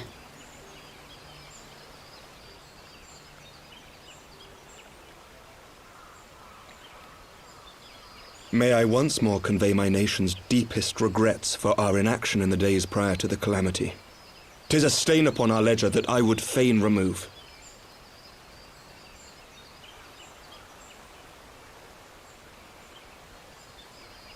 Elder Seedseer, I do hereby request leave to deploy a defensive force within the borders of Gridania. Ishgard's return to the Alliance shall be honored by more than mere ink upon parchment. The Doman people too would join any effort that weakens our common foe. We are few, but our most seasoned shinobi are at your disposal.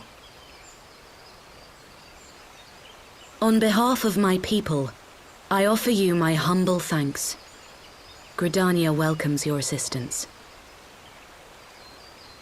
It is time we set our contingency plans in motion. Is the Alliance agreed?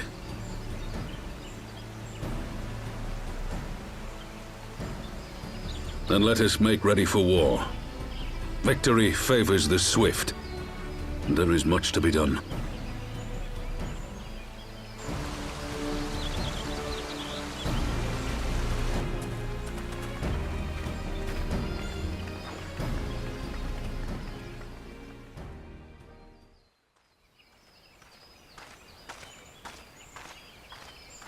The Council knows that Alamigo will not soon be wrested from the Empire, and its decision to bolster the border's defences seems eminently practical. Why then, brother, do you scowl so? I agree that they have chosen the wisest course available. Indeed, the only reasonable one. Yet something feels awry. In making ready for war, is the Alliance not granting the Griffin the very thing he desired? Any attempt to hold the wall is doomed to failure, aye. But I wonder if we have misjudged the prize for which he plays.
You've beaten me, aye.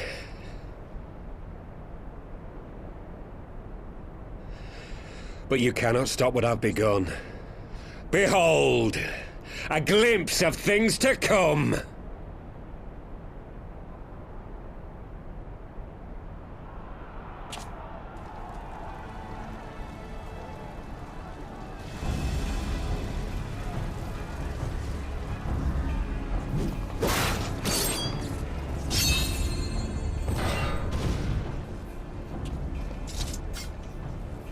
We did it!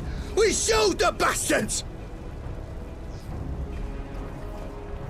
Aye! Victory is ours! And who knows, lads? Mayhap the Eorzeans will finally see sense when the enemy turns up on their bloody doorstep.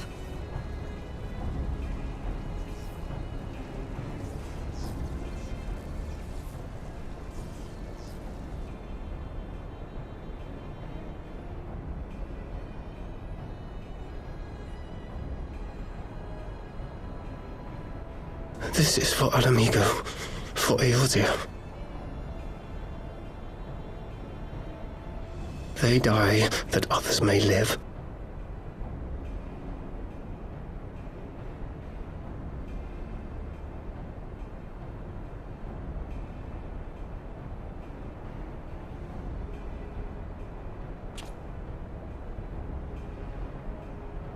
Vanguards! Attack!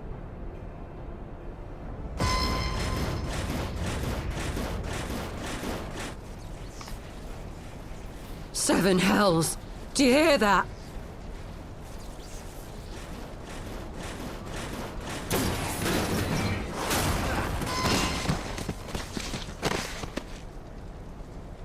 War machines! How did they get here so quickly? Stand your ground! For the resistance!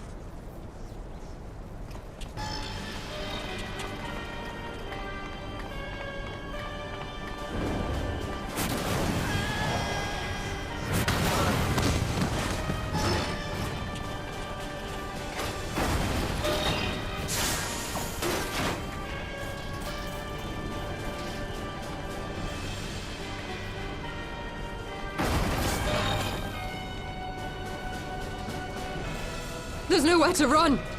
We're cut off!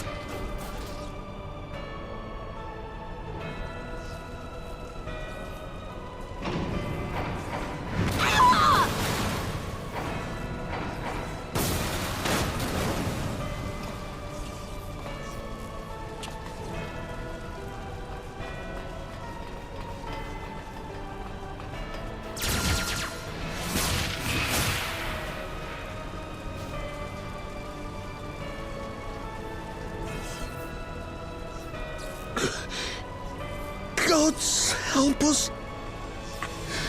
What were we thinking? The Empire's too big. Too powerful.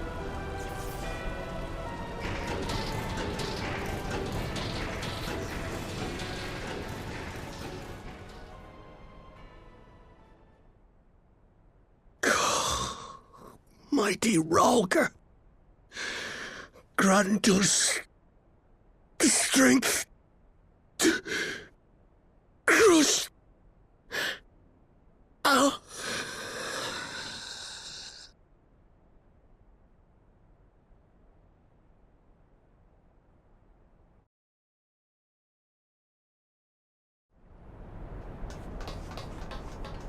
There you are.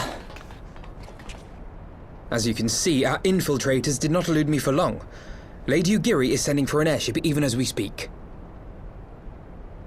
What do we do? This is a massacre!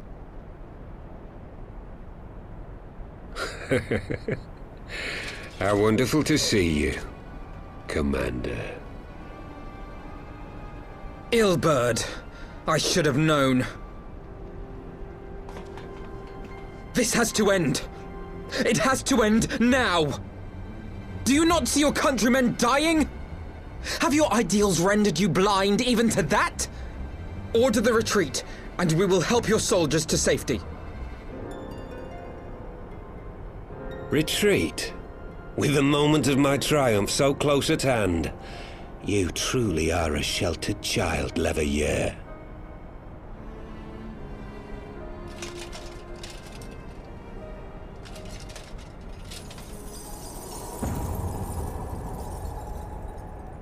Nidhogg's eyes! No abyss is too deep for you, I see. But trust me when I say that such power was not meant for mortal hands.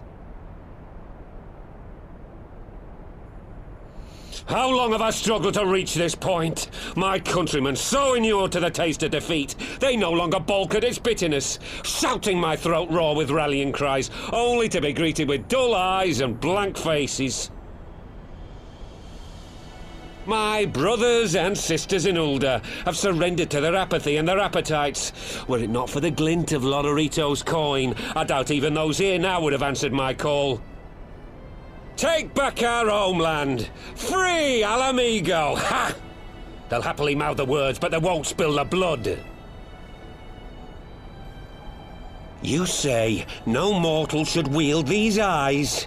Then I shall gladly become a demon. I will suckle on the souls of the hopeless and liberate the homeland they no longer deserve. What exactly do you mean to do?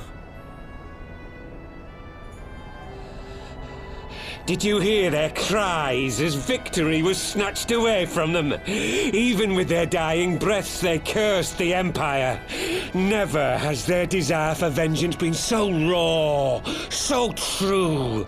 A god has no need of faith when summoned by so pure a purpose. Summoned? You cannot mean to fight the Empire with a primal! You know full well the danger, the futility of relying on such power! Oh yes, I know their limitations. Which is why I will call upon a deity more terrible than the very black worm of the calamity itself.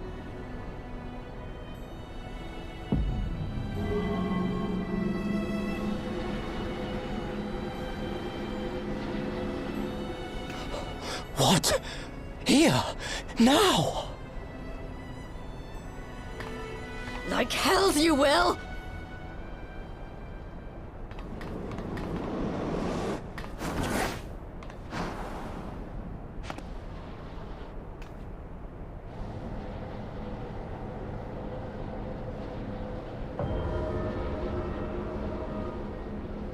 An ending to mark a new beginning.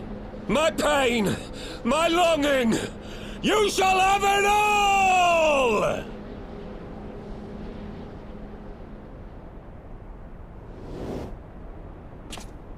Ah!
This light, is it... His death completed the ritual. The primal is taking shape. Well, can't we stop it? There must be something we can do!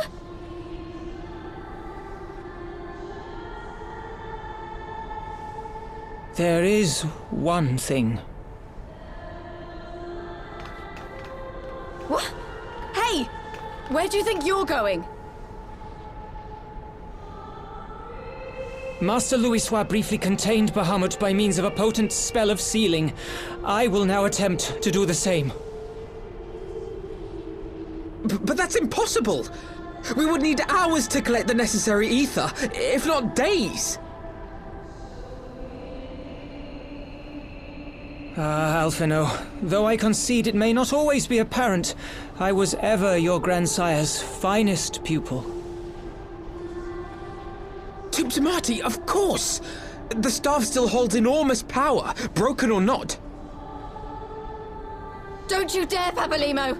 I know how that spell works.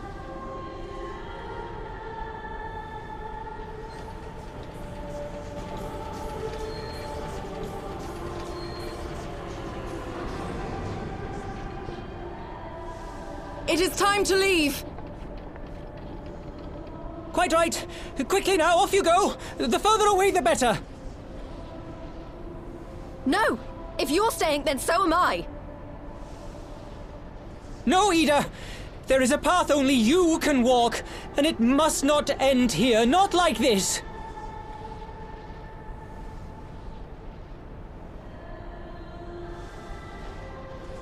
Take her!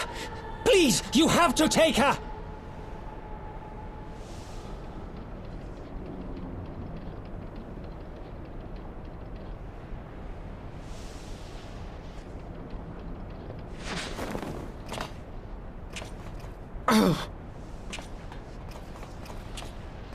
What? No!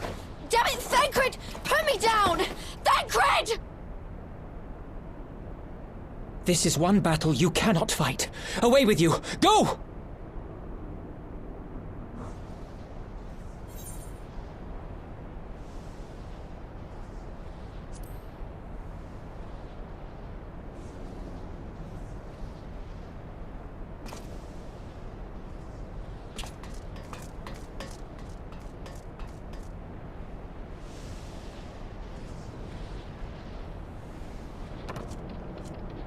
Hilda! I think he means now!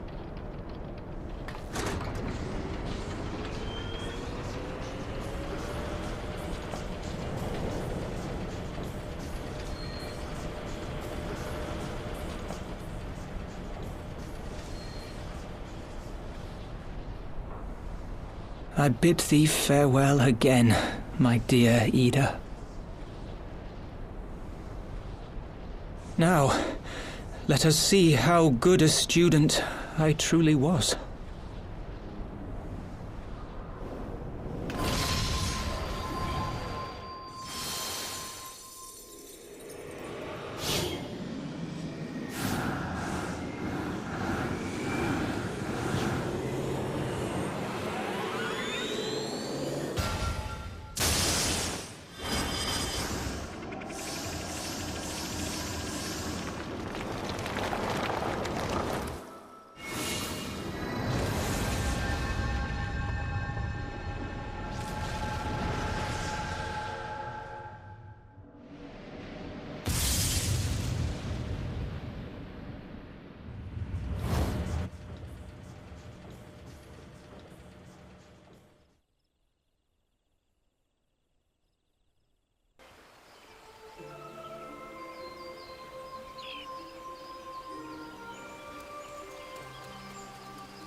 Dear friends, pray accept my heartfelt thanks for your efforts in defense of Gridania's borders.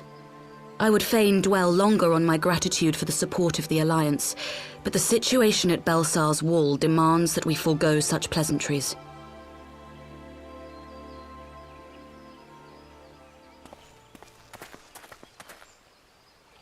According to our most recent intelligence, the cocoon of light that formed in the air above the wall remains undimmed and unbroken. After measuring the cocoon's etheric concentrations, Archon Y'shtola has confirmed the presence of a primal entity.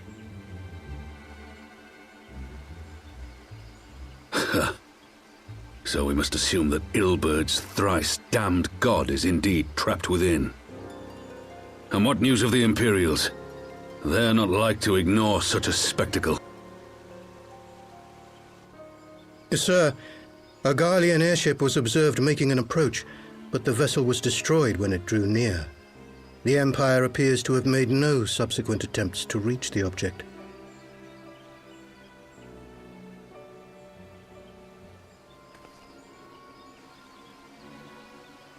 The soldiers who witnessed the incident spoke of a lance of light issuing from within the cocoon, of an entire warship being reduced to smoking ruin in the space of a moment.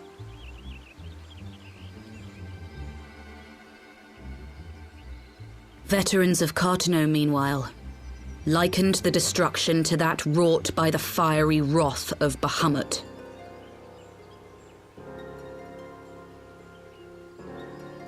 We could face another calamity.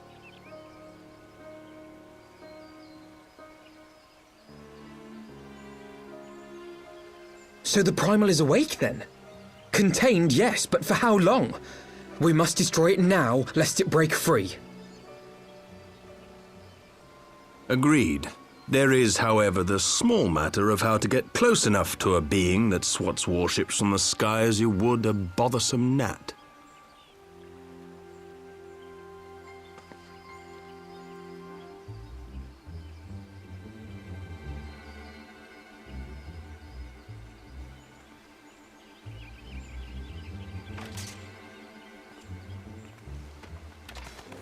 Is this truly so complex a puzzle?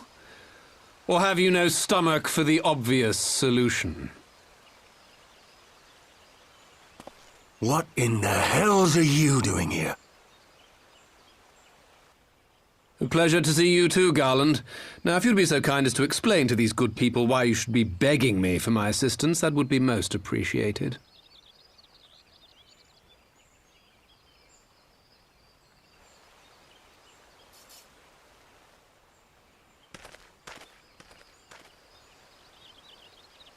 Who is this man?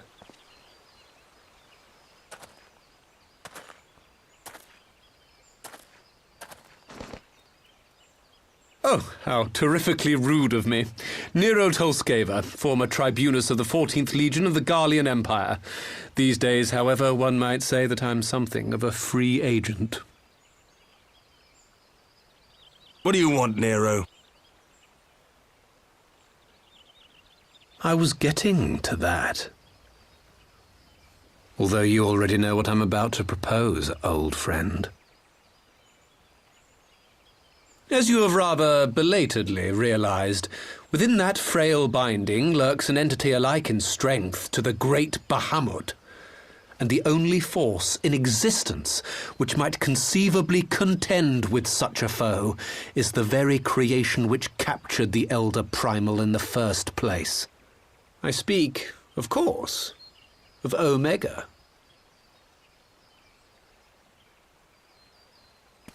Omega? That hulk has been gathering dust beneath the plains of Cartano since the Alagans breathed their last. And none alive knows how to wake it.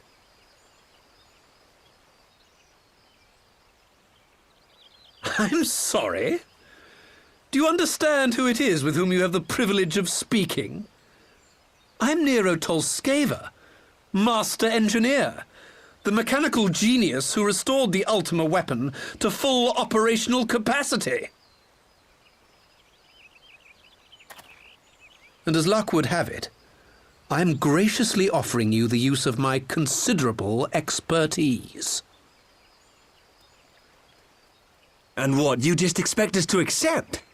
You're a fool if you think your deeds at the Crystal Tower are enough to win my trust, Nero. Trust? You wound me, Garland. All those years, studying side by side at the Academy, sharing both trial and triumph, we were countrymen once, you and I.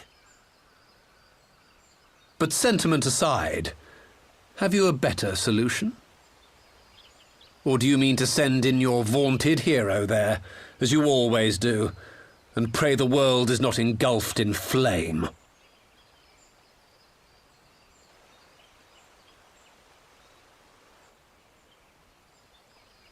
Let us approach the problem in a rational manner.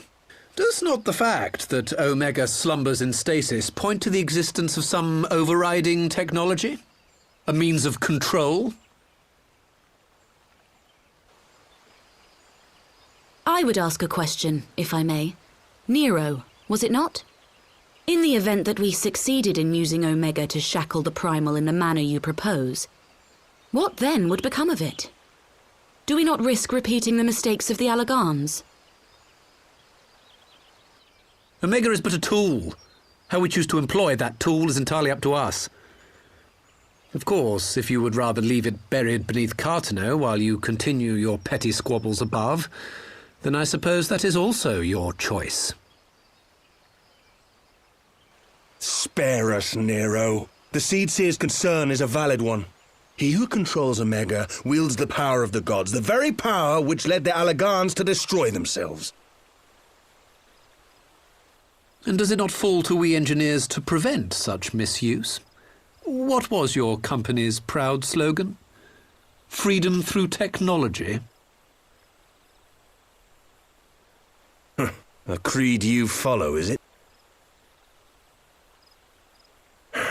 What say you? Do we take this villain at his word?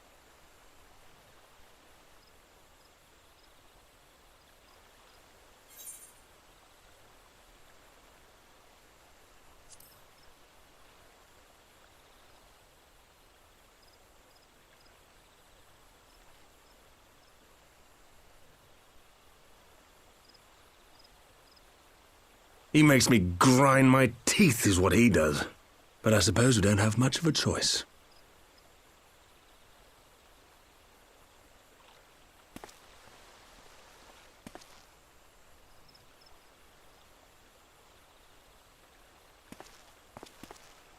Would the Council be willing to entrust this matter to a pair of former Imperials?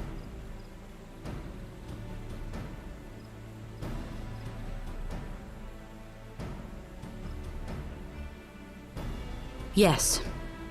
The task of restoring the Allagan relic will be yours. But the responsibility for its reawakening must remain with the Council. Do we condone this course of action? Aye. 'Twould seem we do. Let the record show that we invest this contingent with the authority to enter Cartano and take command of Omega. Sid, I appoint you leader of the expedition. Scions, I would ask that you assign some few of your number to escort Master Garland and supervise the other one.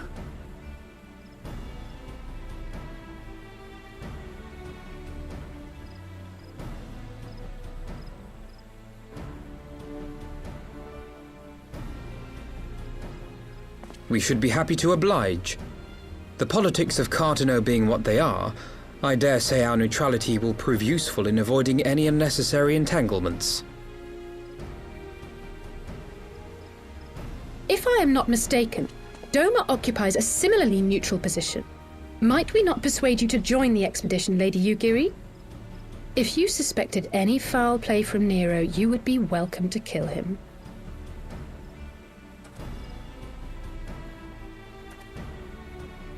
My blade is yours. Not a moment's hesitation, eh? You'll forgive me if I do not shake your hand.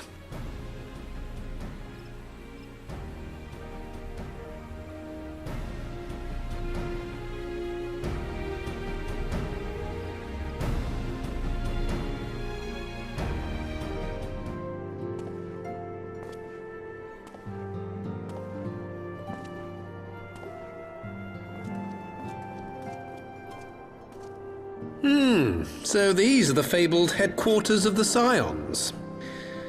I confess I would have expected an order of self-proclaimed warrior scholars to surround themselves with the fruits of man's enlightenment. And yet there's not so much as a single piece of magitech in sight. It never ceases to amaze me how primitive you Eorzeans truly are. Oh, I'll have you know that the Rising Stones is home to the very latest in magitech innovation. Wedge calls it the Mark 14 Thermocoil Boil Master, and it's the finest kettle I've ever had the pleasure to own.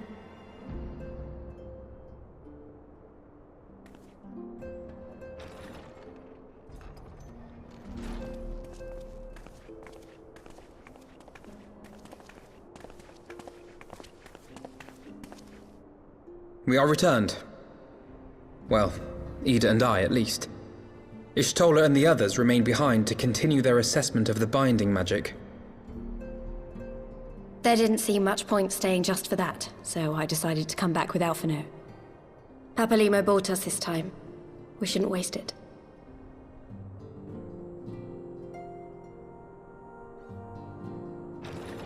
By your leave!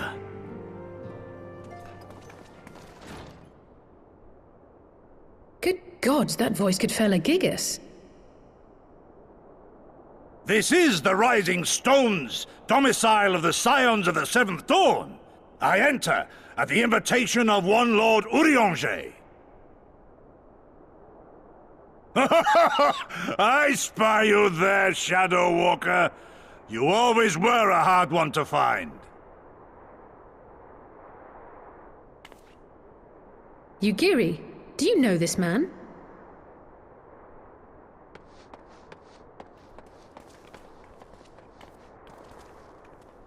Gosetsu!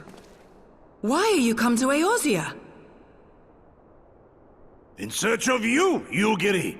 For days and nights did I row across the angry sea. I made port in good spirits, only for my own flesh to betray me over the trifling matter of an empty belly. Collapsed in the street like an unfed stray I was, until Lord Urianger came to my aid. Over a most welcome meal, we spoke of the plight of Doma, and I learned of our displaced countrymen's work to resettle this blighted land. 'Twas blind fortune that I was able to locate you so swiftly. But now we must make ready to depart. Our master languishes in dire peril, and Doma calls her daughter home.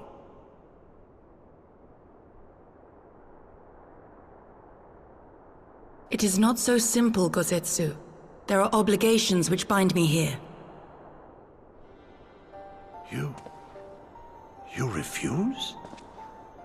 Did you mislay your oath during your flight from our homeland? The laws of hospitality must be honored, but surely the vow to defend your master demands the greater obeisance. It was our master who bid me guide our people to safe haven by any means necessary. And it was the Scions you see before you who provided us succor and sanctuary when all others refused. Dire peril or no, were I to return without first repaying such hospitality, our master would cut me down at the threshold. Mayhap that is so. There is more. A crisis threatens all within this realm, Eorzean and Doman alike, and I go to play my part in its resolution. I will not bring shame upon our liege by abandoning my people or my duty. How very noble of you. Now, in the name of honor, kinship, and, practicality, might I suggest we get this expedition underway? Or would you rather debate the finer points of duty and leave Omega to the Empire? The Empire? Yugiri, you draw steel against the curse of Garlemald?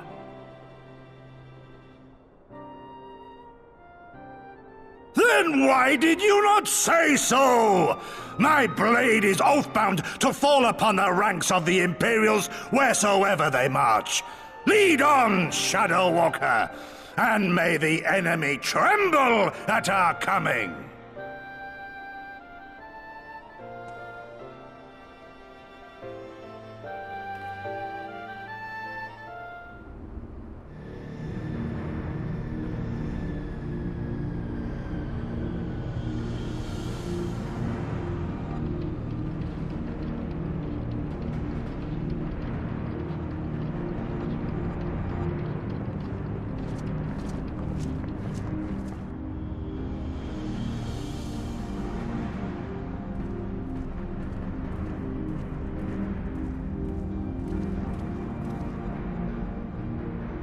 Now, where was that?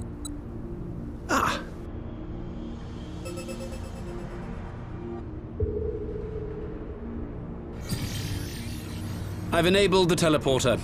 One brief jump and we shall arrive in Omega's control room. How convenient. You've been here before. Of course. It was no easy task threading a path through all the skirmishes. But how could I ignore the existence of such a fascinating toy? You may trust that my preliminary examination was suitably thorough. Trust? Aye. I trust your appetite for technology. I chased down a suspect airship, and who should I find but the traitor, Sid Garland.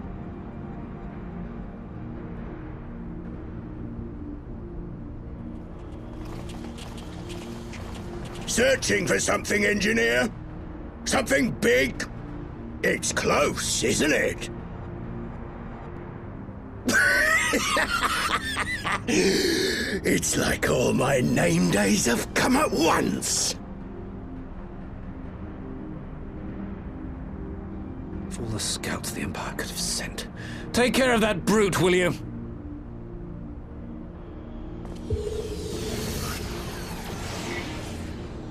God damn it. Can't let Nero tinker around in there by himself. I'm sorry to leave you to it, but I dare say you'll manage without me. This clod has no idea who he's dealing with.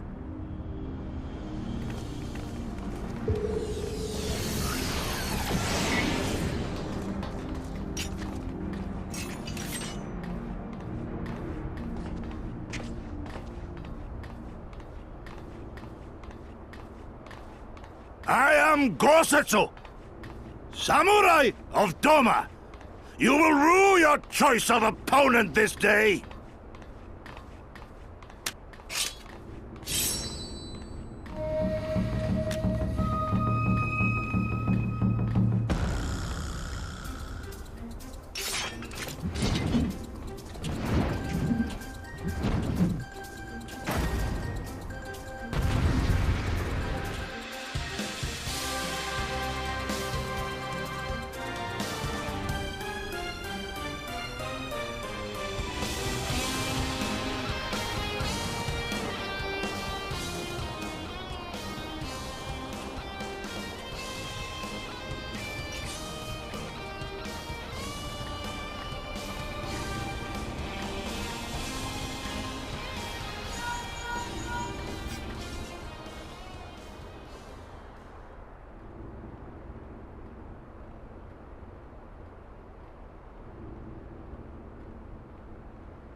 No retreat. No surrender!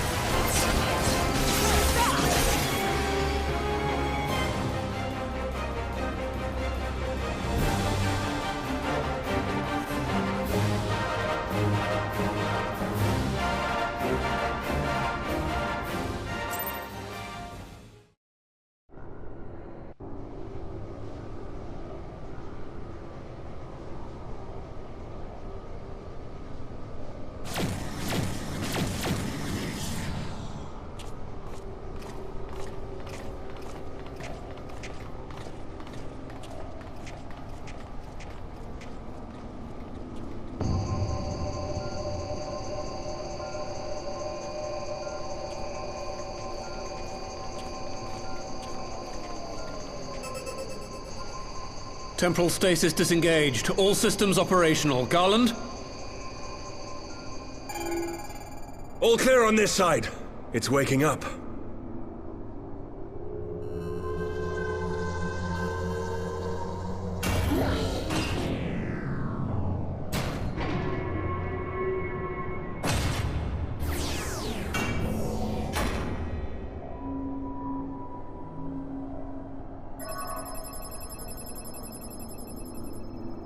Remarkable. Omega sensors immediately detected the presence of the cocoon, even at this distance. They must have been set to scan for sources of energy exceeding certain magnitudes. I still don't see any means to control the machine directly. It seems to have been designed to act wholly autonomously.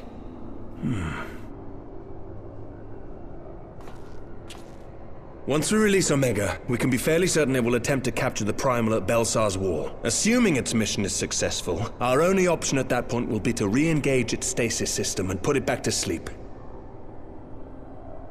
And should the machine happen to misbehave, we'll simply initiate an emergency shutdown. I confess we don't yet have a complete grasp of its capabilities, but I'm certain the details will not elude us for long. Well, I understood less than half of that. So, my question to you is, are we doing the right thing?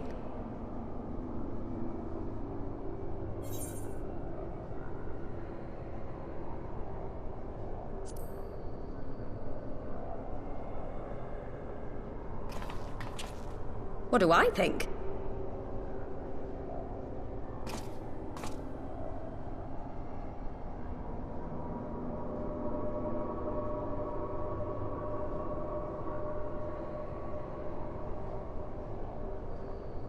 All right. Step aside, Sid. Is this the thing I need to press? Yes, that's the one.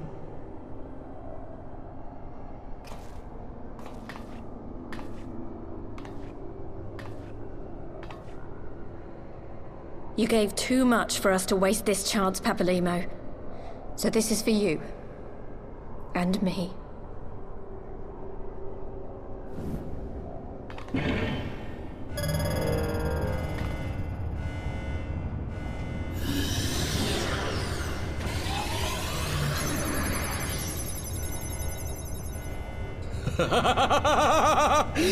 Yes!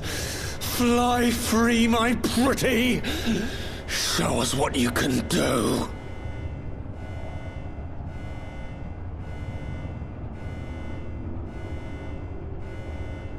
The launch sequence has begun.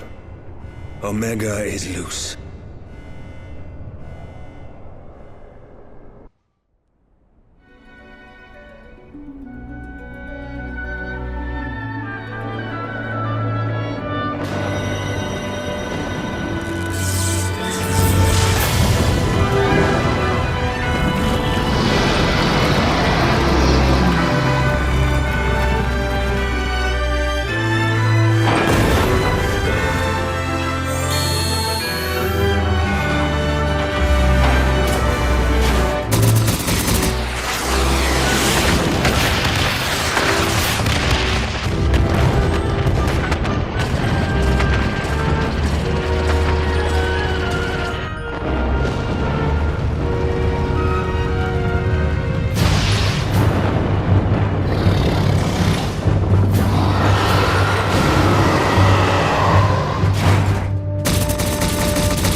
Huh? Omega has stopped transmitting. But that shouldn't be. I didn't engage the stasis system. And what does this signify? I have little understanding of these contrivances.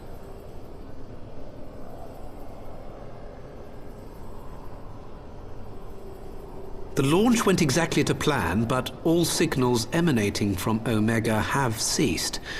This may indicate any number of things, but we will need to join the Scions out in the field if we are to ascertain which one.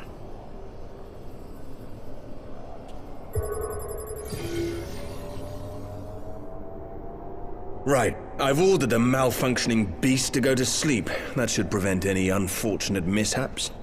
I suggest we make our way back to Gridania.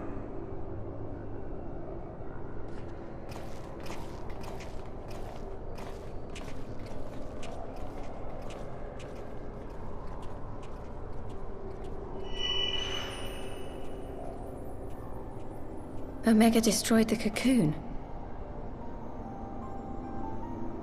Papalymo's spell is fading. It was bound to his ether, you see. And if the connection is broken...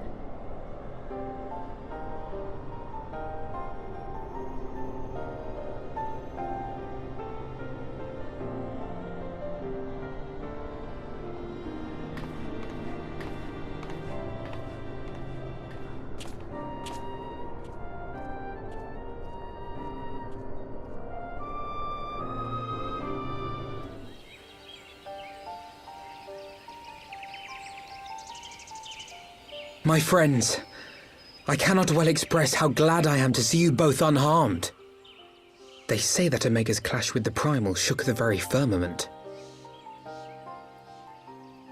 You need not have worried. The battle took place far above the ground. We were able to observe in relative safety, though I'm given to understand that there were casualties on the far side of the wall. It was like watching a nightmare unfold before our very eyes. Ilburd's primal manifested in the form of a colossal dragon, a being of pure violence. It burst forth from the cocoon with such terrible force.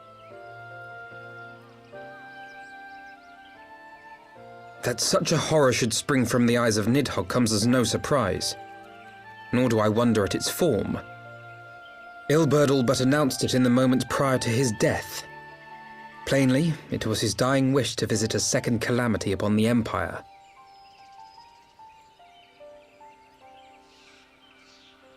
And I am quite certain the abomination would have obliged had it not found itself outmatched by Omega.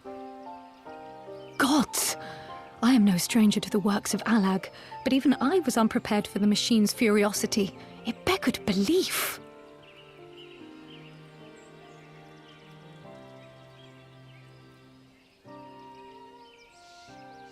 And how fares poor Yda in the midst of all this? Have you spoken with her? She is up on the platform, lost in thought. We deemed it best not to disturb her, but mayhap she would welcome some company after all. Shall we?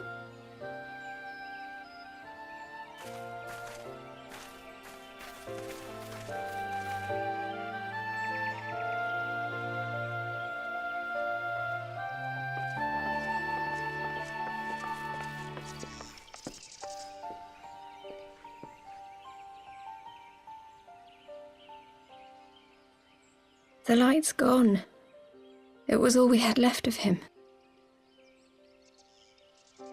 Yda. I don't blame anyone. I knew what was going to happen. I knew the spell Papalymo meant to cast would drain away his life force. I knew that it would only buy us a little time.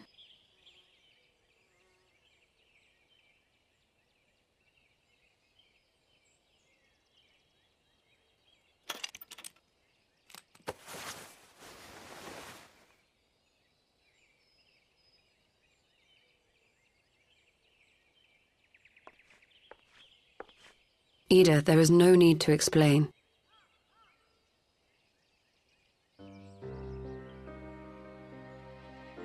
But there is. I can't hide in Papalymo's little shadow anymore, and I shouldn't hide behind my sister's mask.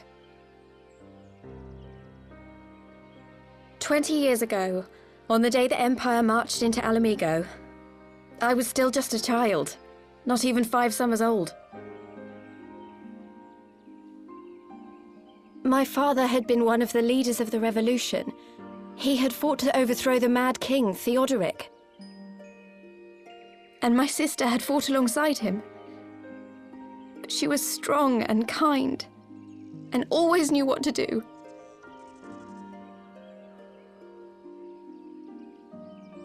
But when the Garleans came, everything changed. My father went to war against them too, and I never saw him again. After that, I remember a lot of running. My sister dragged me for malms and malms until we came to the city of Sharlayan.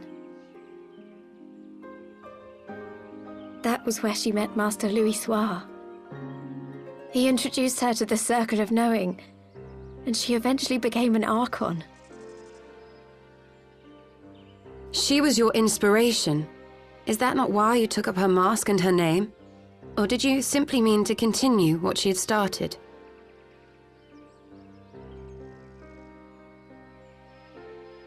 You've known all along, haven't you, that I wasn't Yda? Of course. We all recognized you at once. 'Twas Papalymo who persuaded us to maintain the charade. It was silly to think I could fool you. I knew that even then, but I sort of decided not to know.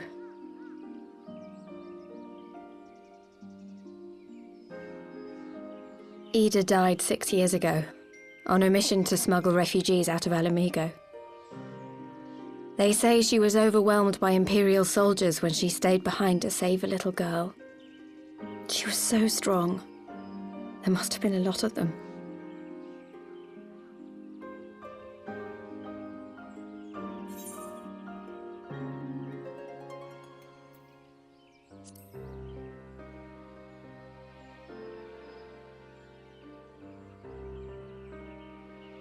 I'm sorry for lying to you. My real name is Lise. When Papalymo brought me Yda's mask, it was meant as a keepsake, but I decided I wanted to be his new partner, to keep alive all the good that she had done.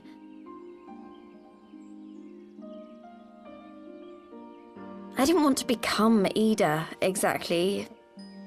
At the time, though, I still didn't know who I was myself, and it almost seemed easier to play the role.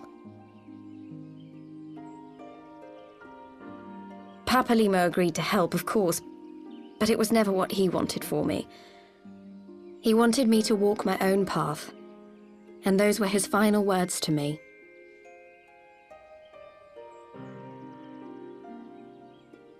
The Archon's mark he gave me is faded, and my last excuse along with it.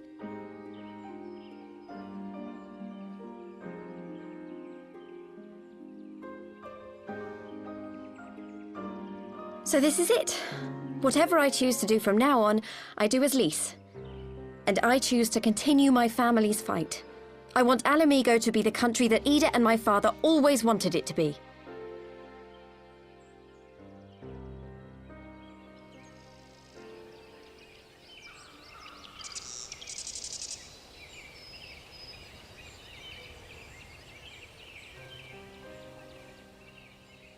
War is upon us once more. Do you regret standing against the Empire? Would you have chosen a different road, knowing what you know now? To claim that I never doubted the decision would be a lie. But I made my choice, and I have defended it with blade in hand ever since.